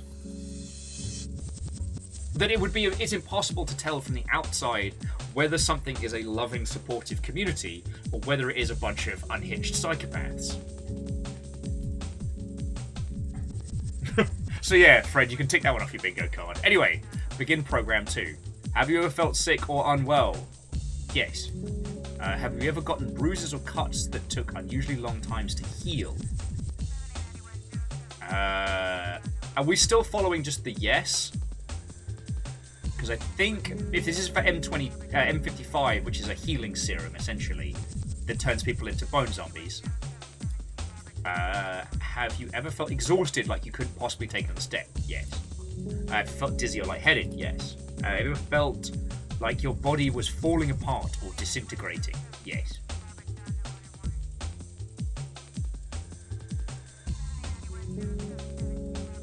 Oh, interesting. So Neo Stowe is saying that if you answer no to everything in the first phase, it says you've answered a lot of questions in the negative, which hints at repressed and an anxious state of mind. It can be difficult to share your true feelings, but without openness, change is impossible. Interesting. Felt older than your actual age? Yes. Have you ever felt as if your environment was contaminated in some way? Yes. We grieve for your damaged body. It is clear that the weight of all this age is especially heavy on you. Hand in hand with the solar temp will change as possible. Bam. Where did our last earthly grandmaster enter the fire and move to the next plane? Ah, okay, yeah, so... Yeah, Lord Traden, this is one of the things that Alison Smith do so well, is they do this thing where they give you little pieces of a whole and then have you bring them together. So it's why we've been doing this in like chapters and chunks, because they're all pieced together. But yeah. So what was the answer to this one? Where did our last earthly grandmaster first enter the fire to the next plane? So the person was the Jacques de Molay. Where did they enter the fire? Travels to France. Arrest and charges. We're sentenced to the stake. In Scene, which is where the execution took place. But Paris got us the answer we wanted, yeah? Alright, what's my fucking... Okay. But yeah, so, Paris.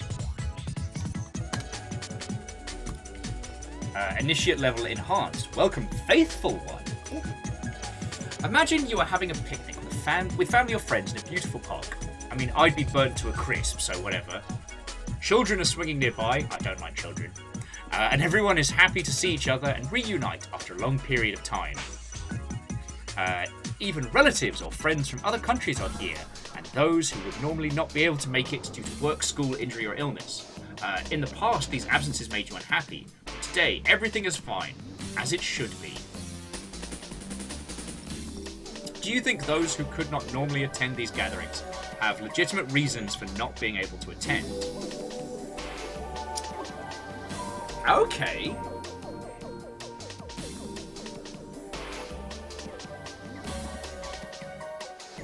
This feels like the I would like to think so is the correct answer, right? Like, I'm behind all of you lot, so yeah.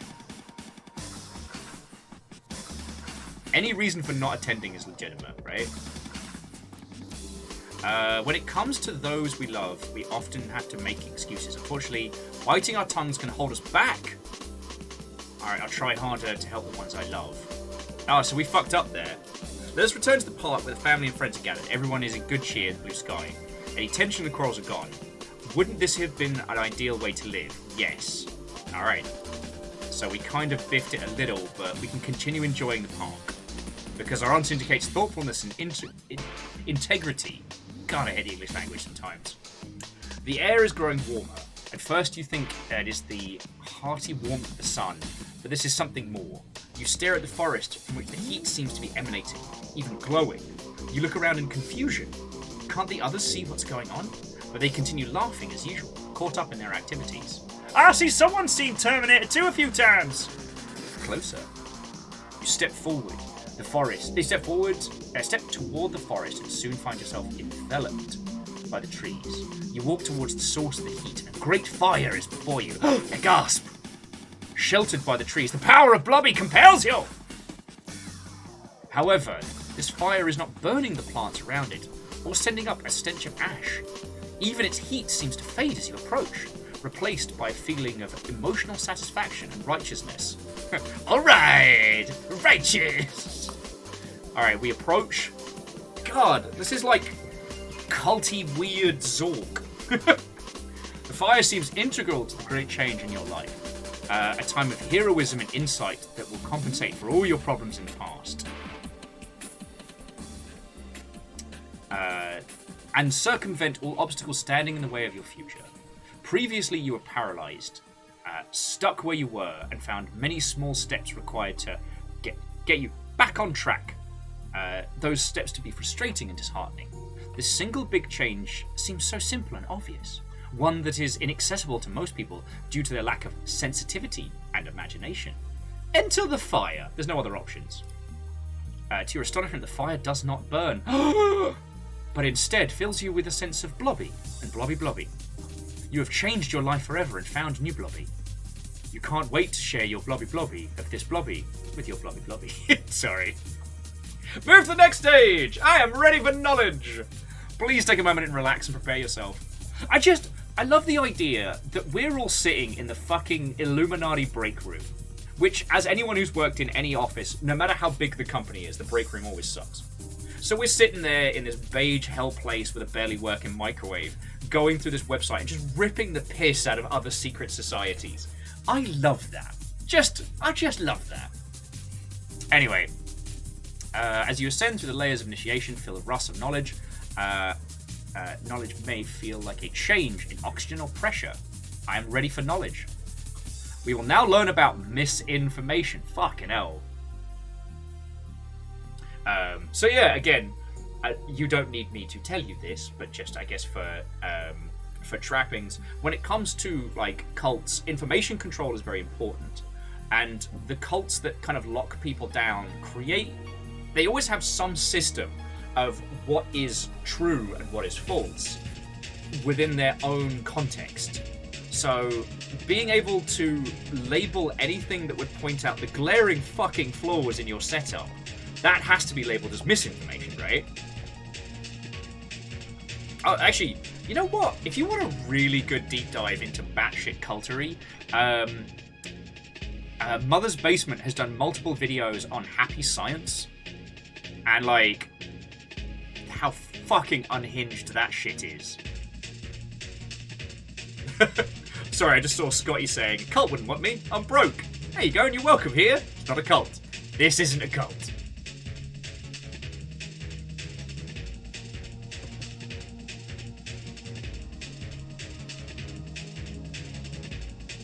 Okay, so we'll now learn about misinformation. Common misinformation directory, the Hell Myth, initiation rumors. So I guess we read up on these as well. Oh, cool. Lord Trader said Super Eye Patch Wolf did a video. Oh, way cool. I haven't watched as much of their stuff as I would like. Hours in a day.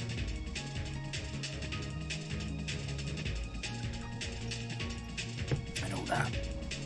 Okay, so first up, the Hell Myth. The myth of hell as a place of torment is a lie designed to stigmatize oceans of purifying fire as being a negative thing rather than a positive thing. Oh, fucking hell. Oh, so not the happy science thing. Oh, the fake martial artists. That's a whole kettle of monkeys on its own. Hell is in fact a reflection of the future. Something is not yet born. Yeah, I understand.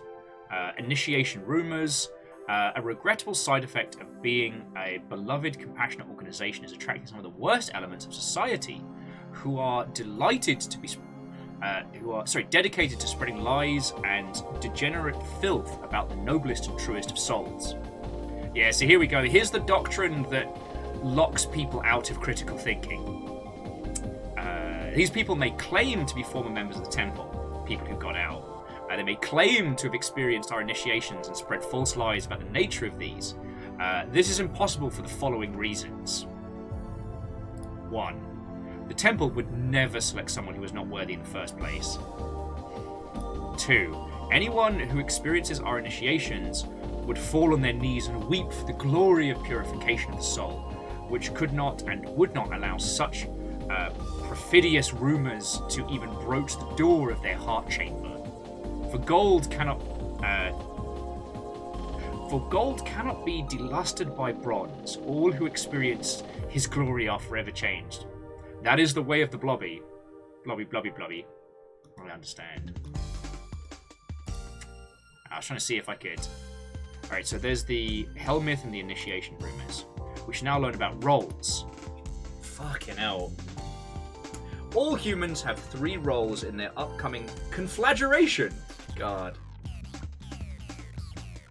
Look, I'm not saying that this is like what it was like 20 minutes before the Necrons got all T-1000, but it kind of feels that way.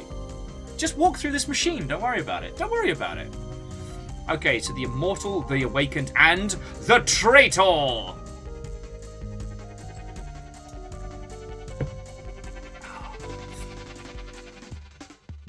Okay, so first up, the Immortal. the cleanest and purest of all initiations, culminating in the javelin of the soul, ascending from the teeth of the terrestrial fire to join the cosmic flame, to hear the voices of the cosmic masters, not merely through their intermediaries on this earth, but directly, beyond words and signs, in the realm of pure sensation, to become one with truth itself. Oh. How do you do, fellow Scientologists?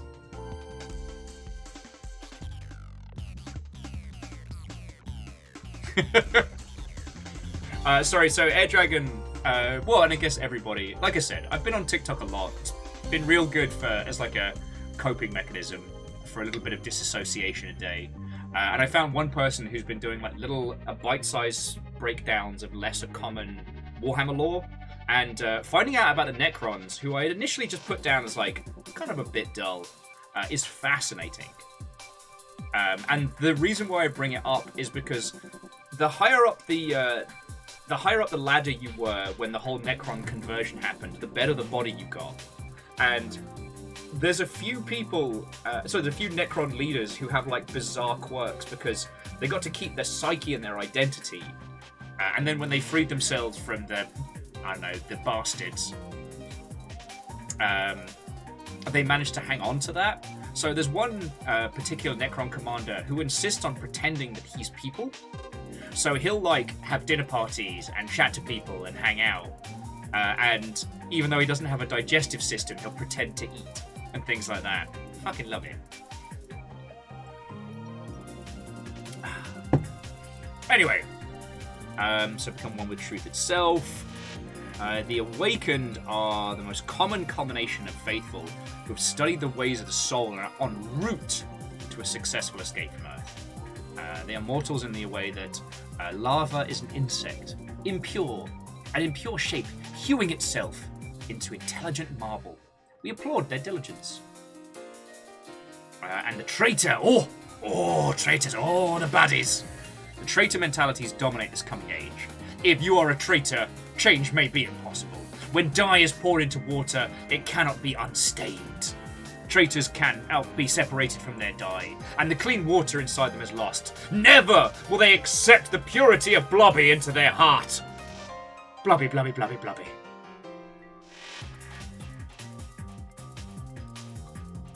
I've learnt and will continue. Alright, your subconscious behavior when navigating this program is being tracked. They're in my brain! Blobby, Blobby. However, you will not be informed of the outcome until the appropriate time, in order to most clearly discern your role. Thank you. Alright. At this stage, the level of information revealed is critical. To access further data, we have prepared a gate of admittance. Paths of the tree. Nani? Fucking Nani?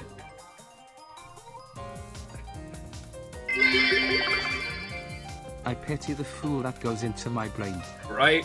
Like, Keldra, that's how you know, if you didn't already, that they're full of shite, because anything up in this noggin, congratulations, it's like a mosh pit war zone. You'll...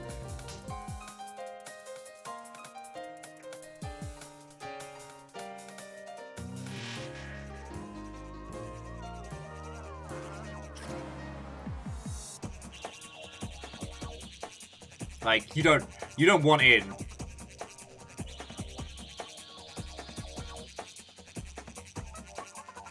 Is it a Minesweeper minigame to enter? Alright, I'm not getting any additional info, but I gave it a scan.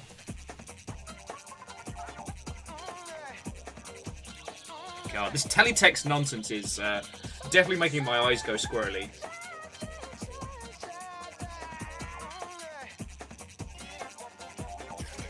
I don't see a Dustin. Intelligent Marble is a great band name.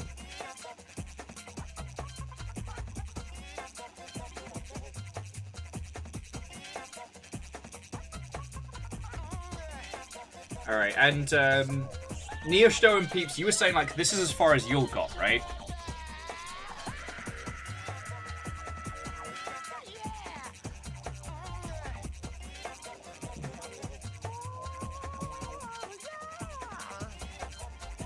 Dustin, that's what we're trying to find out. Alright, so this is as far as you'll have gotten. Alright. Alright.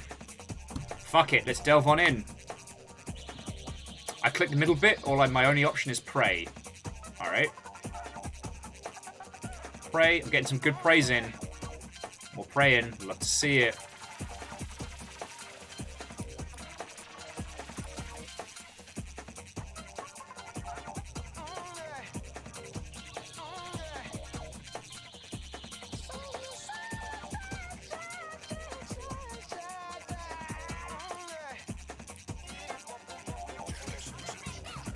Alright.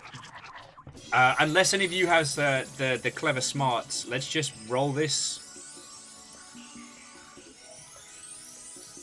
Block by block, brick by brick. We got tunes, we got friends, we can do this. I'm just gonna snake my way up.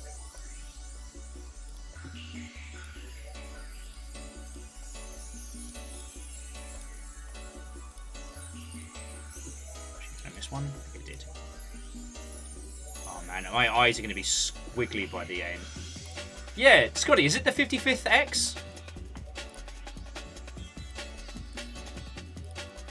There's Vin Diesel when you bloody need him.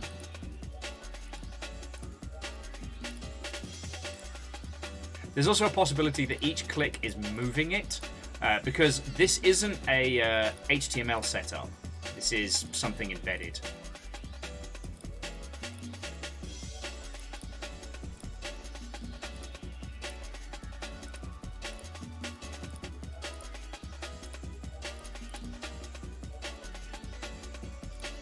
Yeah, Megalyn getting lots of praying in today. Getting those reps.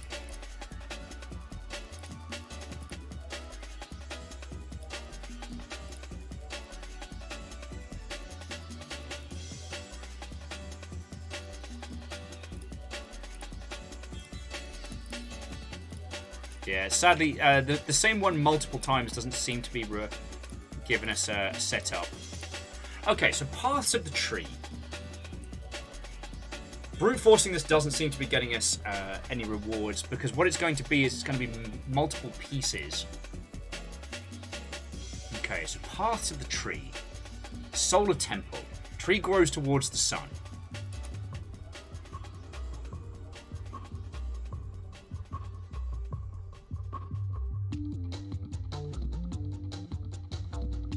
Okay.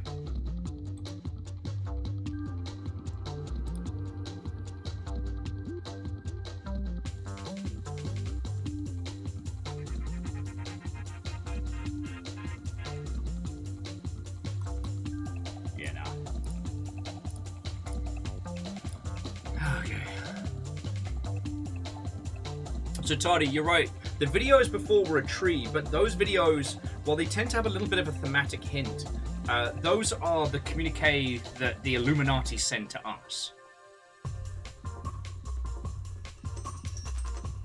So, like, that's where our instructions are hidden in.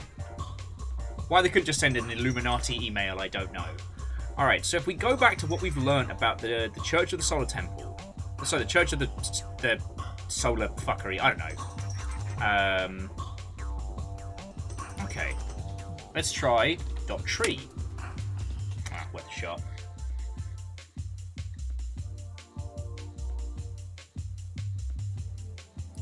So thinking bottom to top, but there's a lot of bottom, lol. And I'll give it a shot.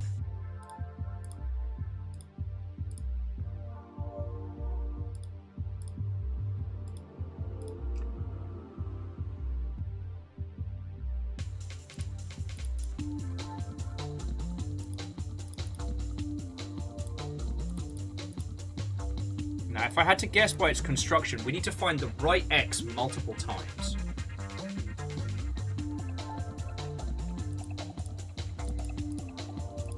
Alright, I'm just... because it's the paths of the tree, right?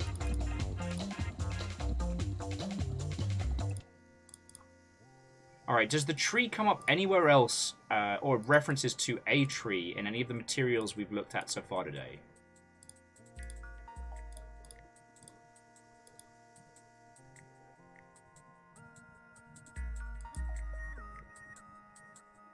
No joy in a prey page either. Understandable.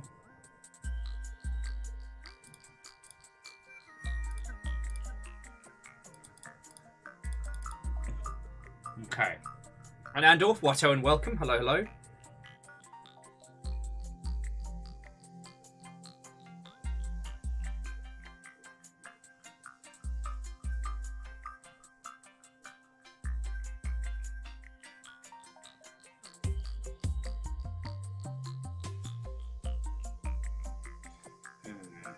Okay.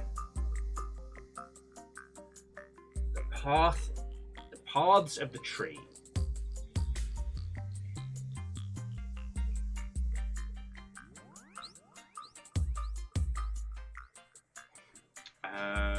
So Tardy, there doesn't seem to be any impact. So if I click a particular space, wait here, click pray, there's no change on the X's. And so, if it is the shape of a tree, then somewhere it's going to tell us how to map that out. Because, I mean, look at how abstract the grid we have to work with is. Like, we'd need to be able to get that cipher somewhere.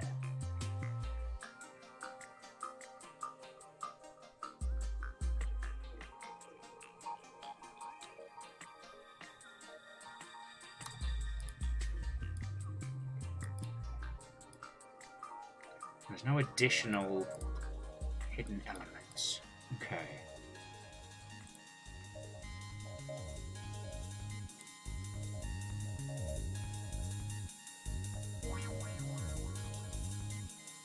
Yeah, so Dustin, we've not like going back through the going back to the assets that we've encountered. Like, we haven't been given a tree asset so far today.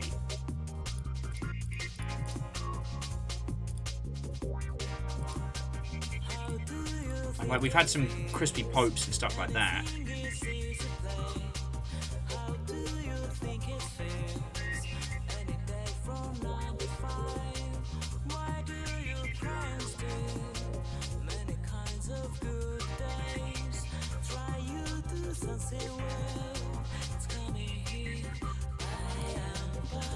And I'm so sorry, friends, like, it's probably super obvious and staring us in the face, but it's so warm over here. But I know as well as you do, if we stop now, we'll not solve this again, because we'll have to go back over it, and we'll miss key pieces. Paths of the tree.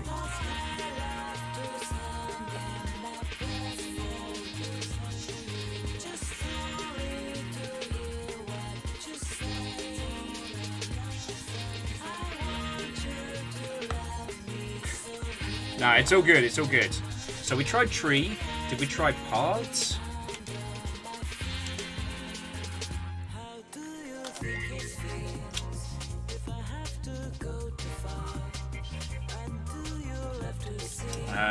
And Keldra, again, I don't think the tree videos is the go-to.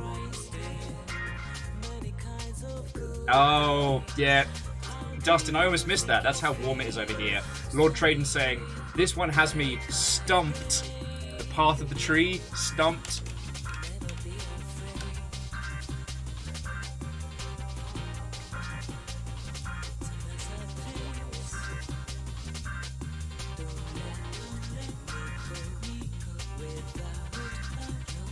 Yeah, we still don't have a source for the bones. Because, like, I was coming back here and it's like, maybe we've gotten far enough into the paths of the tree that it wants us to enter that. I mean, okay, we can try Paris, but it's been asking us for a double.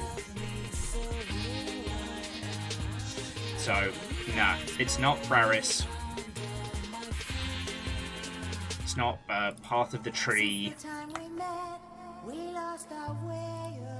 Just That's when we were heaven sent. But remember, it's the easy way. I fight hard to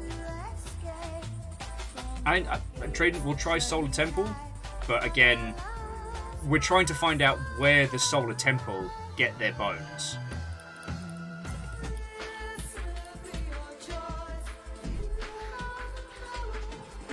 Alright. Ancient Brotherhood of the Solar Temple. Culpator. We tried the reference number and the additionals. Those gave us nothing new. Okay.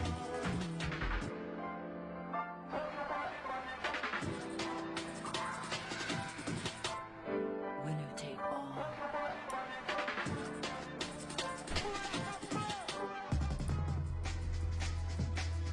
All right.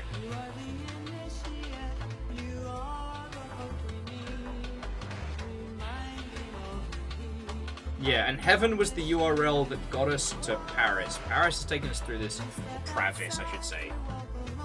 Has taken us through this and has led us to the path of the tree. The paths of the tree.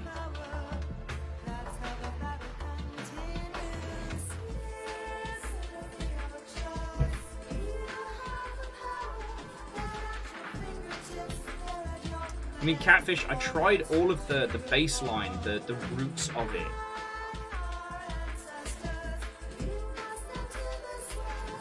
And I did have a look at the source, like the root. And it's just a lot. Like, this isn't anything that I can pass.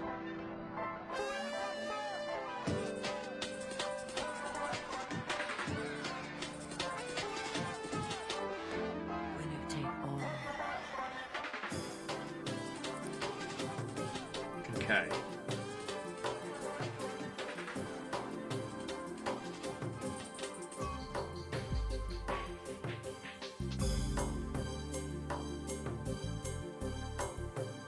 How's the tree? Okay, let's think about this. When have they mentioned? Hey, Lord Traden, you got it? It's the 22nd X.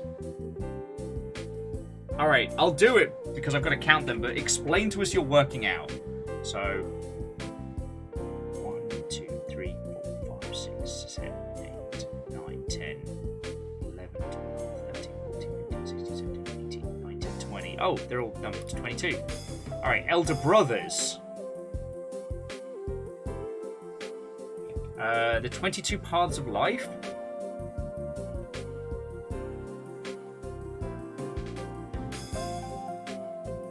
Oh shit, okay, so the Elder Brothers. Oh, okay. So we're on super duper whooper research mode. Alright, so who are the Elder Brothers? So let's just fucking get into it. Alright. There's a book called The Elder Brothers. I don't think that one's it.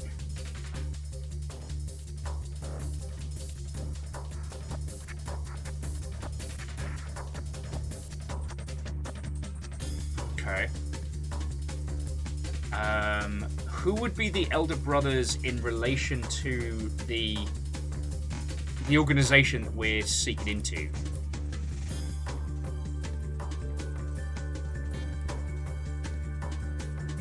Okay. Scotty says, is that the name of the company? Elder Brothers? I mean, we can try it. It fits the correct format. Nah.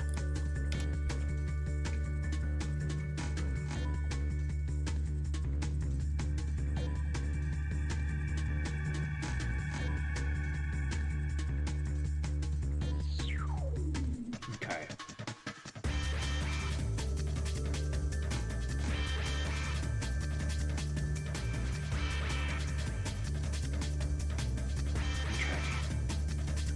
Elder Brothers. So the last one was the Paths of the Tree. Tell us, who were the two Elder Brothers in the Knights Templar? I'll try two. Nah, we prayed. Ah, shit, we hit prey.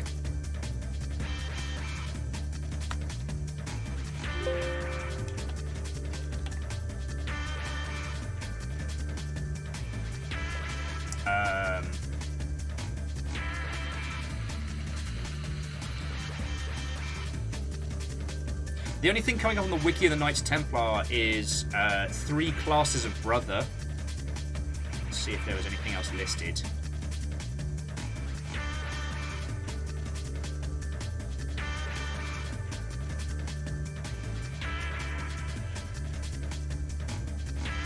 Trying to see if there's anything about...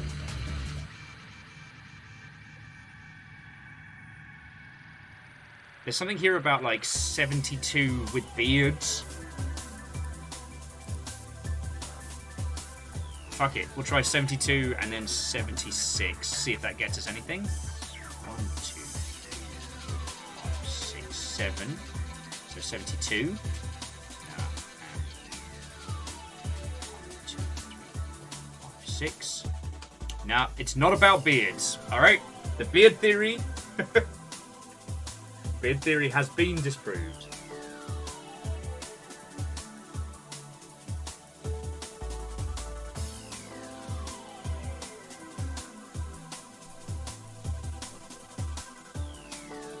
Or is it the abstract of Elder Brothers? We know the output has to be a number from like 6, 7, 8. From 1 to I guess from 1 to 89, right? 10. Okay, so yeah, from 1 to 90. Yeah, so yeah, okay, yeah. It was the 22 paths of life, but you got that from the trees. So now we have Elder Brothers. The path of the Elder Brothers. Fuck it, we're just... Nope, it's Naruto stuff. It's Naruto's.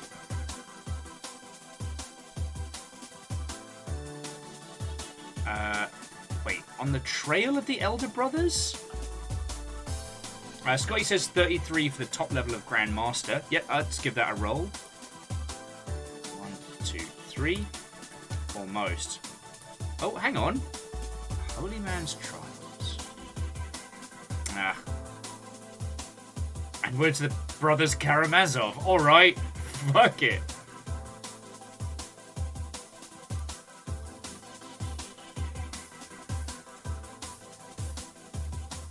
Oh, here we go. The Kogi, survivors of pre-Columbian civilization, lived in Sierra Nevada, called themselves the Elder Brothers of Humanity. They believe they are guardians of all on life.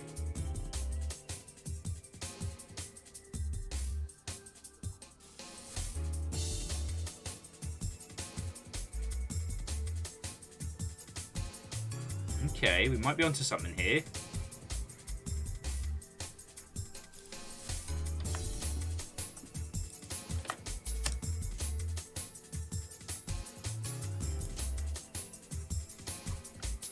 Okay.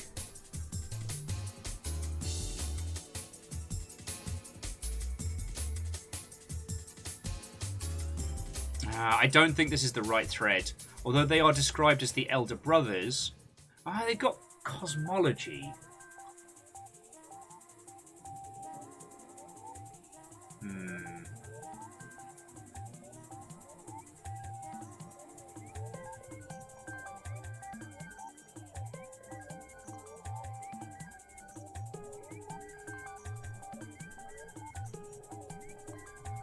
Megalyn, I don't know if I tried 23, but I will.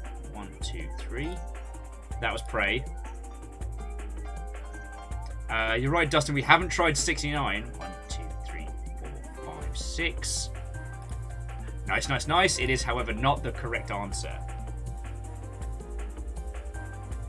Facer says, the letter was decoded. Was there any numbers in that? We can have a look, but this...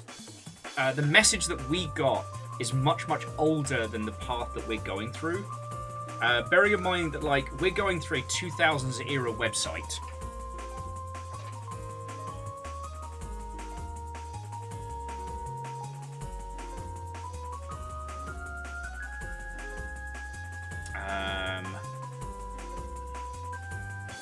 Nah, nothing about... I mean, other than the word brother! Okay. See, usually, friends, when I get to this level in, like, an ARG or a puzzle game, it's like 1, 2 o'clock in the morning, everything's quiet.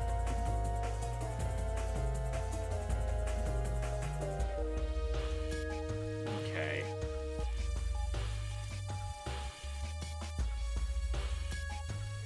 Dustin suggesting 8 for the 8 components of the Kogi.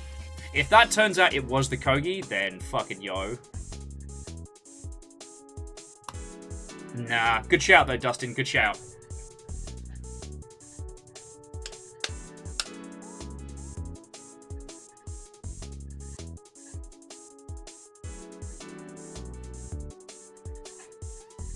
Yeah, Scotty, Brother Metamus was the person we've been basically tracking the trail of for this one. So, again, in the timeline, this website was made around the 2000s, whereas the communique from Brother Metius was from 2015.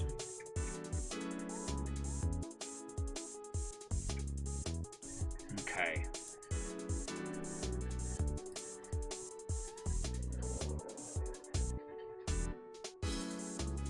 Elder Brothers. Elder Brothers.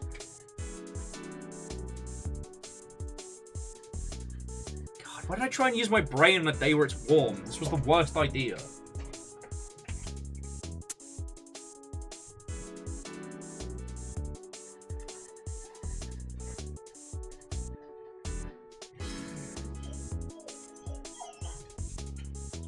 Amos, you're fine, mate. Fiona's just gone to the bathroom, so Amos is like, oh, they're gone forever, oh no.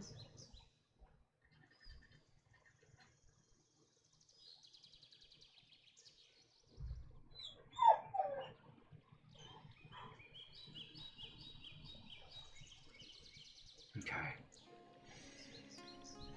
Okay.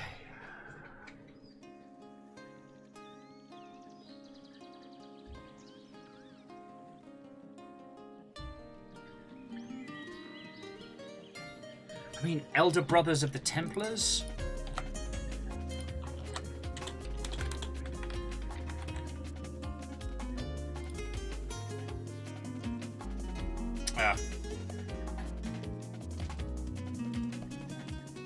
There were 3 classes of brother.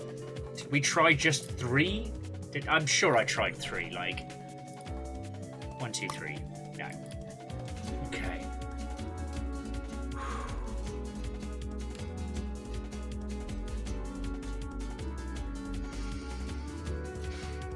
You'll want to take a line? We'll just go from there.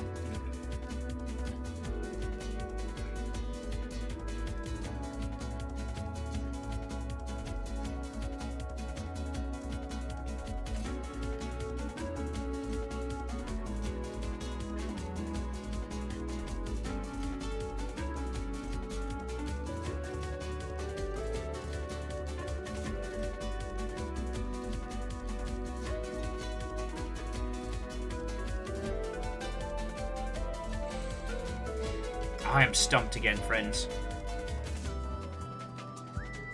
I'm not even going to put up the BRB needs. I'm just going to go dunk my head under a tap, just try and cool off again for a second. Because I think the cooking is what's not helping. But okay, so the clue is Elder Brothers. In relation to this crazy loony, like Knights Templar-ish organization of the Solar Temple. Reactor online. Sensors Hey! online. Weapons online. All systems nominal. You and me ain't nothing but Vikings, so let's do it like they do on the Discovery Channel. Get in looty now. Much love, good sir. And to you, Fallen Mystic. Beck, thank you. That is the full compliment. You could not have another month's more. Beck, thank you.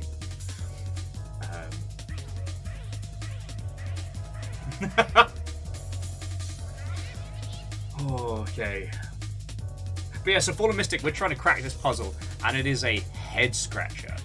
So if any of you all want to talk Fallen Mystic through this, look, I'm just going to go dip my head under the cold tap because it is stupidly warm in here right now. We're having kind of like a very warm day here in Seattle, and I am suffering. And apparently I decided to do Smart People games the exact same day, so go me, I guess. I'll be back in just a second.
All right, friendos. Okay. Oh. We might be at brute at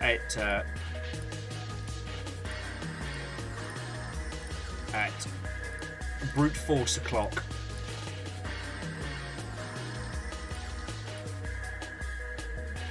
It's really hard to keep track of which ones I click, because the grid is ever shifting.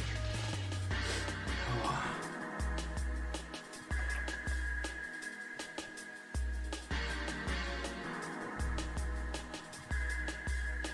Okay, 43.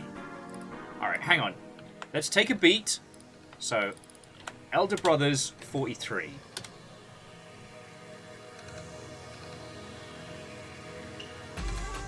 God, no. Okay, no. You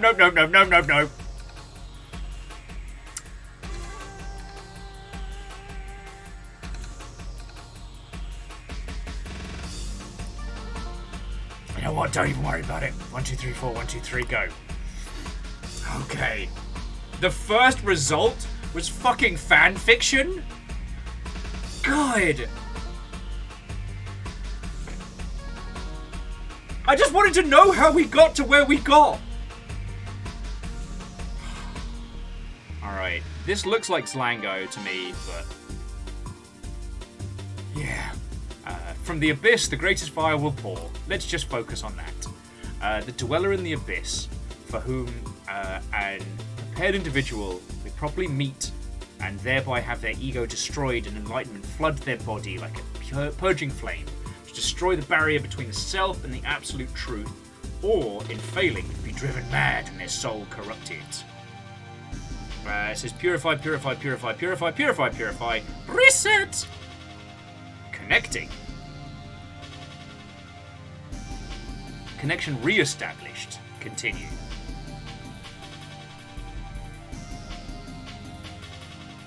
Alright.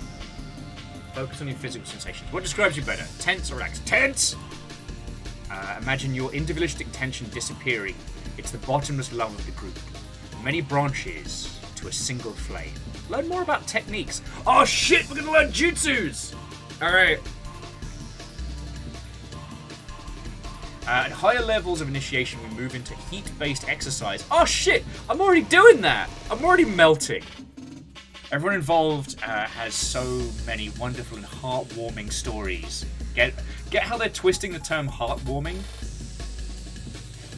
The story is when you found peace and energy at the manifestation of each result. each exercise with the guidance of a voice-made flesh of the Cosmic Masters. Voice-made flesh is a great name either for a Blackout Club god or an iterator from Rainworld. So there we go. Okay, so 1. Enclosure in rooms of steam. We are hitting the sauna today. Compared to an enjoyable sauna, the communal atmosphere of our ancestors, together in the steam, with the accursed artifacts. Our greatest initiates reported enjoying up to 6, 8, even 12 hours in the rooms. 6, 8, 12. Let's just fucking write that down.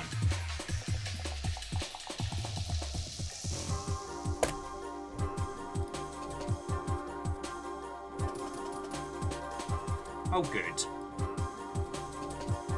Don't worry about it. This is just the old Zlango decoder. Oh, fuck you guys.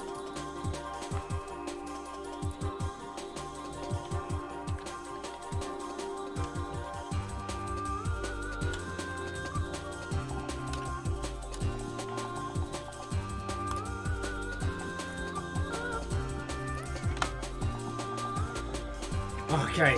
Oh, sorry, if you haven't encountered this, I don't know how Zlango works, but it's been kind of famous in, like, creepypasta spaces.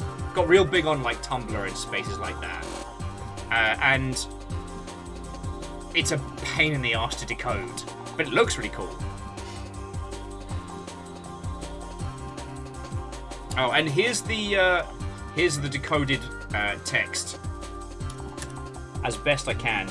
So it says, fire is finally introduced as exposure and becoming something on the hands and arms and feet, and moving into other areas dictated I'll assume by the Cosmic Masters, towards becoming free and accelerating the self-proclaimed understanding.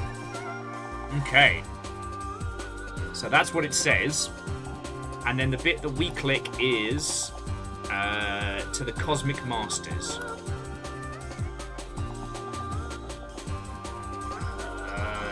Alright, more Zlango!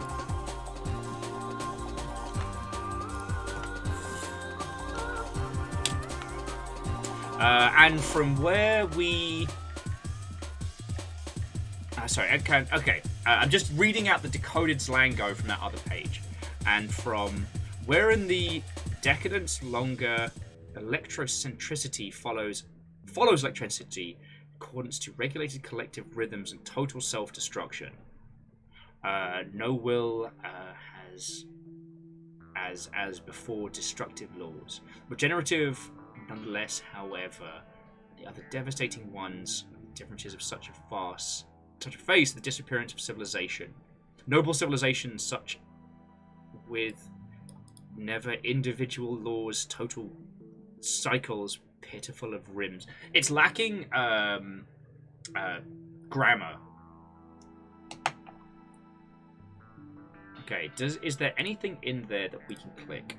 So we have laws regenerate, noble civil, followed course, nonetheless. Laws and regen. Connecting. Fuck. I fucked up there, friend. Connection re-established. Oh, piss. If you look at history, there were times when fire was a punishment. Again, I cannot imagine doing this at 2 o'clock in the morning. I would unravel. Anyway, when individuals burnt the stake, the speed of the burning was not always the same. If the individual was hated, the executioner made sure the wood was wet. To show mercy was to use dry kindling. To burn fast. The earth is suffering, the flames cannot be put out, the wounds already upon the body, the burned victim raw and glistening. There can only be pain until the moment of pure, painless soul is finally driven from the weak, fragile body into the blobby. So we must accelerate the process. Don't like that. The Cosmic Masters have spoke through our spiritual leader on Earth, blobby. Though this virtual location, the message of the transmission can be replicated and accessed an infinite number of times, accelerating the process. Will you be our kindling? Fucking yo! Oh! Yay! Rejoice in the glorious grasp of transition, from the... I was reading that! Bastards.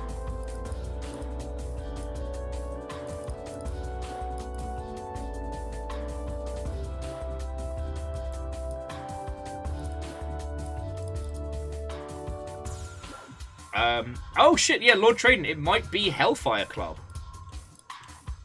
Fucking D&D's in on this as well? Shit.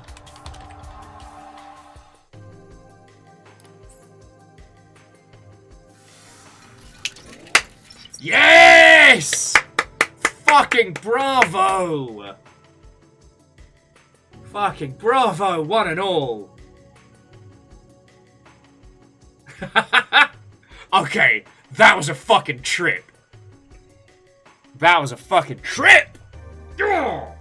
Jobs are good and back of the net. Whew. We could not have done that individuals. We got this. Alright, back to the mission.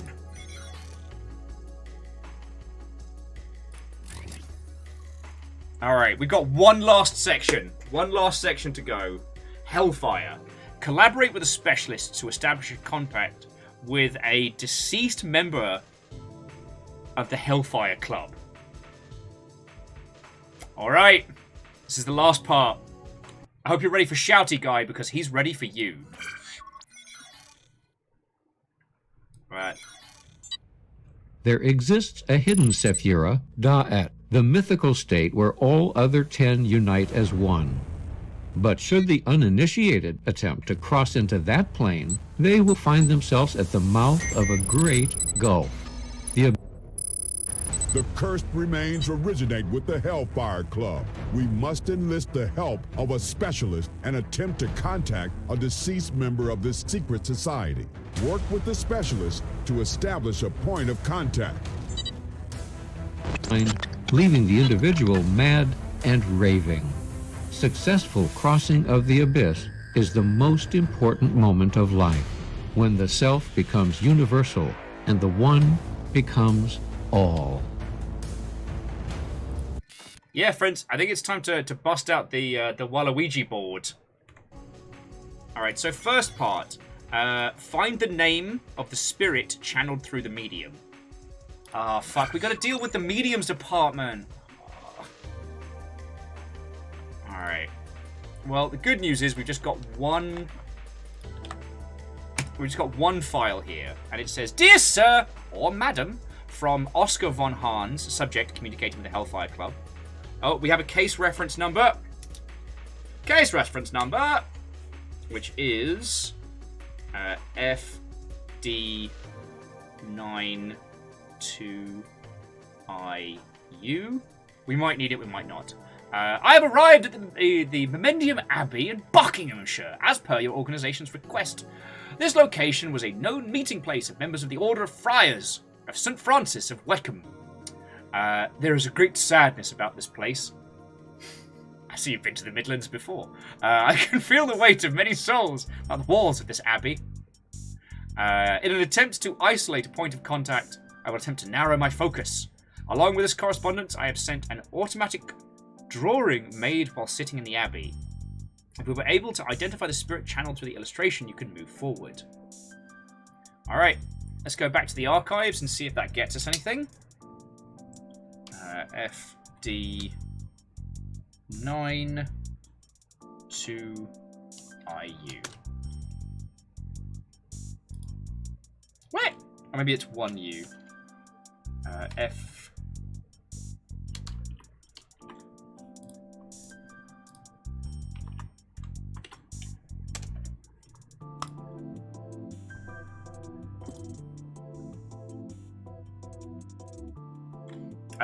Okay, Traden says, cold shot Alistair Crowley. Yo, do you want to just fucking... Do you want to just Hail Mary it?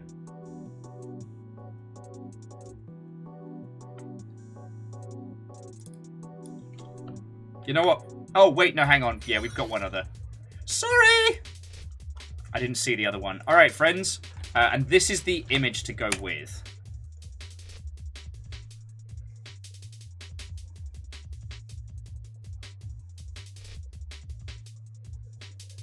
Oh, was I reading an O as a U? No, case number up there. FD9-2IU. I was right. But it looks like it's a case reference, not an archival number. Alright, so this is creepy! And somehow relevant. 45, 45, 45.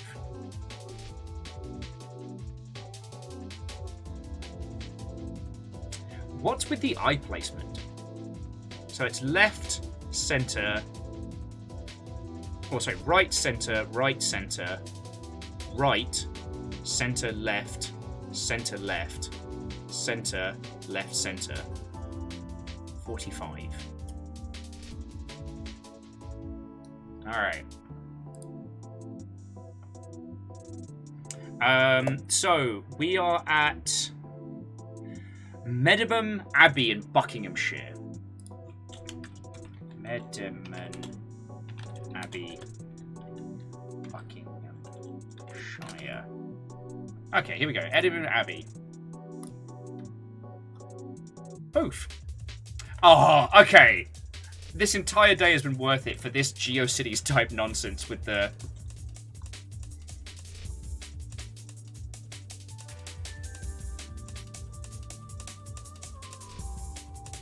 Oh!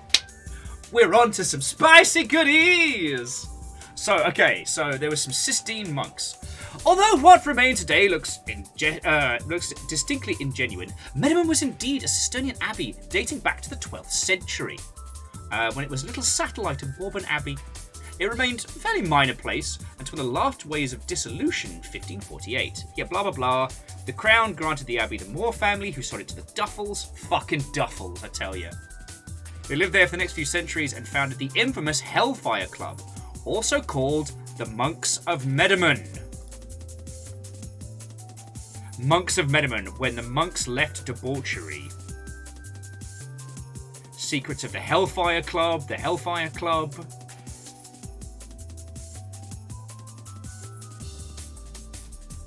Alright.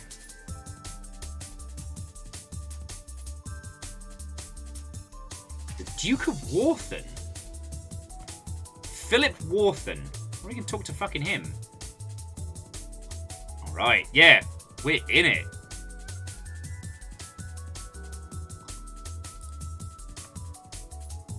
Monks behaving badly.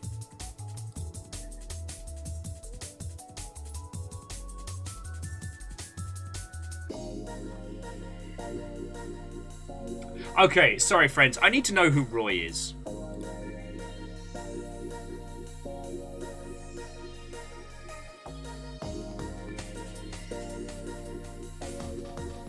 What up, Roy?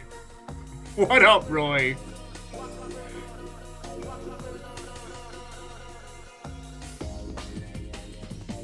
If it turns out this is a real person and not part of this puzzle, I'm so happy this exists. Andrew. What's up with Andrew?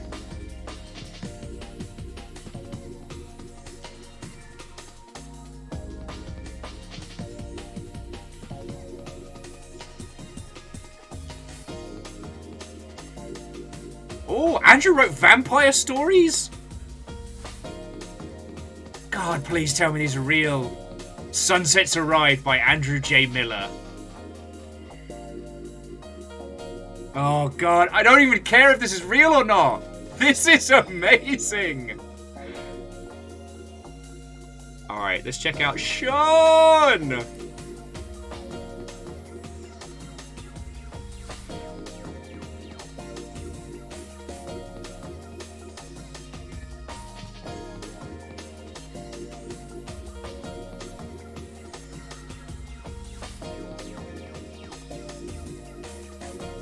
I really don't know if this is real or not. Sean directed a film called Blood Run.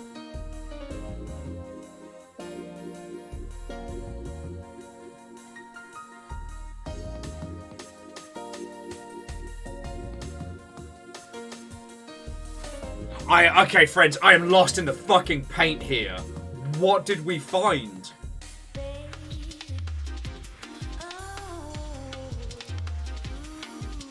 Welcome to the gallery.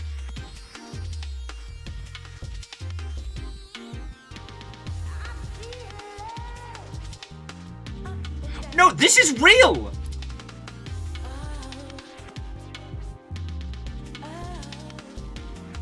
Oh, my absolute life.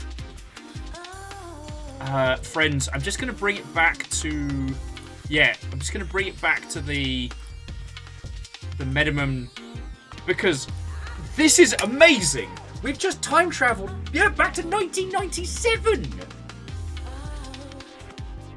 Oh my word! I'm unraveling here. I am unraveling. Now, I think what we need to do is find this. Okay, I don't know if we're going to need those. I'll keep them for a second. So, this is the image we've got to give us the hint. And the person is at Minimum Abbey. So, whatever that image is, that's what hands us... Yeah, it's GeoWorks as fuck. I love it.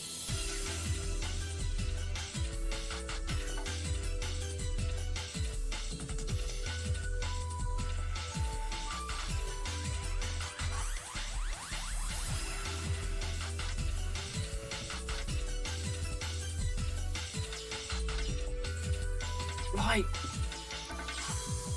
Okay, sorry, I'm so distracted by this whole ass website. This is amazing. Back to the Raving Loony homepage.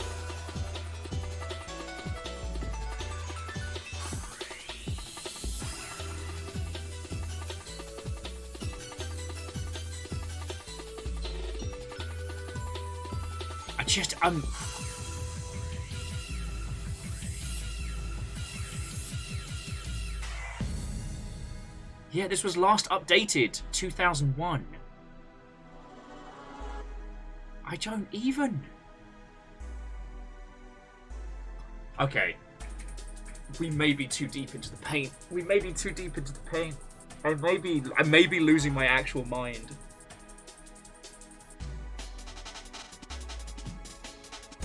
Oh yeah, so yeah, Philip Wharton was the founder of the Hellfires, right? Yeah, Lord Traden, thank you. I was losing my fucking mind there. No, it's not Philip Wharton.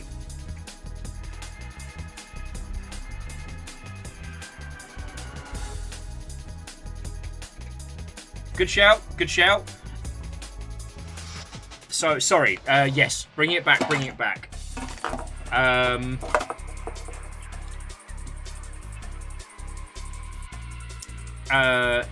So basically, our Necromancer has gone to this specific place, this abbey. They have found... Excuse me. And whilst trying to channel a spirit, they got this. And so it's the number 45, and these eyes seem to be... Like, there's a pattern to them. They're either looking center or one way. And Scotty, like, I'll try Gormagun, but we may be jumping ahead, because Gormagun sounds more like an entity. Nah. It's so fucking warm in here.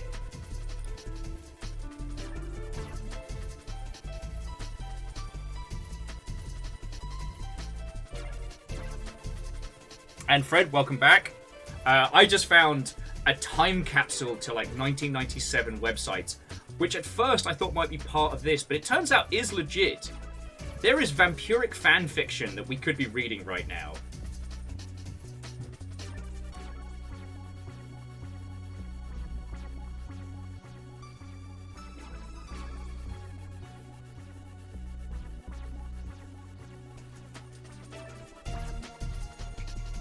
So yeah, this is the key to finding out which particular spirit we're dealing with right now.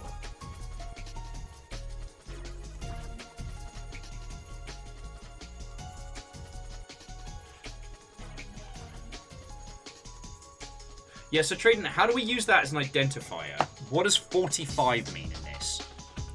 So we know it's the Hellfire Club. We know it's...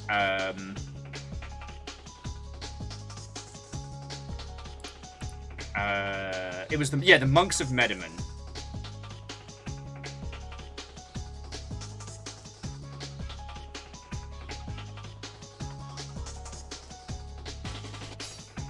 Oh yes, sorry. Let me give you the URL again, Lord Traden. Yeah, this is the eyes image. Amos, what do you need? You're alright, baby boy. You're okay. Okay, Duke of Wharton's. Sir Francis Dashwood. The Phoenix Society.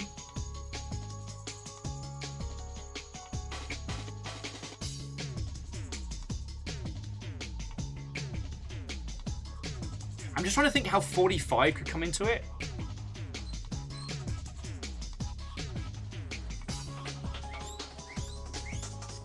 Guinea pigs have strong opinions on this. Harper Char, guinea pigs, Harper Char.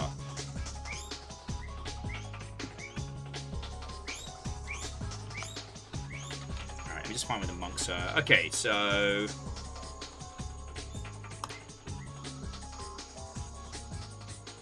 So, yeah, Sir Francis Club was never originally known as the Hellfire Club. It was given that name much later. His club used to use names like the Brotherhood of St. Francis Way, the Order of Knights of Westcombe, the Order of Friar, and later on they became the Monks or Friars of Medimon. I don't see the 45 coming in anywhere. That feels important.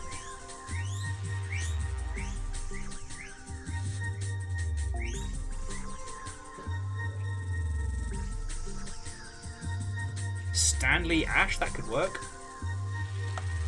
Amos scritched his nose, so he's got to have it cleaned. Buenos job, mate. No, it's not Stanley Ash. Good guess. Fiona. Whilst going on this wild fucking journey to find out about the original Hellfire Club, a basically super debaucherous monks and like a lord's kind of like piss-up club, we came across this website and it is amazing. It is the most 1997 thing I have seen. And the Longships had to pull me back from doing a deep dive because I was getting crazy eyes. Oh no, I guess I wanted to just tell you again. Like, I'm keeping that bookmark. We are going back. Oh, sorry, yeah. There's me distracted again.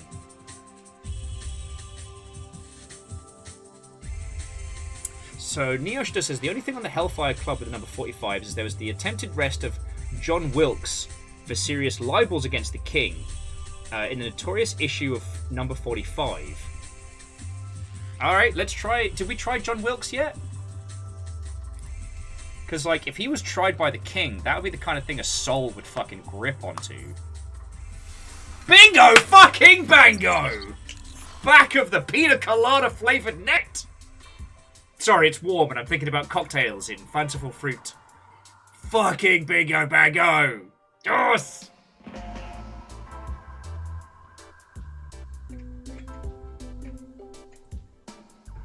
Spot on, Neoshido. Spot on.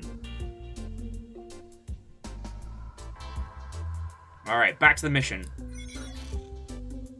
Alright, next part. Identify the name of the spirit of Wilkes' lost family member and submit it to the medium. Didn't we just do that? Alright.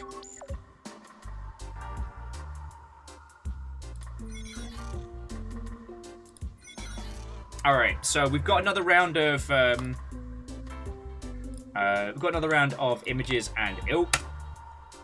Oh yeah, Dustin, that website is on Chris Angel territory, and at some point I'm going to do a bit. Okay, so this is the follow-up to our previous investigation, and this is the accompanying... Wait! Oh, I can't believe you've done this. And this is the accompanying image. So yeah, get those on a gander. So this one says, to Division 79 agents, that's us, dear sir, or madam, thanks to your efforts, my process of communication with the higher plane has begun. I like to imagine that our medium is a very chipper kind of slightly pudgy, village-like sort. Oh, hello. Yes, I speak with the dead on behalf of the Illuminati. It's lovely to meet you. I have sandwiches. I have both cucumber and ham, if you'd like. Your efforts of... my process of communicating with the higher planes have begun. I am in contact with a soul who was once John Wilkes. His spirit is troubled and his energy is unstable. He keeps pouring new images through me, and they seem to identify an individual in his memory. I have seen similar behavior in the past. It is likely a member of his family that he has lost in his lifetime, but is unable to find in the afterlife. The way forward is clear. We must identify the other individual and attempt to reconnect them. I fear he will not say more until he is reunited with his forgotten soul. Alright, so we're on John Wilkes, and the picture is 19. It looks like a femme-presenting shape in a coffin with the number 14. And the answer is identify the name of the spirit lost. We'll try Anne Wilkes. Let's give it a shot. Fucking in one, Scotty! In one! Ah, back off the net! Man, we are getting Illuminati promotions today. Woo! Sorry, I'm having a fucking great time here. I'm having a blast. Yeah, look at the big brain on Brad Scotty from downtown. This is how like an Illuminati squad would be. All right, so last but by no means least, the medium has successfully channeled the voice of the spirit. Isolate any concrete intel relating to the rituals at the Hellfire Club. Alright, so what have we got? So first up, this is the next letter from our communicator. And what else has he given us? Oh, alright, we've got an archive call number to listen to, which is N149SD. Alright. So let's read out the document first, and then we'll have a listen. Once again, dear sir or madam, after several efforts, I have successfully reunited the spirit of John with his younger sister Anne. Following the reunion, a voice channeled through me, causing great discomfort. It seemed to say, "Blobby, blobby," but I ignored it. My equipment picked up the signal, which I have sent to your organization, and I believe it to be Mr. Wilkes, although I'm unclear as to the message. Anyway, my work's done and I must depart. I hope my efforts have aided yours and brought some form of solace to the deceased. Yours sincerely, don't contact me again. Alright, so let's get this archive number up. N149SD. Alright.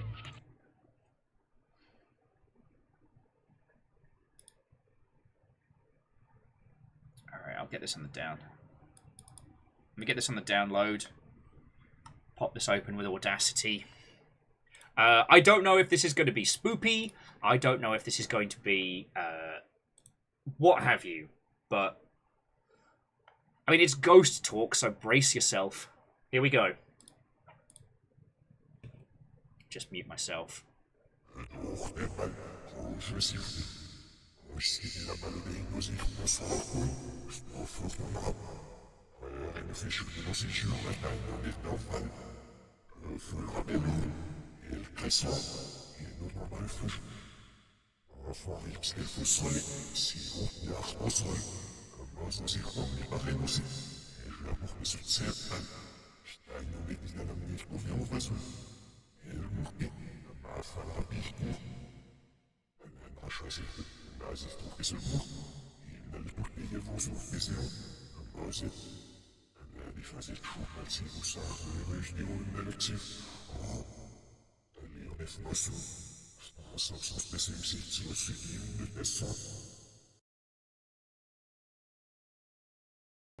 In the words of Missy Elliott, flip it and reverse it.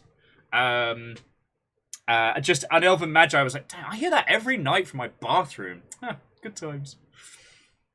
And before you worry, Well, yes, I do still use Audacity. I have not updated it beyond the... I did not update it since after they started doing all the bad shit. So we can open this... Hang on. So let's get Audacity going. And I did laugh at Scotty saying, God, we need ghost subtitles. Alright, so Von Hahn audio. Alright. Effect. Where's reverse? Reverse! Alright, let's give this a listen. En cette nuit du solstice 1760, nous sommes fébriles. Oh, puisque la nourriture et le pain assouvissent la bouche des infidèles. Des hommes dont les épouses ont veillé toute la nuit comblent ces courtisanes de plaisir charnel. Conquis par la femme et comblés, nous avons évoqué une maladie démoniaque. La peste s'est propagée et s'en est rapidement prise aux hommes. Leurs entrailles pourrissent et leur souffle expire enfin. Je fus abandonné, encerclé, brûlé par le feu. La voix démoniaque a rugi sur les bûchers funéraires. Par notre faute, nos corps sont prisonniers de la malédiction. Depuis ce jour, la bête rôde. Mon Dieu! I believe he is speaking French! Do any of you speak French? Yeah, so that is unreversed French.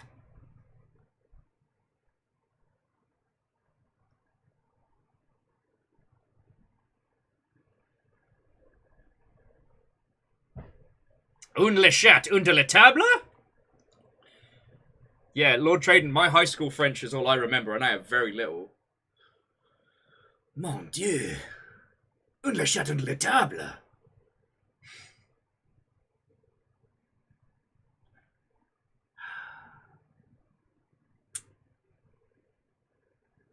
Dustin says, is there an audio to text program somewhere?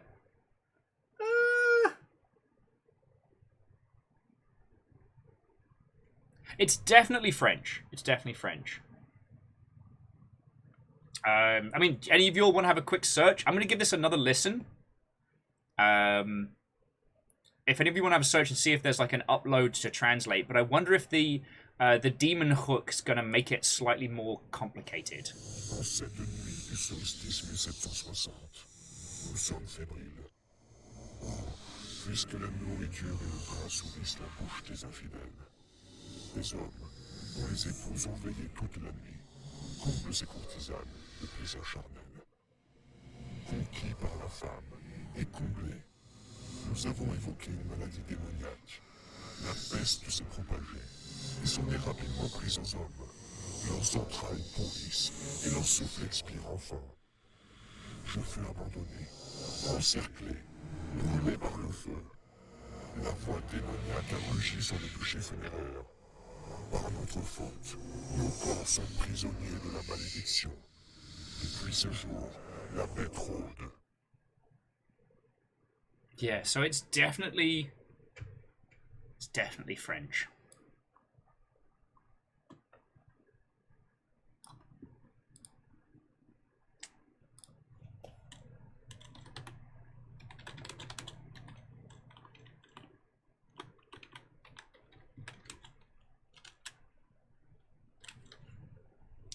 So there's Happy Scribe. Nope, that's got pricing.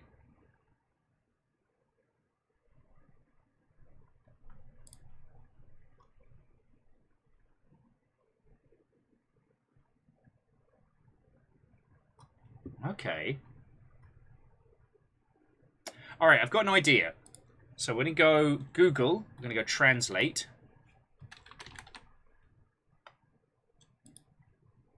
So, okay. Okay. Yeah, no, I just said that.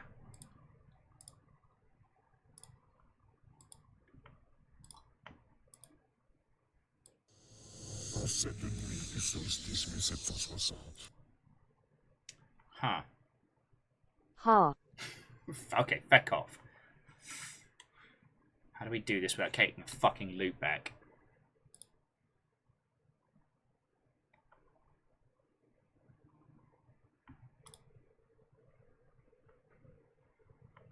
Sorry, bear with me a second. I'm trying to see if I can get Google Translate to acknowledge desktop audio. Because I could play it on my phone for the microphone, but that might cause a massive feedback loop for all of you watching. So Lord Traden, alright, we're looking for isolate any concrete intel relating to the rituals of the Hellfire Club, right? And so now we've reversed and semi-unscrambled whatever this guy is saying. Now we need to work it out. If any of you know someone who speaks French, like, get them on the fucking line.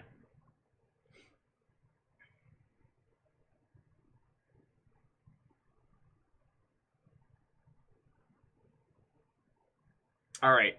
Quasi, that's not a bad shout. So, I'll put some jams on. I'm gonna save this and upload it to my phone and then play it to the microphone. So that should avoid creating, like, a hella feedback loop. So I'll just export it as a nice clean WAV.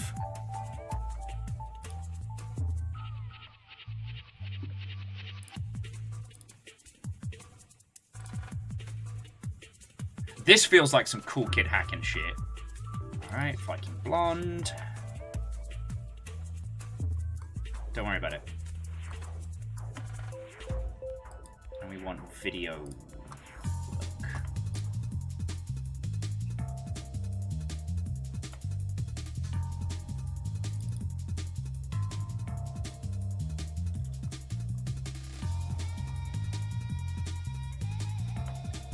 Okay, Von Hahn audio.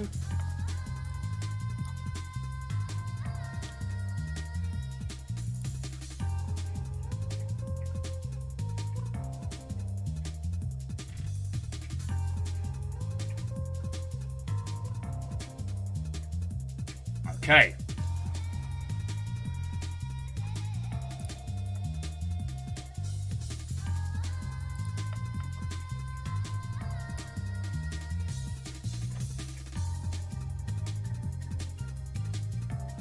God, I love living in the future.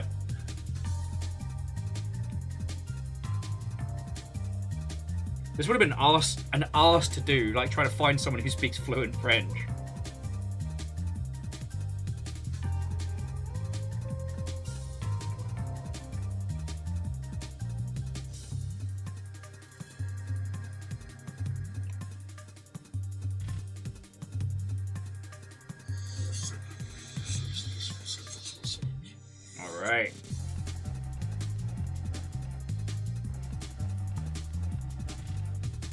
So friends, I'm just going to mute myself so I don't double up on the mic, but this will be able to hear me and we'll be able to see if it works.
Alright, it didn't pick it up.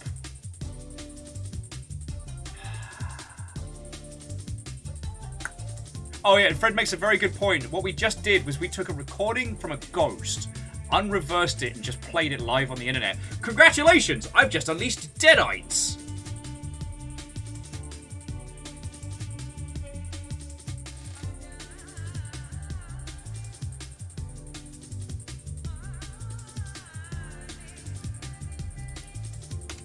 Alright, once more with feeling.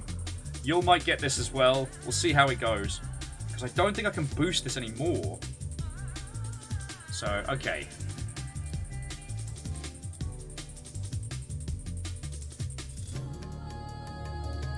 Alright.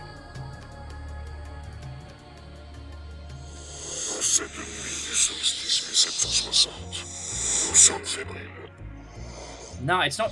Oh, yeah, you're feckin' right. It can't pick it up. It's too sharp. And I'm very sorry about audio coming through there.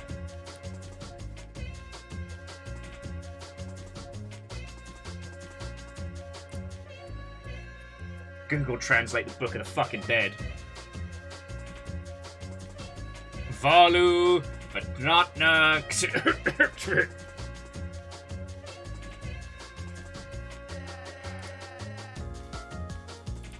Neo Shadow did locate a transcript of the French. Okay.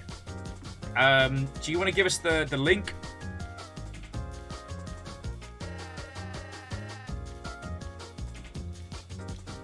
Because I don't feel like it's cheating for us to get a transcript of it. Like, that's what we're trying to get right now.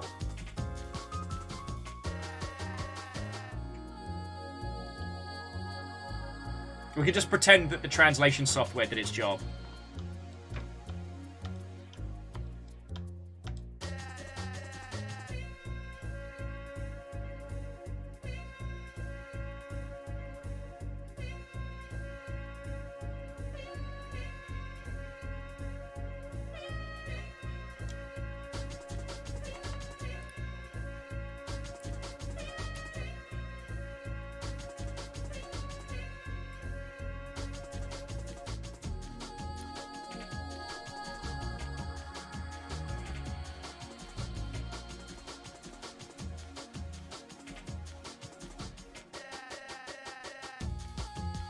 Oh wow, I feel like we might have oh, where I uploaded the file, that might have given us a bit of a Twitch delay, friends, so...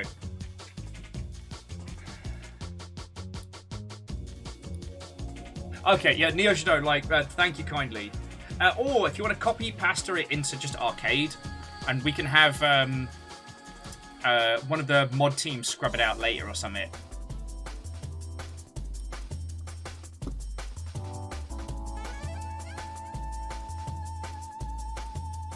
Oh, interesting. So Scotty was saying, going back to it, the eyes weren't a... thank you, Neo Shadow. The eyes weren't a code. Alright. So Neo Shadow's got us the transcript and the translation, so here we've got it. On this, the night of solstice, 1760, we are feverish. Since food and wine satisfy the mouths of infidels, of men whose wives have watched all night. Fill these courtesans with carnal pleasures. Oh my. Conquered by the woman and filled, we evoked a demonic disease. The plague spread and quickly attacked men. Their entrails rot and their breath finally expires. I was abandoned, surrounded by fire. The demonic voice roared over the funeral pyre. By our fault, our bodies are prisoners of the curse, since the day the beast prowls. Alright, details. Well, it's a solstice ritual, right? It was on the solstice... let's try solstice of 17... solstice of 1760. Is the answer just orgy?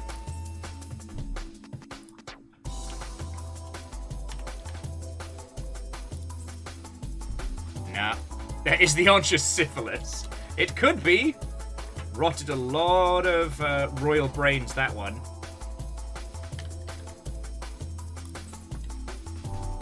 Good guess, though. Good guess. Alright, let's go back.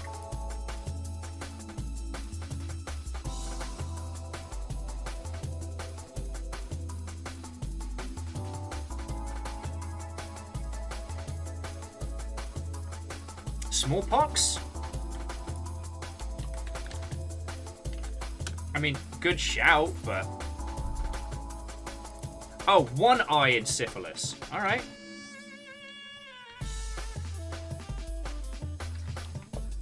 A disease that rots your brain from fucking too much, which is incredibly hard to spell.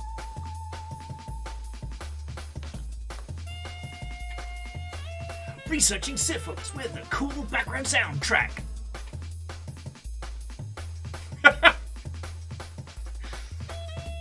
Maybe I should be just chugging bottles of wine like that one scene in Swordfish.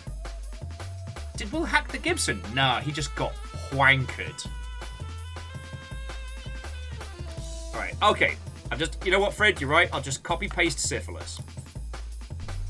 No, it is not syphilis.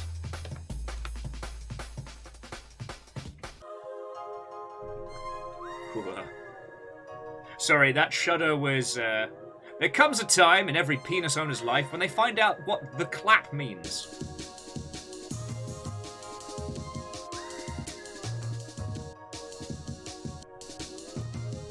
Yeah, no, Angel Kalina, your thinking is spot on. Like, it sounds like an STD.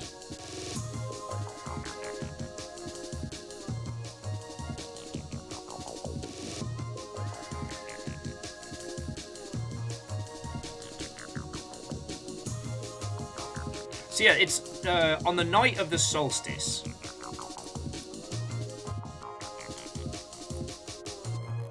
Like, that's the concrete info. Because, okay, what is the mission? The medium has successfully channeled the voice. Isolate any concrete intel relating to rituals of the Hellfire Club. Alright? So, it's a solstice ritual.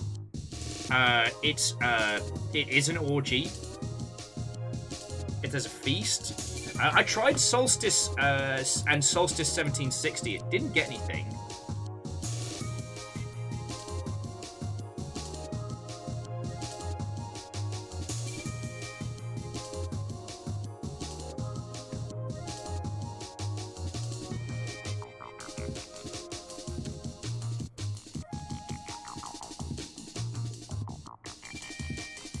Okay, Scotty's saying obscene parodies of religious rites. That could work. Oh no, fire definitely played a key factor in this. Okay.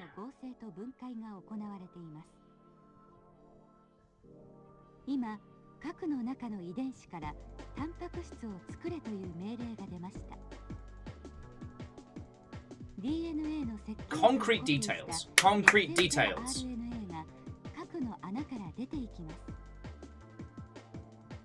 It's a funeral pyre. A funeral pyre.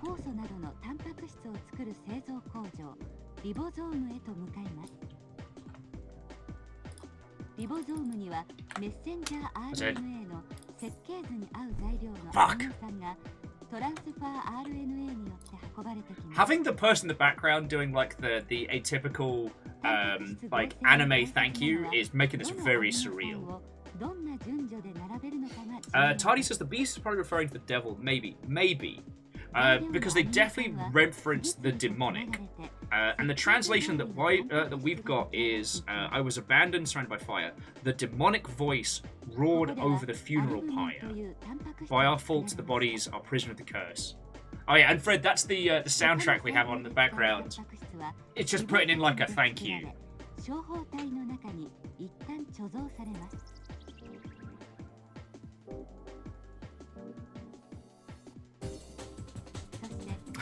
Catfish is like, is it sex? Is that the big problem?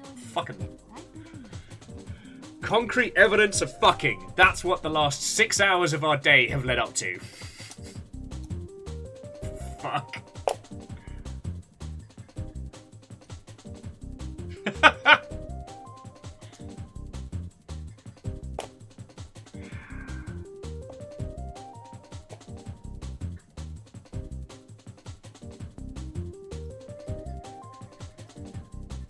Okay, Faceless Luna makes a good point.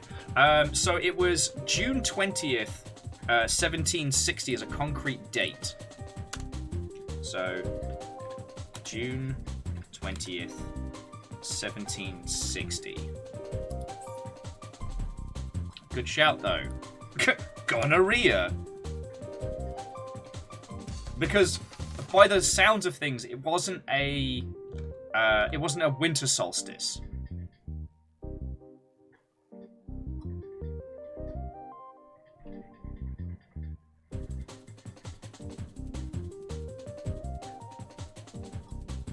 they evoked a demonic disease. They did that. Let's see what it is. Oh, okay. So, Fred, the clue is the medium has successfully channeled the voice of the spirit. Isolate any concrete intel relating to the rituals of the Hellfire Club. Ah!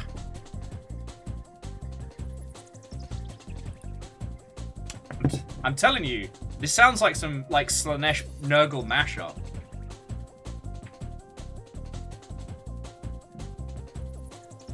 Okay, I mean, Tardy, the Conquered by Women is also mentioned in the translation. Ah, good shout, though. Good shout.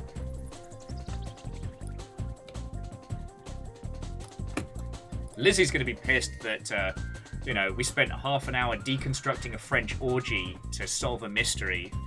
And they weren't there for that.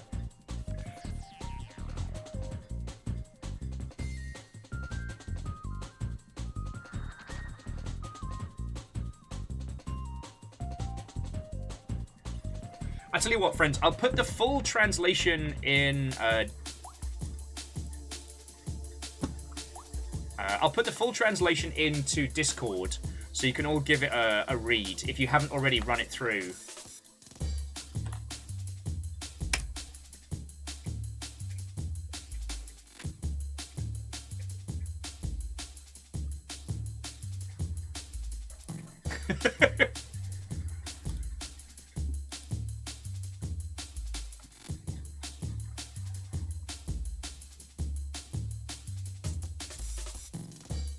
I did try 1760, but I could have gotten it wrong. I'm happy to try it again, Hart. Nah.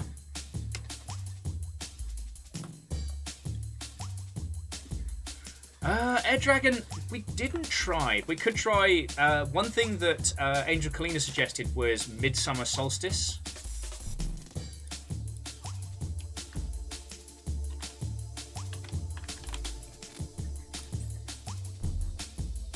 Piss!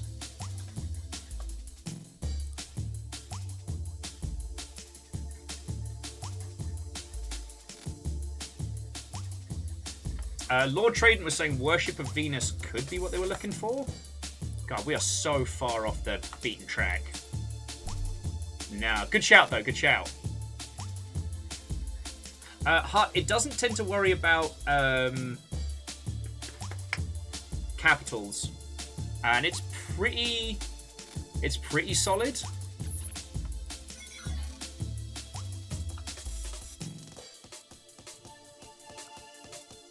Ooh. Tardy, that's an excellent question. Do we have any details? Do we have any details on people that might have died?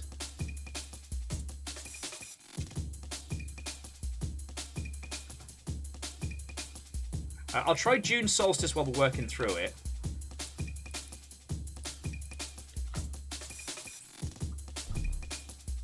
So yeah, Tardy's making a... Okay, I like your thread. We have symptoms. So, did anyone in the Hellfire Club fucking die of, like, the clap or the syphilis or the bad times in 1760? Do we have that? I don't know if I did try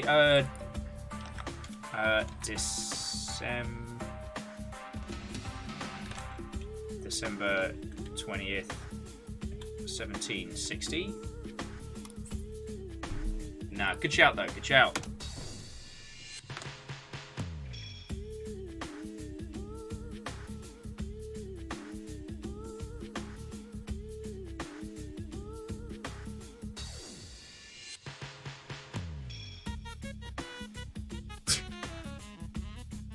This very weird tune somehow fits this perfectly.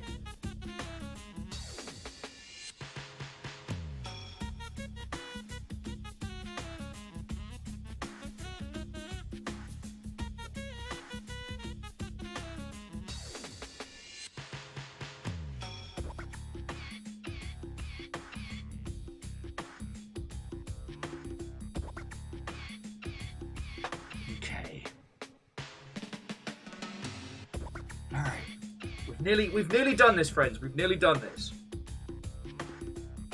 So a bunch of French people do some weird fucking...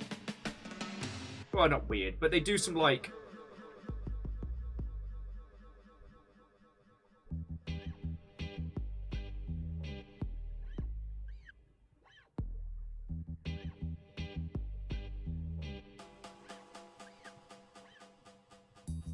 Yeah, disease is speculation, solstice is concrete.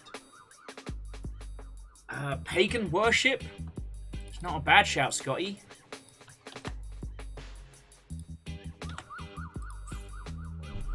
Nah. Concrete intel relating to the rituals of the Hellcry Club. They're speaking French. Are they... French? If it is, then so fucking help me. Nah. Oh god, it's too warm to be reading about syphilis!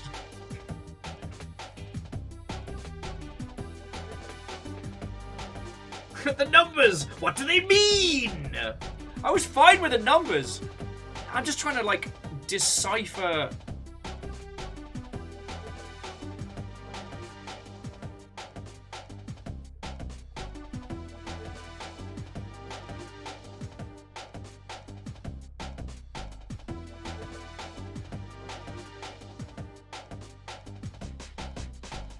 I mean, okay, to read what he's saying, he was abandoned and surrounded and burnt by fire. A demonic voice roared over the funeral pyre.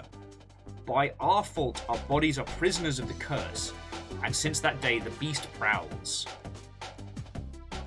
They unleashed a demon? Did they unleash a demon? Is that what we're looking at right now? Unleashed a demon. Nah, worth a shot. It was...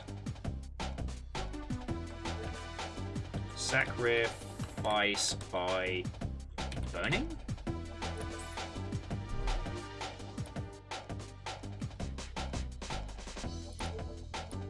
Summoned a demon? Yeah, let's try that. My spelling's not always the best. Sometimes it can be a bit grumpy at me because I don't spell it good like.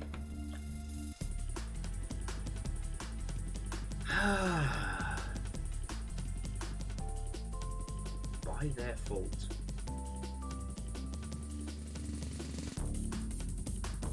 Alright, friends, have a look at this again. I'm just gonna go put my head under a tap again real quick because I keep overheating and I don't handle the heat well. Especially when I'm trying to use my brain think brain good.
Okay, hello. A friend had messaged me earlier in the day and went, "Hey, what's going on with you?" And I said, "I'm trying to solve a problem involving French people and STDs. How are you?" I'm going to wait and hear how they respond to that one. Okay. So yeah, Dustin, Solstice, 1760 is the key. So let's start there. Solstice, 1760. Solstice. Okay.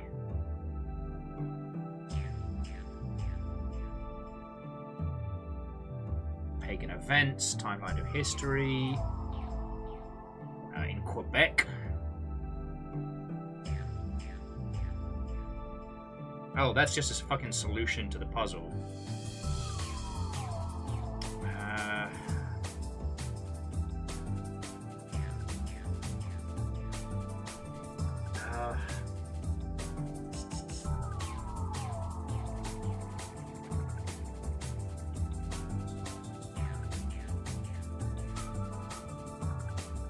Oh, sorry about that.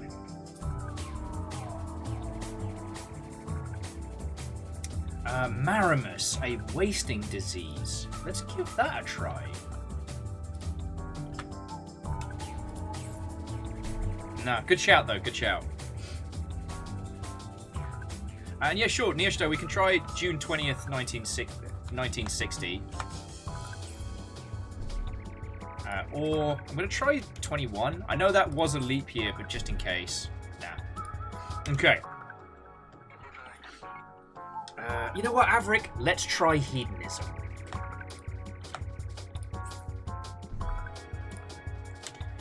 Considering what the Hellfire Club was up to, I guess hedonism would be a little too broad.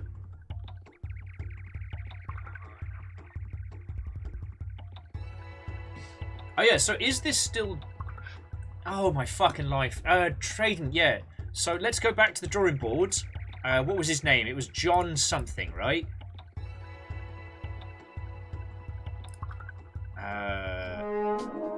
Hey! Feckin' hell. Friends, you had enough time to go off, have a great stream, and come back. We've almost finished this chapter, so do not tell us the solution, because we've got to be able to get it. Dristhren, Watto and welcome. Ada indeed. Although, unfortunately, I don't think I'll ever have the gun show to be able to give you all a full, proper Ada. Okay. So, John Wilkes, 1760. What did he fucking do? Because he didn't die for a while. But to draw to Goddess is great. To all of you, Waho and welcome. It's lovely to meet you. And just from, don't worry if you haven't heard of this one. Like, the Black Watchmen was kind of a bit of a sleeper hit. Shit, when it was live, it was massive. There were like actual physical ARG events that you could go to around the world if you played this game hard enough. So good. Sadly, you know, the live events are gone, but at least the core puzzles are still there, and they're so good. See, as a Blackout Club player, I shouldn't be surprised that you got to see a few of those, but I only became aware of Alison Smith during the Vampire the Masquerade Bloodline setup. Alright, so this is John Wilkes. Oh no, this is Anne John Wilkes.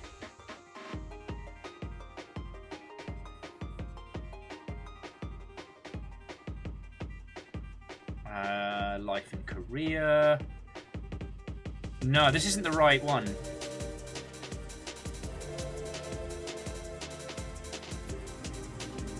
Yeah, no, this is the wrong John Wilkes. Okay, this is the correct John Wilkes. He has the lazy eye. Alright. So the fuck did he get up to in 1760? He married Mary 4 years prior.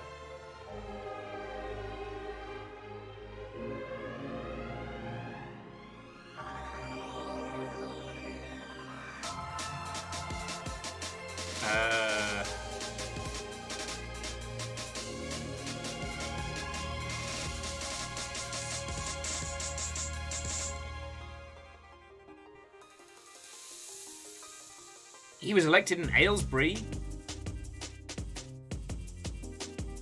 He was involved in radical journalism. Oh yeah, and this is the shit that got him fucking killed.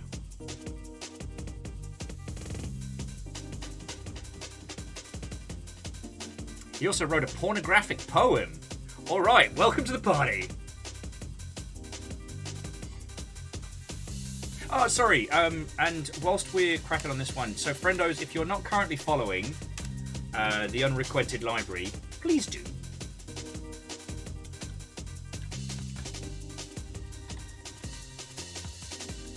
Or Unrequited.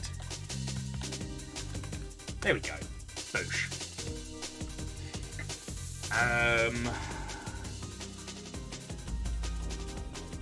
Okay, so, yeah.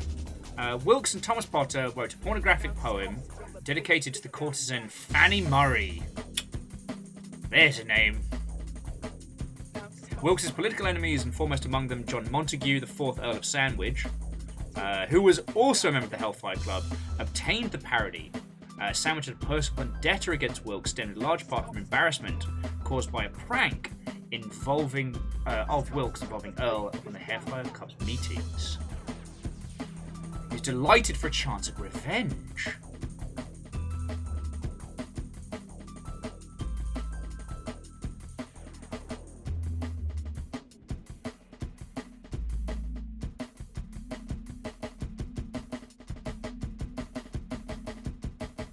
Okay. Oh, alright. The timeline's a bit fuzzy of when they made that. But yeah, so basically they, by the looks of things, pantsed the Earl of Sandwich. Pornographic poem. I know one. There once was a man from Nantucket who kept his muffled choke sounds. Hey, Bacon, obviously thank you for the bits, because they keep us the fuck alive. But at this point, we're literally talking about Fanny Murray, so it's all happening.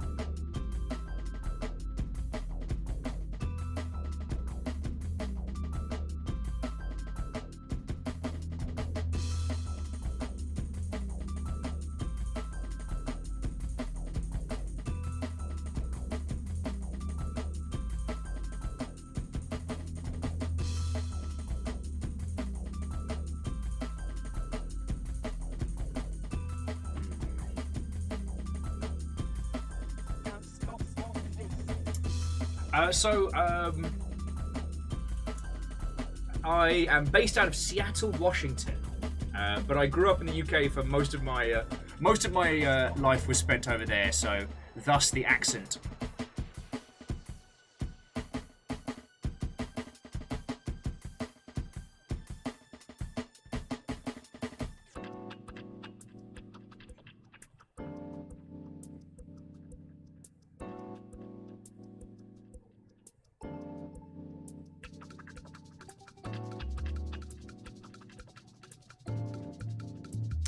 Okay, what are we missing? Yeah, Dustin, we did try both solstices, June and December.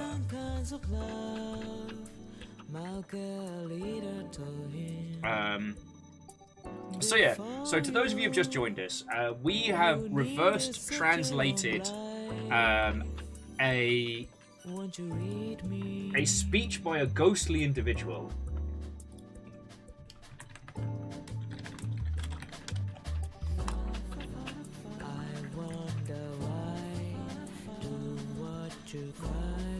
And yeah, no, it does feel like the solstice is the most concrete evidence here. And that's what we're being asked for. So, we had a necromancer speak to a ghost and got us this recording. The recording was in French and reversed. We sorted that. And now we're trying to, and I quote, isolate any concrete intel relating to the rituals of the Hellfire Club.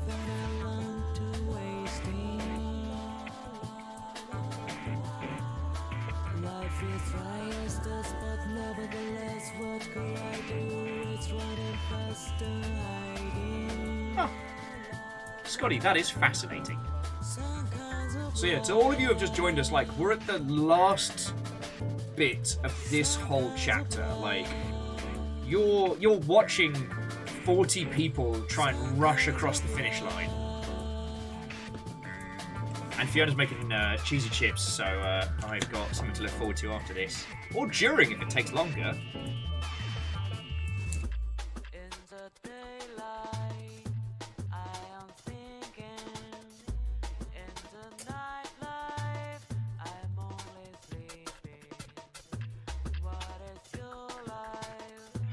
That's what's always fascinating about doing stuff like this is you never even know your blind spots when it comes to history until they're revealed. So it's always fascinating when you find out like stuff about your local area that you had no idea. Because how would you have known? You can't Google shit I don't know. Okay. Alright, let's go back to the text. Oh, and if you want to see the translated text, it's currently in the arcade channel in Discord. Alright. On this night of solstice, 1760, we are feverish. Oh, since food and wine satisfy the mouths of infidels, of men whose wives have watched all night, fill these courtesans with carnal pleasure. Conquered by the women and filled, we evoke a demonic disease. The plague spread and quickly attacked the men. Their entrails rot and their breath finally expires. I was abandoned and surrounded, burned by fire. The demonic voice roared in the funeral pyre.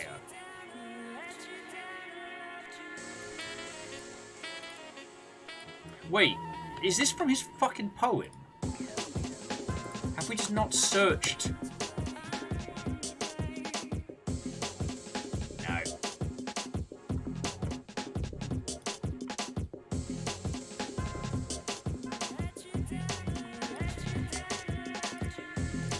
The reason why I'm not showing you my searchings is because I do not know what is going to get thrown up.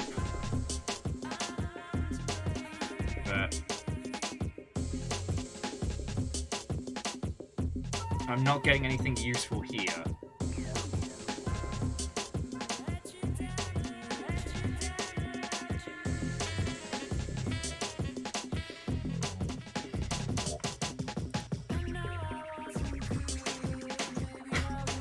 No, I'm not Googling shit I don't know. What doesn't Will know about this? And I'll tell you what, whilst we're doing a little bit of a struggle here, so to the goddess, I offer you...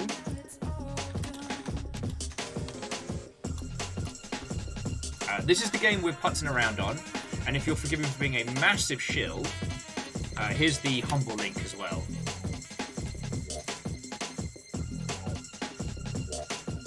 It's basically an ARG in orbit answers, and it is fucking brilliant. Okay.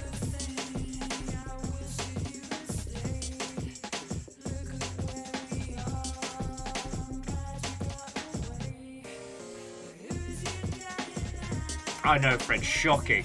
Shocking.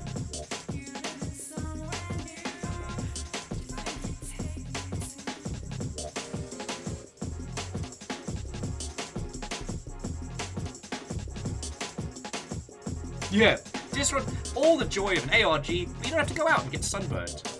Although it's been excruciatingly warm in Seattle today, so I've been melting. A shilling is a coin, or a delicious cider, depending on where you are. The sun is a deadly laser. It is illegal to kill the sun. Oh no, sorry, it is illegal for me to take money on the promise that I will try and kill the sun. I looked that up. It's actually illegal. I would have done time. Okay.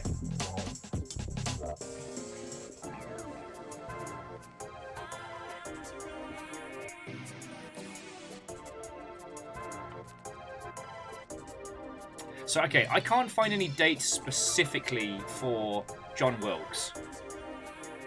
Like, I can't find anything specific for him in 1760.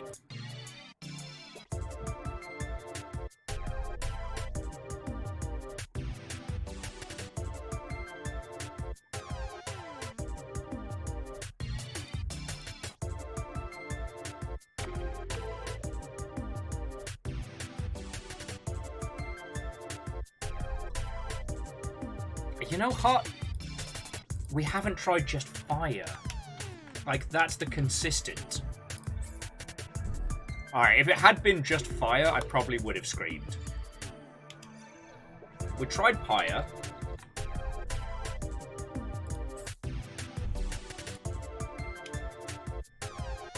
Okay, what are we missing here? Isolate any concrete intel. Like solstice. Like the solstice of 17... The solstice of 1760 is absolute concrete data.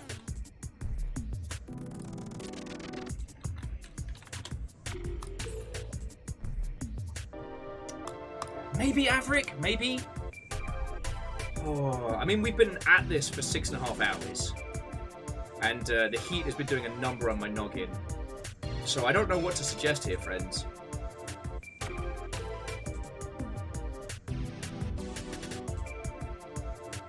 I am stumped. I am stumped. I am Lord von Stumpington of the New Hampshire Stumps Club.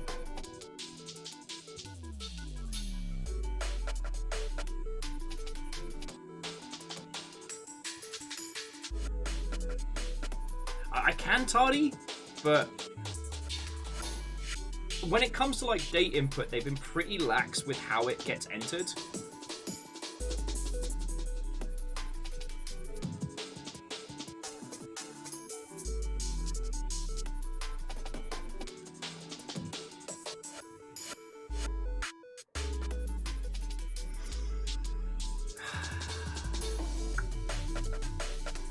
You're right. Angel claimed the solstice is the longest day.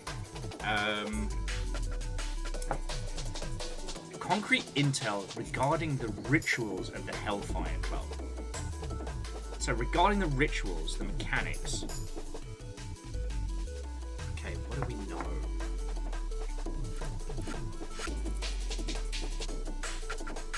Yeah, Lord Trader, this is definitely our last mystery.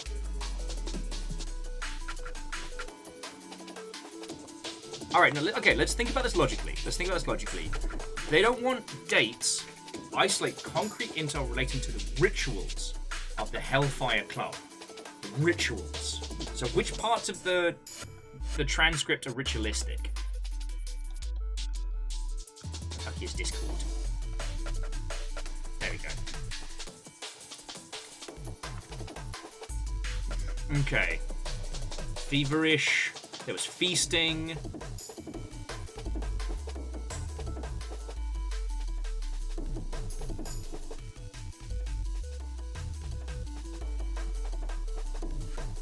I don't know if there was sacrifice, because, like, the...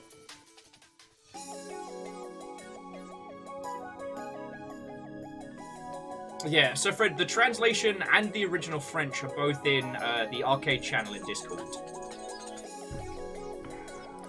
Like, it seems like they purposefully injected them with something, some disease or otherwise.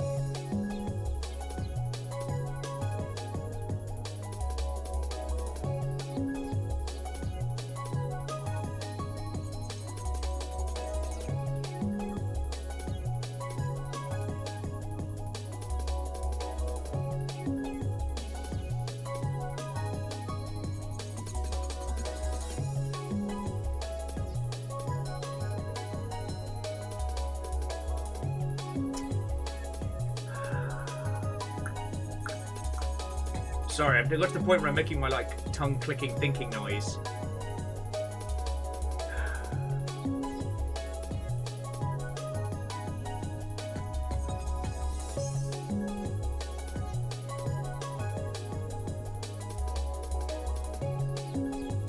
Mortification? A concrete deal. Nah, good shout though, Fred, good shout.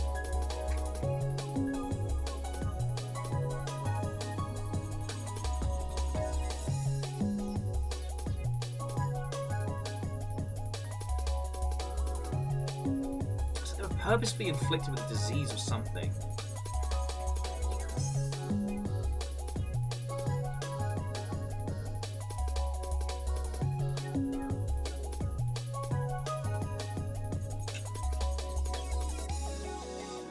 It turned everybody French. That's the secret. That's the secret.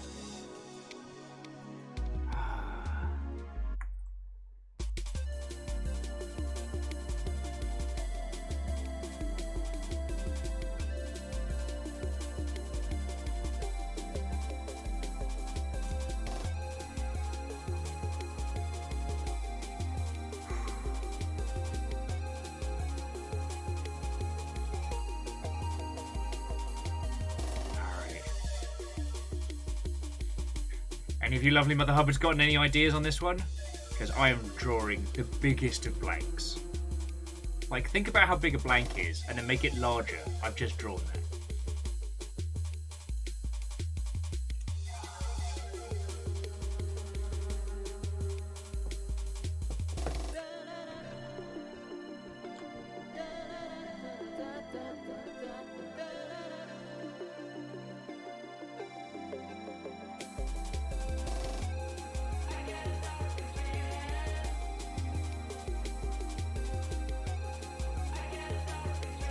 So Scotty, was that before or after he got in trouble?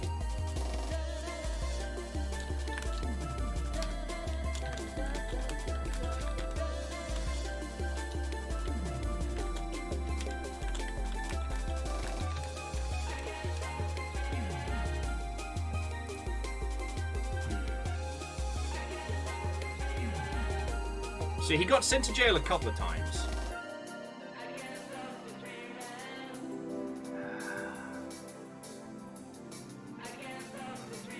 Yeah, issue 45 was what he got in trouble for, like, for sedition. Oh man, we made it back around to my favourite track on this whole... Okay. Sorry, I'm playing with Memnol props while we're pondering.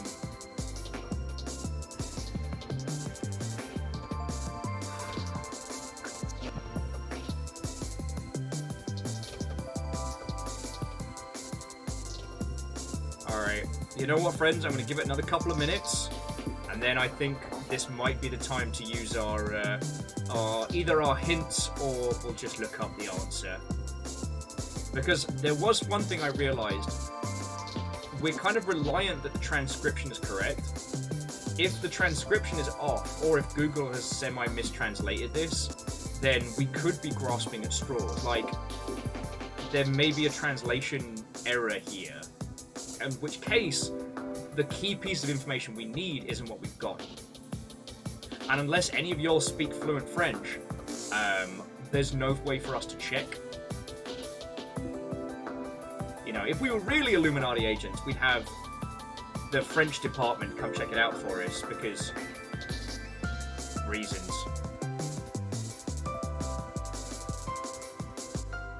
And the only friendos I know who speak fluent French are absolutely asleep right now because of the curvature of the Earth.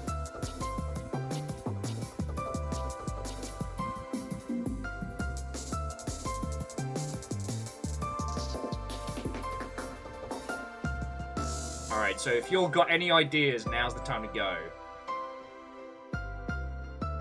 And Dustin, we've tried the variation in dates. Air Dragon, we can try Midsummer's Day, but again, the date's the only concrete thing, but, yeah, good shout though, good shout. But it's specifically pertaining to the ritual, and, I mean, the ritual needing to happen on a solstice is alright.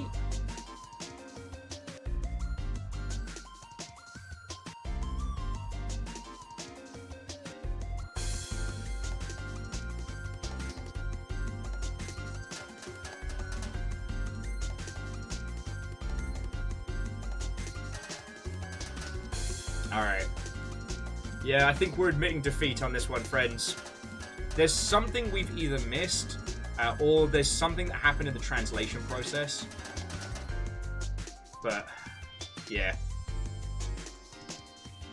I don't think it's related to the solstice, because it's the part of the mechanics of the ritual.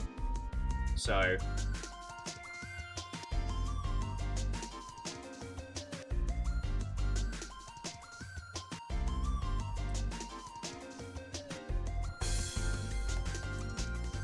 yeah, Catfish, yeah. The name of the ritual might be it, and I don't know. Yeah. Who wants to break the seal and find out where we went wrong, what we should have got?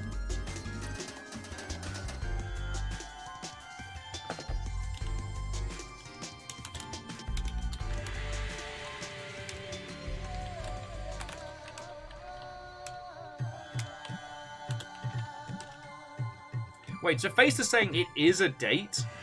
In which case, so we were correct. It's just been the fucking format.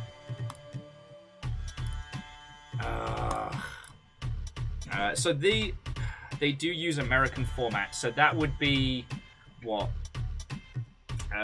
June 20th, 1770. So that's like what? So that's what? 06-20-1760. If that's the case, all right.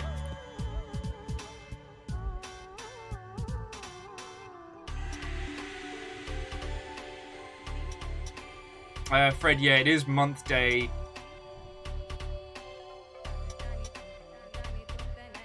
At least that's how the Illuminati have been handling their dates up until now. Okay, yeah, and we'll try that one in case of solstice.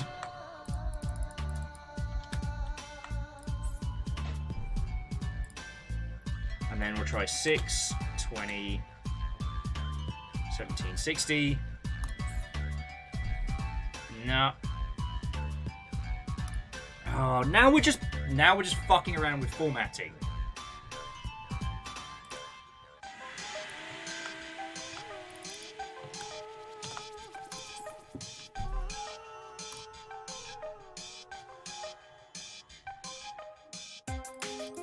It's not just June 20th, is it?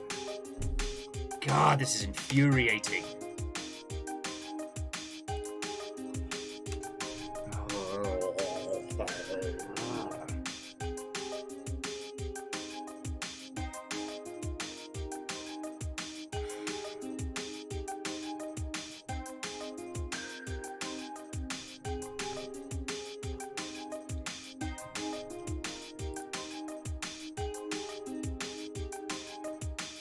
Yeah, you know what, Fred? I think that's where this is becoming frustrating. Like, we got the date. We have the night of the solstice, 1770. We are feverish, which does imply summer.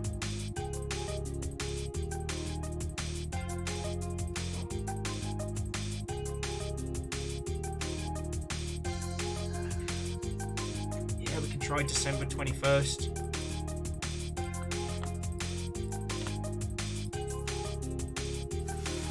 Yeah, it was December 21st. The Hellfire Club appear to have unleashed a malicious force and cursed the remains of all present. We must find the remains of the men that died on that night and secure their bones for study. No, fuck you, officer. Likely gearing up for fuck a you, officer hunt, excitable. So we must work quickly. Prepare yourself, agent. War is coming. It turns out we solved it. It's just they needed us to input the data in a specific way. So we spent the last fucking... So mad.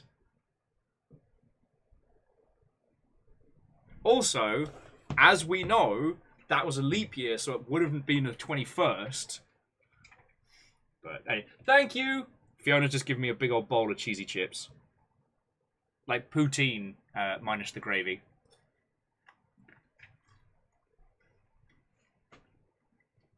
Alright, so, congratulations, Dustin. Your victory was the formatting. So yeah, we had the right answer ages back.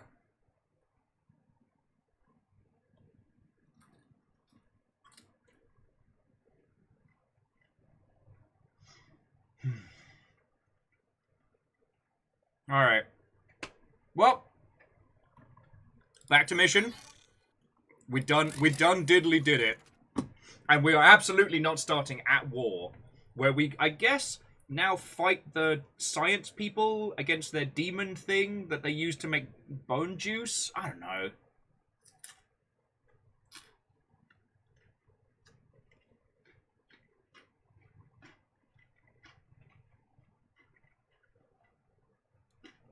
Right.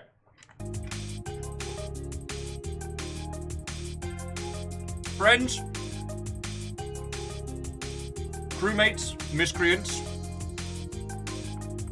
That is definitely enough of the Black Watchmen today, but this was still a fucking great time. And hey, Like, ARG design is difficult, and it's clear that Alison Smith learned a lot since, you know, some of these ones.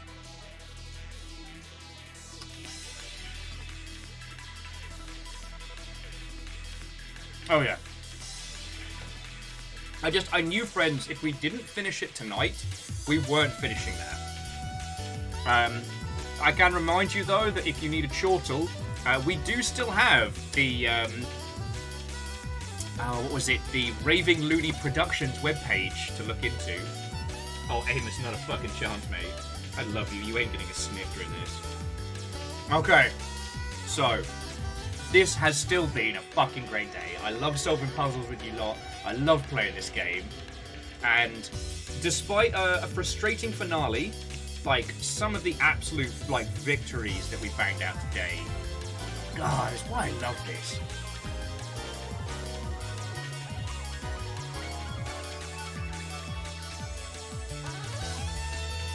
I'm still not entirely sure that this Raving Looney Productions isn't going to be like a future part of this. Okay. As much as I love that, give me some chill jams. Give me some chill jams as we're heading on out. There we go. Spot the old chill tendo. Right. Friends, miscreants, crewmates, librarians, and individuals made purely of mischief and light. What a fucking week. This week has been extremely challenging. And you have all been so patient with me every step of the way. So thank you. We got to play a buttload of Rain World. So much Sea of Thieves. Like, I'm very tempted, friends, to just go get some booze and keep playing Sea of Thieves tonight. So do keep an eye on the Discord for those of you that are sailing or sailing inclined. What to say? I haven't got next week's schedule completely laid out. We may be doing Redfall next week, which is Arcane's new game, because I kind of want to see what it is that they're doing. Like, Arcane is a studio that makes incredible, like, immersive sim type games. God, I can't even speak. And now they're making a 4-player co-op Vampire Hunter game? I'm curious. So that'll either be like Tuesday or Wednesday. And if it ends up being Wednesday, then we'll do Rain World on Tuesday.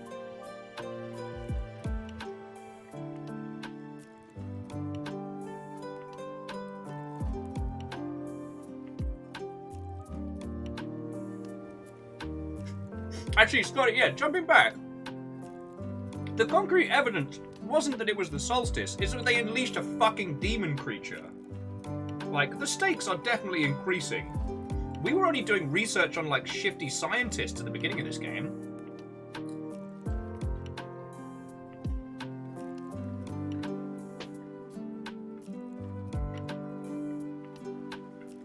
Oh, that's good. Okay, so what else to say? Nothing massive going on this weekend on the Longship, but yeah, if I get a chance, I definitely want to play more Sea of Thieves. Yeah. Coming up, I'm going to be trying to organise the Gold Rush.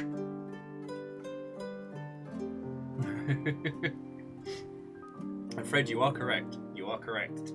Through unmitigated non-science does chaos take root. If it doesn't have a machine spirit, then Emperor help it.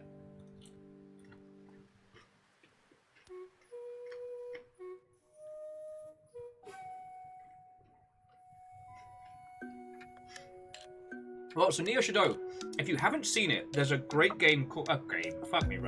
series called Utopia. It's called Utopia? Euphoria, I believe. It's a British TV show about conspiracies, and it's the best because it shows, with things like this, it's individuals isolated, separate from each other, where no one really knows what's going on except for a few people right at the top.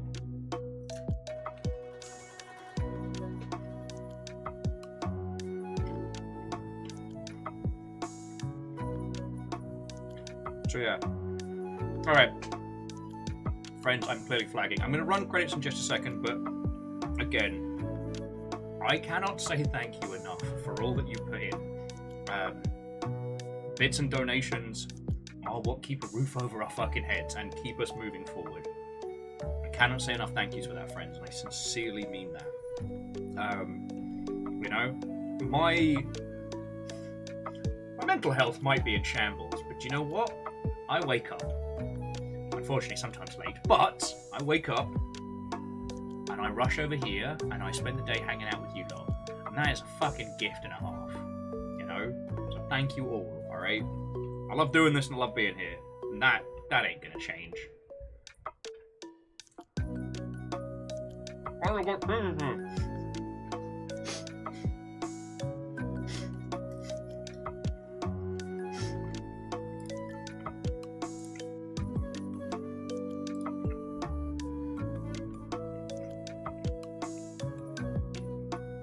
Cheesy chips.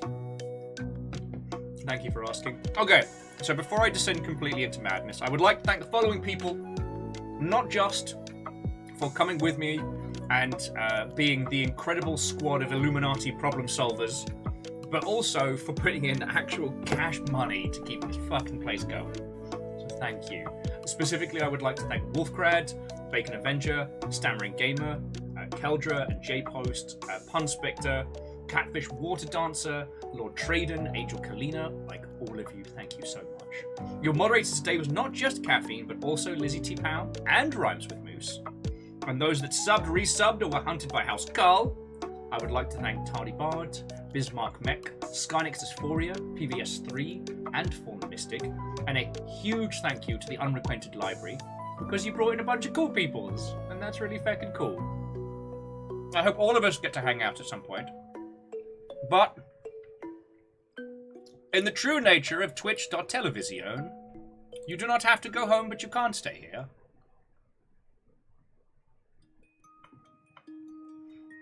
Okay. Oh, lovely. Rudism is currently playing Keep Talking and Nobody Explodes with his mum. That's lovely. That's some proper wholesome shit. If you haven't met Rudism yet, then you may know him from the internet from being that person that made a Untitled Goose Game controller where he was literally a goose. He's just moved into his new gaff, and I think his mum's like visiting for the first time, so this will be like a real happy thing to raid on into. So fucking yeah. Right. Love to you all. Please, please, please keep an eye on the Discord, because if we can get in some more Sea of Thieves, you know I wanna. You know I wanna. Especially considering the last time we did it, we bullied children, and it was very entertaining.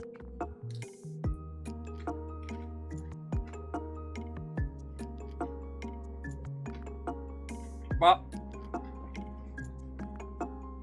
if I don't see you till Tuesday, have the fucking best rest of your weekend. And I hope you're doing bloody marvellous. Alright? Yeah, I think that's about it. Eat well, sleep well, be well. Love to you all. And to be continued. Yeah. To be continued. Thank you, friends.